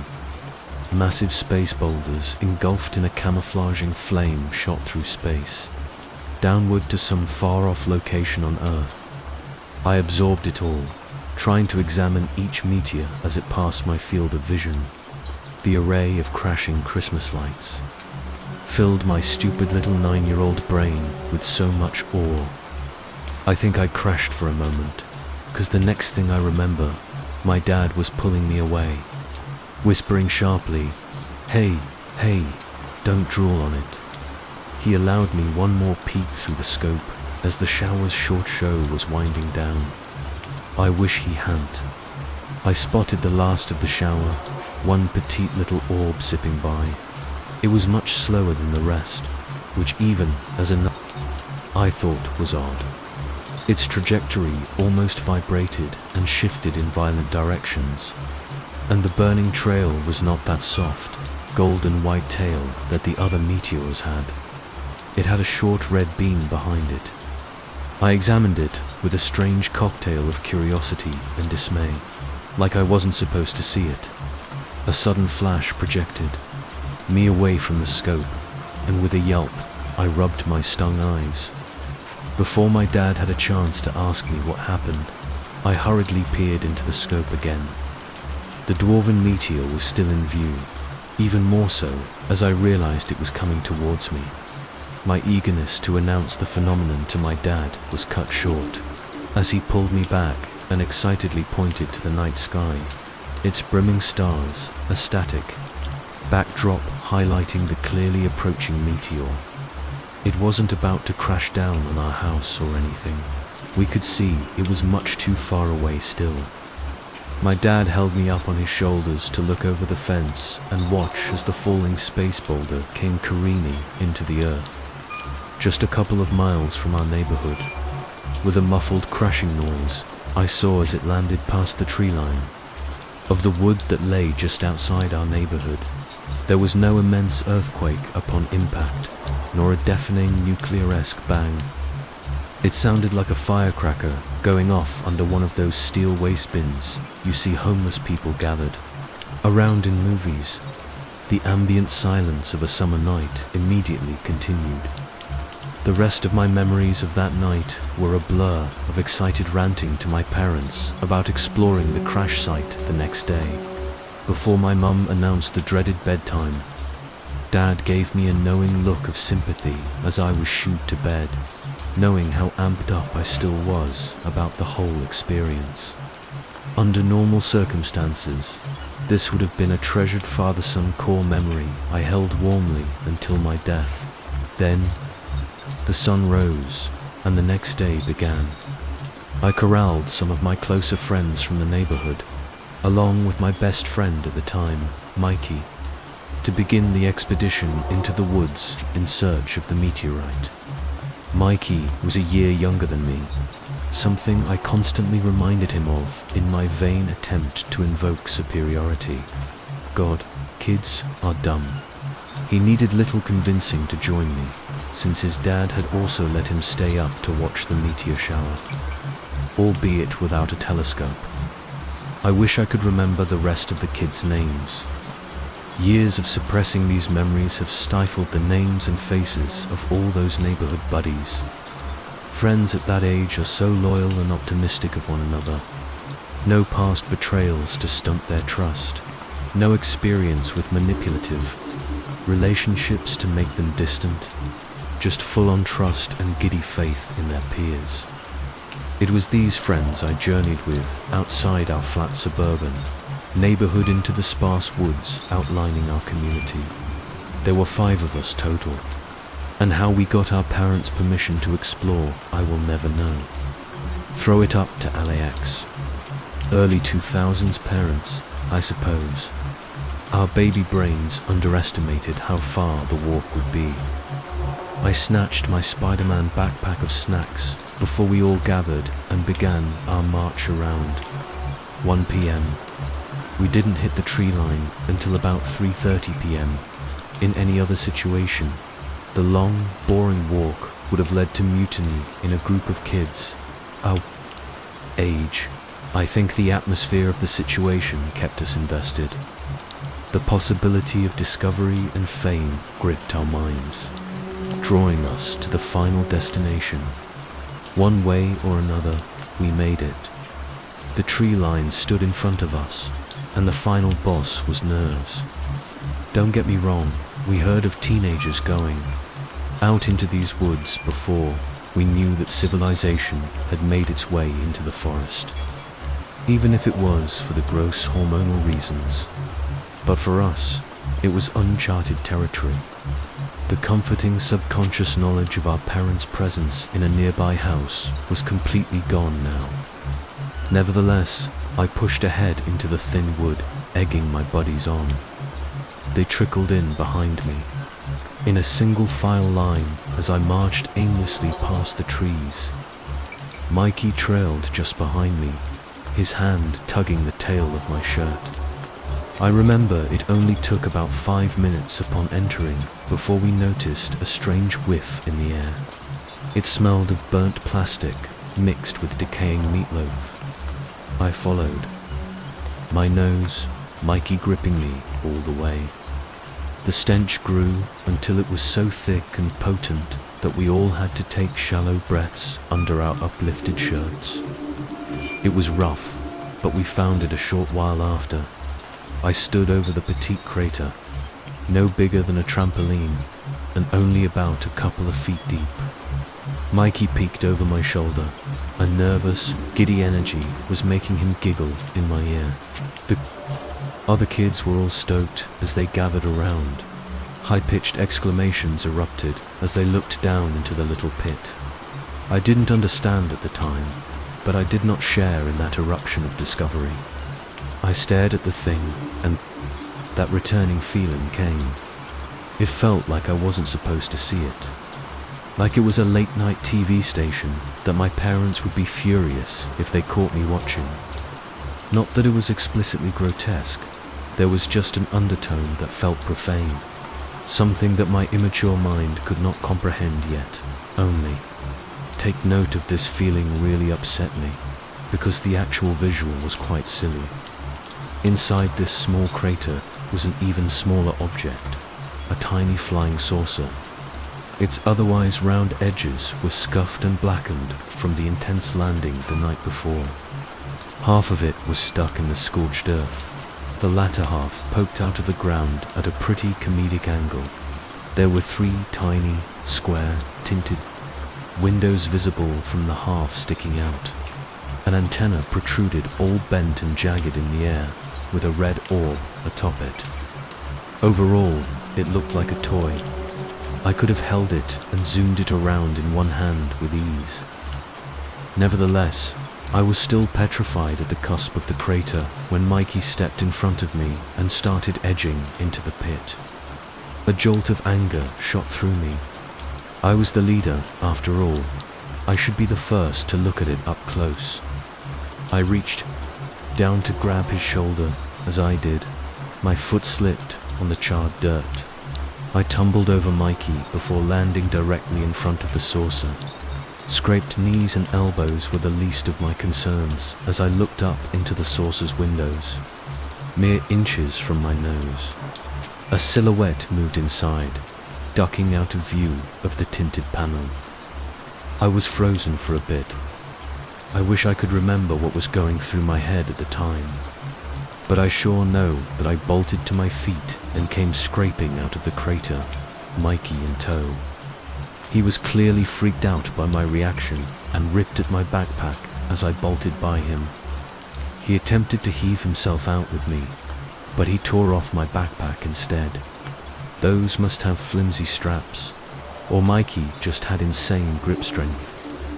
Either way, we charged out of the woods, the others following us in a panicked confusion. We all ran home, back to the safety of our homes, our collective playpen. It was late afternoon by the time we made it to the neighborhood, winded and sweaty as hell. We all sat on a freshly mowed lawn, panting. Everyone was staring at me, waiting for an explanation. I tried ignoring them, catching my breath, and hoping they would drop the whole topic. They didn't, obviously. Mikey was the first to break. The silence, he simply asked why I got all spooked and ran. Why I had freaked everyone out like that. I think it's clear, up to this point, that I was kind of a shitty, spoiled kid. I had to be the leader. I had to show off the cool toys I got, and I had to leverage what superiority I had over others. The idea of losing all the, in my mind at the time, status points I had accumulated with my group of friends scared me. I was afraid of being seen as a big chicken, lesser, so I lied. I told them I felt a heat from it, and we hadn't considered the radiation levels that could have been coming off the saucer. That, for all we knew, we could have been exposed to mutating levels of radiation if I had not chosen to run Dot 2. Give my 9-year-old self some credit. This could have been a pretty valid concern, but hardly portrayed in an accurate sense. My friends ate it up. A look of horror and amazement crossed their faces as they considered the possibility and its legitimacy. Mikey nodded his head with a thoughtful finger pressed against his chin, which filled me with relief as I valued his opinion of me the most. The rest of the waning afternoon light was spent reminiscing of the adventure, the strange object in the crater, and our now harrowing escape from its radiation rays. As dinner time rolled into our collective subconsciousness, the group dwindled one by one until it was just Mikey and me sitting on my parents' lawn. As he was about to leave for his own house, he suddenly blurted out in dismay, "Oh, your backpack. I'm sorry, I tore it bad."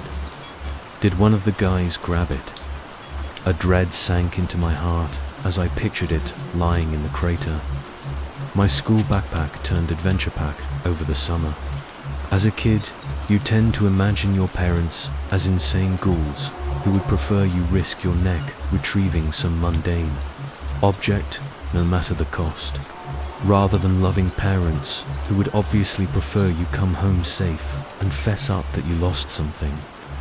Well, I pictured my ghoulish parents flipping out over my backpack missing. God forbid a 9-year-old lose a Spider-Man themed backpack his parents bought for $15 at Walmart. I didn't think of it like that though. To me, I guess. I was just afraid of them seeing me differently, like a son they couldn't trust as much anymore. So, with a quick explanation to Mikey, I turned around and ran back to the forest. The summer night still retained some hint of light as I re-entered the woods. I had the whole run to plan my extraction. Tip my toe into the crater, with one hand remaining on the cusp, and reach for the pack. Simple as I slowed to a jog as it came into view, the familiar stench still lingering in the cool summer breeze. I inched over and peered into the shallow pit. There sat my backpack. Spider-Man was coated in a streak of dark dirt. My eyes shot to the center of the pit. I felt queasy. The saucer was gone. A tiny indent in the earth was all that remained of its presence. I remember feeling mad at myself for being so scared. Why did I still feel uneasy despite it being gone? Either way, I was there for a reason. I began crawling down toward my pack, one hand on the edge of the small crater, the other reaching down to retrieve.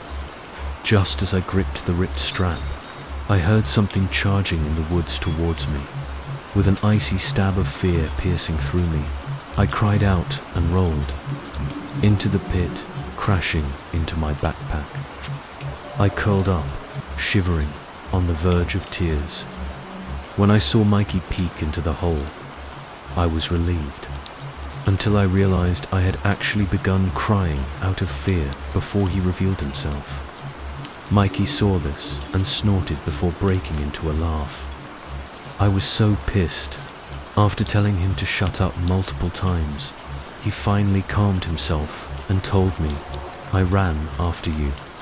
I was worried about you going alone. I didn't deserve a friend like Mikey, and in that moment, I wish I were grateful for him. But I wasn't. I was furious that he saw me in a weakened state, that he saw me crying, that he scared me so bad.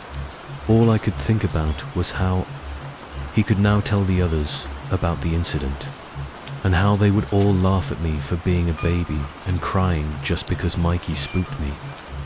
Now I know, looking back on it, Mikey was not that kind of friend, but I was too childish to see that then. I grabbed my pack and dragged it out of the crater, refusing Mikey's help, and began the long, silent walk back home. He tried cheering me up, even talked about having me over the next night to play on his older brother's PS2, but I was completely closed off, bitter at him the whole way. We finally stepped foot back into the neighborhood. Mikey gave me an awkward goodbye, and I grunted in response. With a wave, he trudged off to his house, and I started towards mine. The bitterness finally started subsiding as he wasn't there to remind me of my downfall. As my mind cleared, I finally noticed my backpack, which I had been pulling behind me this whole time, felt off. It felt heavier than I remembered. My curiosity was overridden by the fact that it was now well past dinner, and my parents would probably be losing their minds soon. I ran the rest of the way, pulling the backpack behind me. It bounced a couple of times off the pavement as I tore up my driveway to the front door. Before I could even knock, the door burst open. My dad was still in his work clothes and clearly disheveled until he saw me standing in the doorway. With that strange combo of justified anger and relief, he pulled me into the house. I had some words with my parents. They were not happy about my absence. Funny enough, I did lose some of their trust in the end. Just not for the stupid torn backpack I was still gripping nervously after the scolding.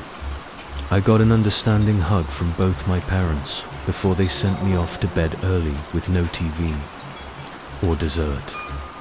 I trudged the walk of shame up the stairs to my bedroom, still towing along the rather heavy pack. It was only 8, I believe, so I was pretty upset about having to be stuck in bed so early.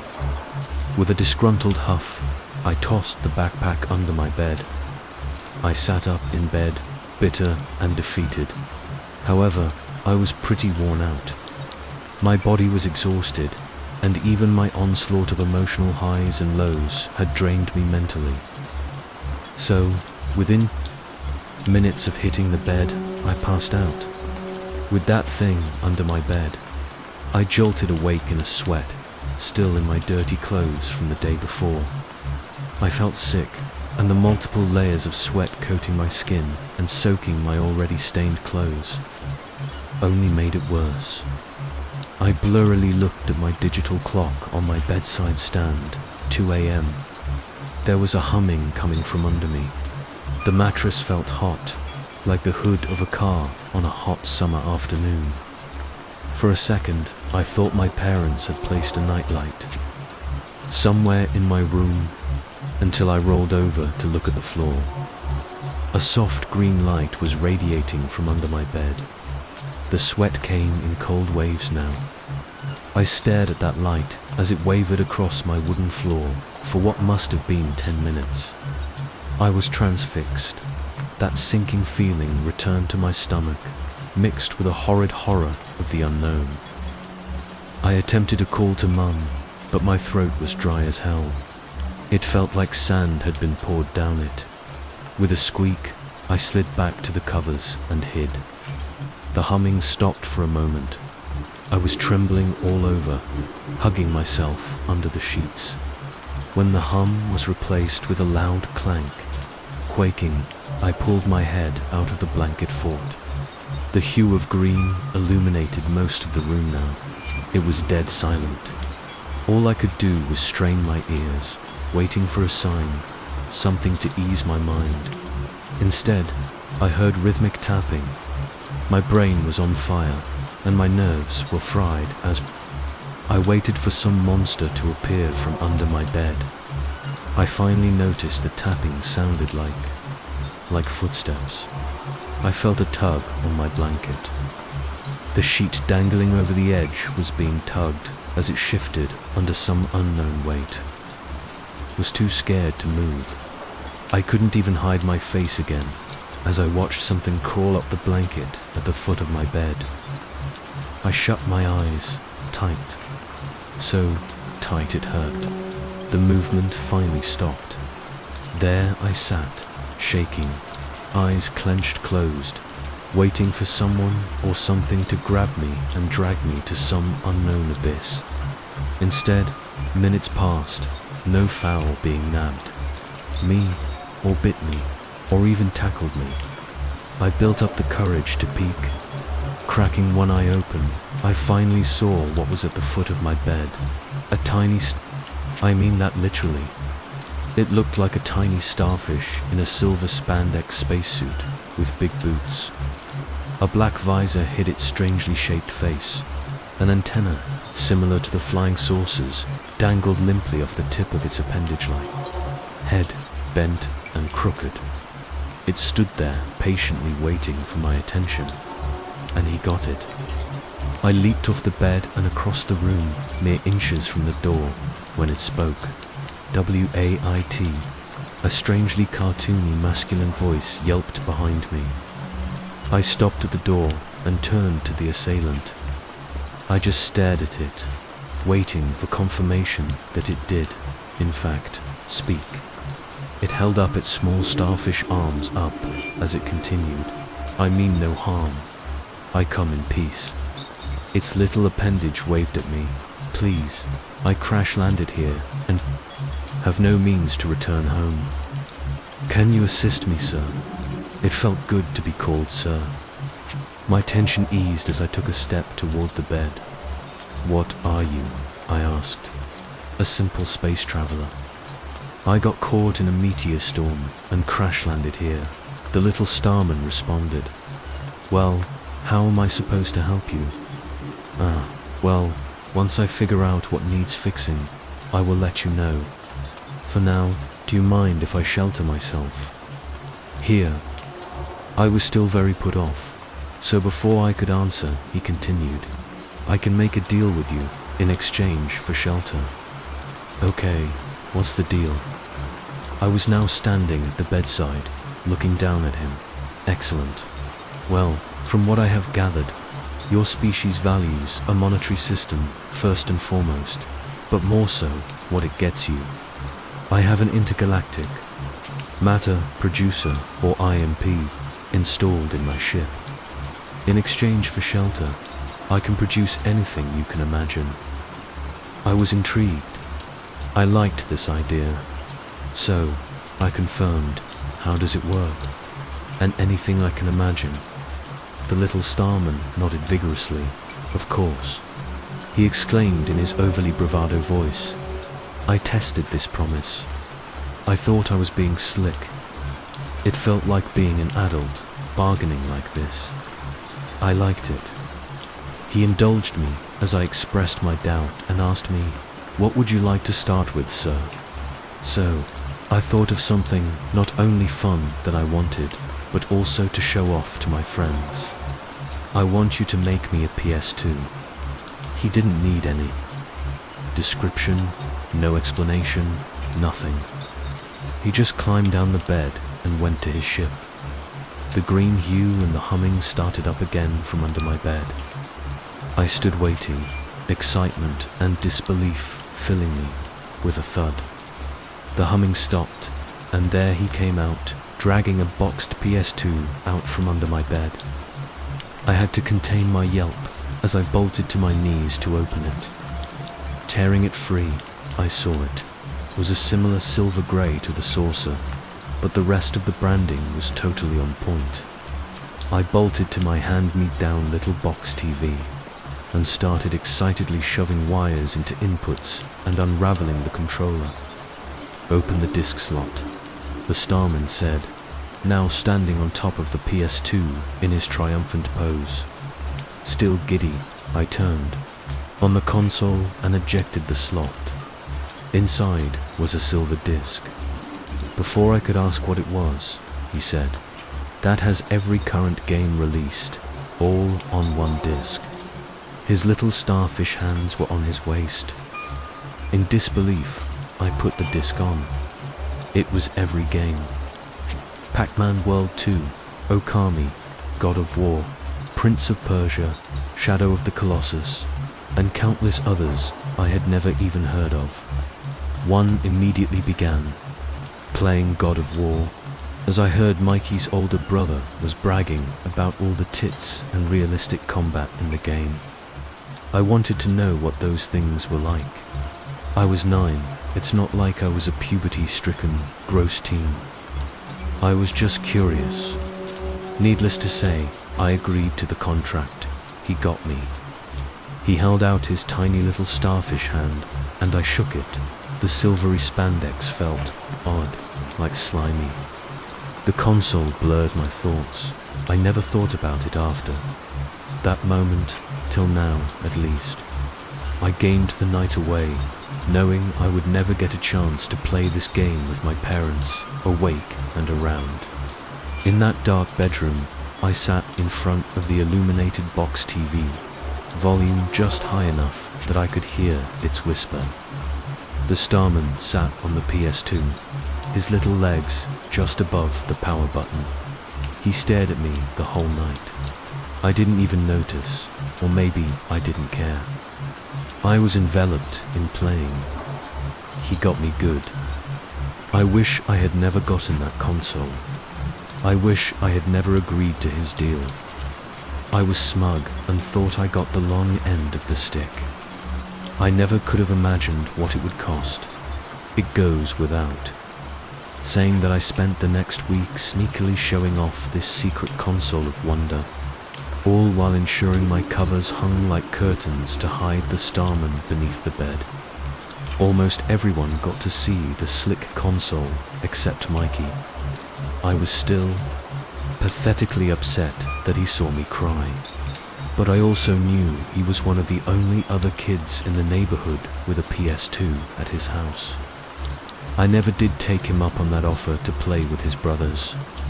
All in all, I felt a rift between us. Entirely my fault, of course, but I didn't think of it like that. Another week came around, and the Infinite Fun console was no longer fun, and more importantly, I had lost my audience.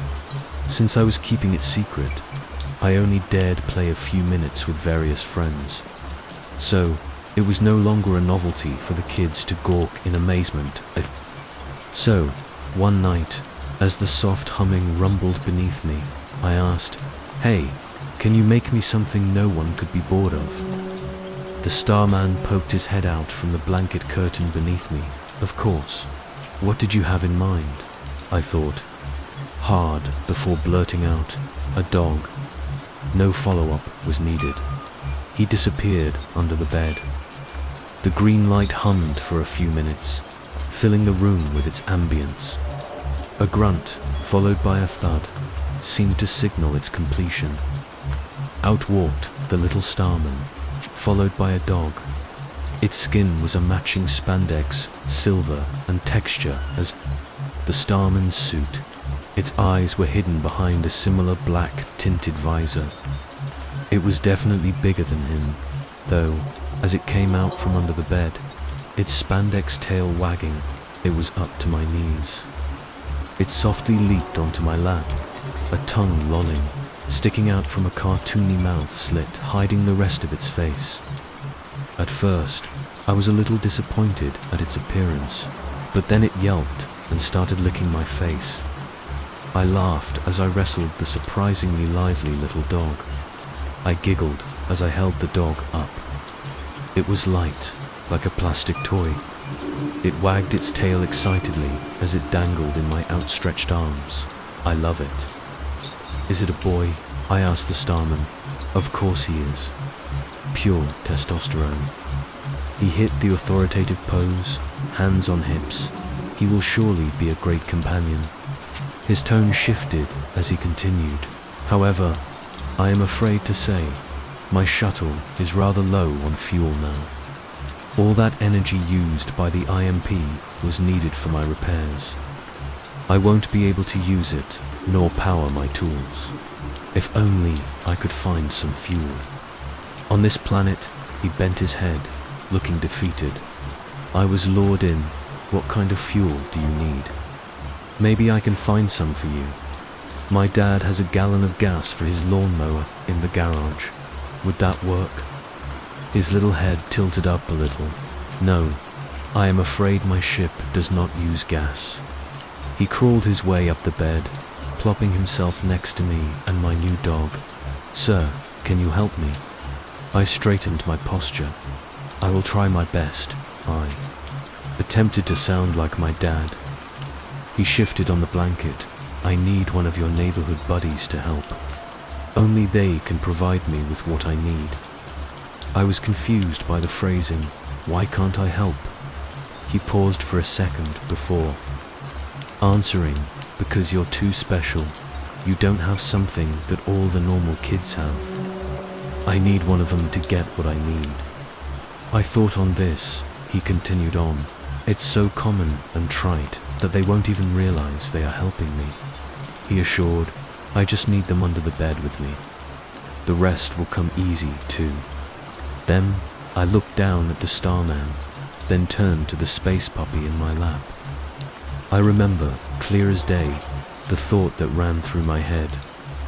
I don't want this to end. He sat watching me patiently as the gears in my head churned. Concerns of malicious intent never even crossed my mind. Only a curiosity of how my friends could help him with his fuel issue, while I couldn't. I could help you find fuel, I muttered, slightly offended. The Starman patted my leg. Trust me, it'll be easier if it's them. That aching, vague, unsettled feeling splashed into my stomach again. I was getting upset when I finally blurted out, fine, I'll see if one of my friends can come over to see you tomorrow. Excellent. Now, be sure you don't tell them about me until they're here. We made a deal about keeping me sheltered and hidden. Right, boss. He held out his little hand. I shook it wordlessly. I figured this was an excuse to have Mikey back over, so I planned on inviting him as I rolled into bed. I would try and make things normal between us again, all while ensuring the Starman got what he needed for the imp. Looking back on this moment, I am ashamed. The fear of losing this literal genie under my bed overrode my desire to hang out with my closest friend, and I knew that even while planning, I wanted more toys, more notoriety, and respect from my peers. I was a horrid kid. I guess it doesn't matter now. What's done is done. I was used, and the first of many horrible events was, without my knowledge at the time, teetering over the edge. And I was about to poke it over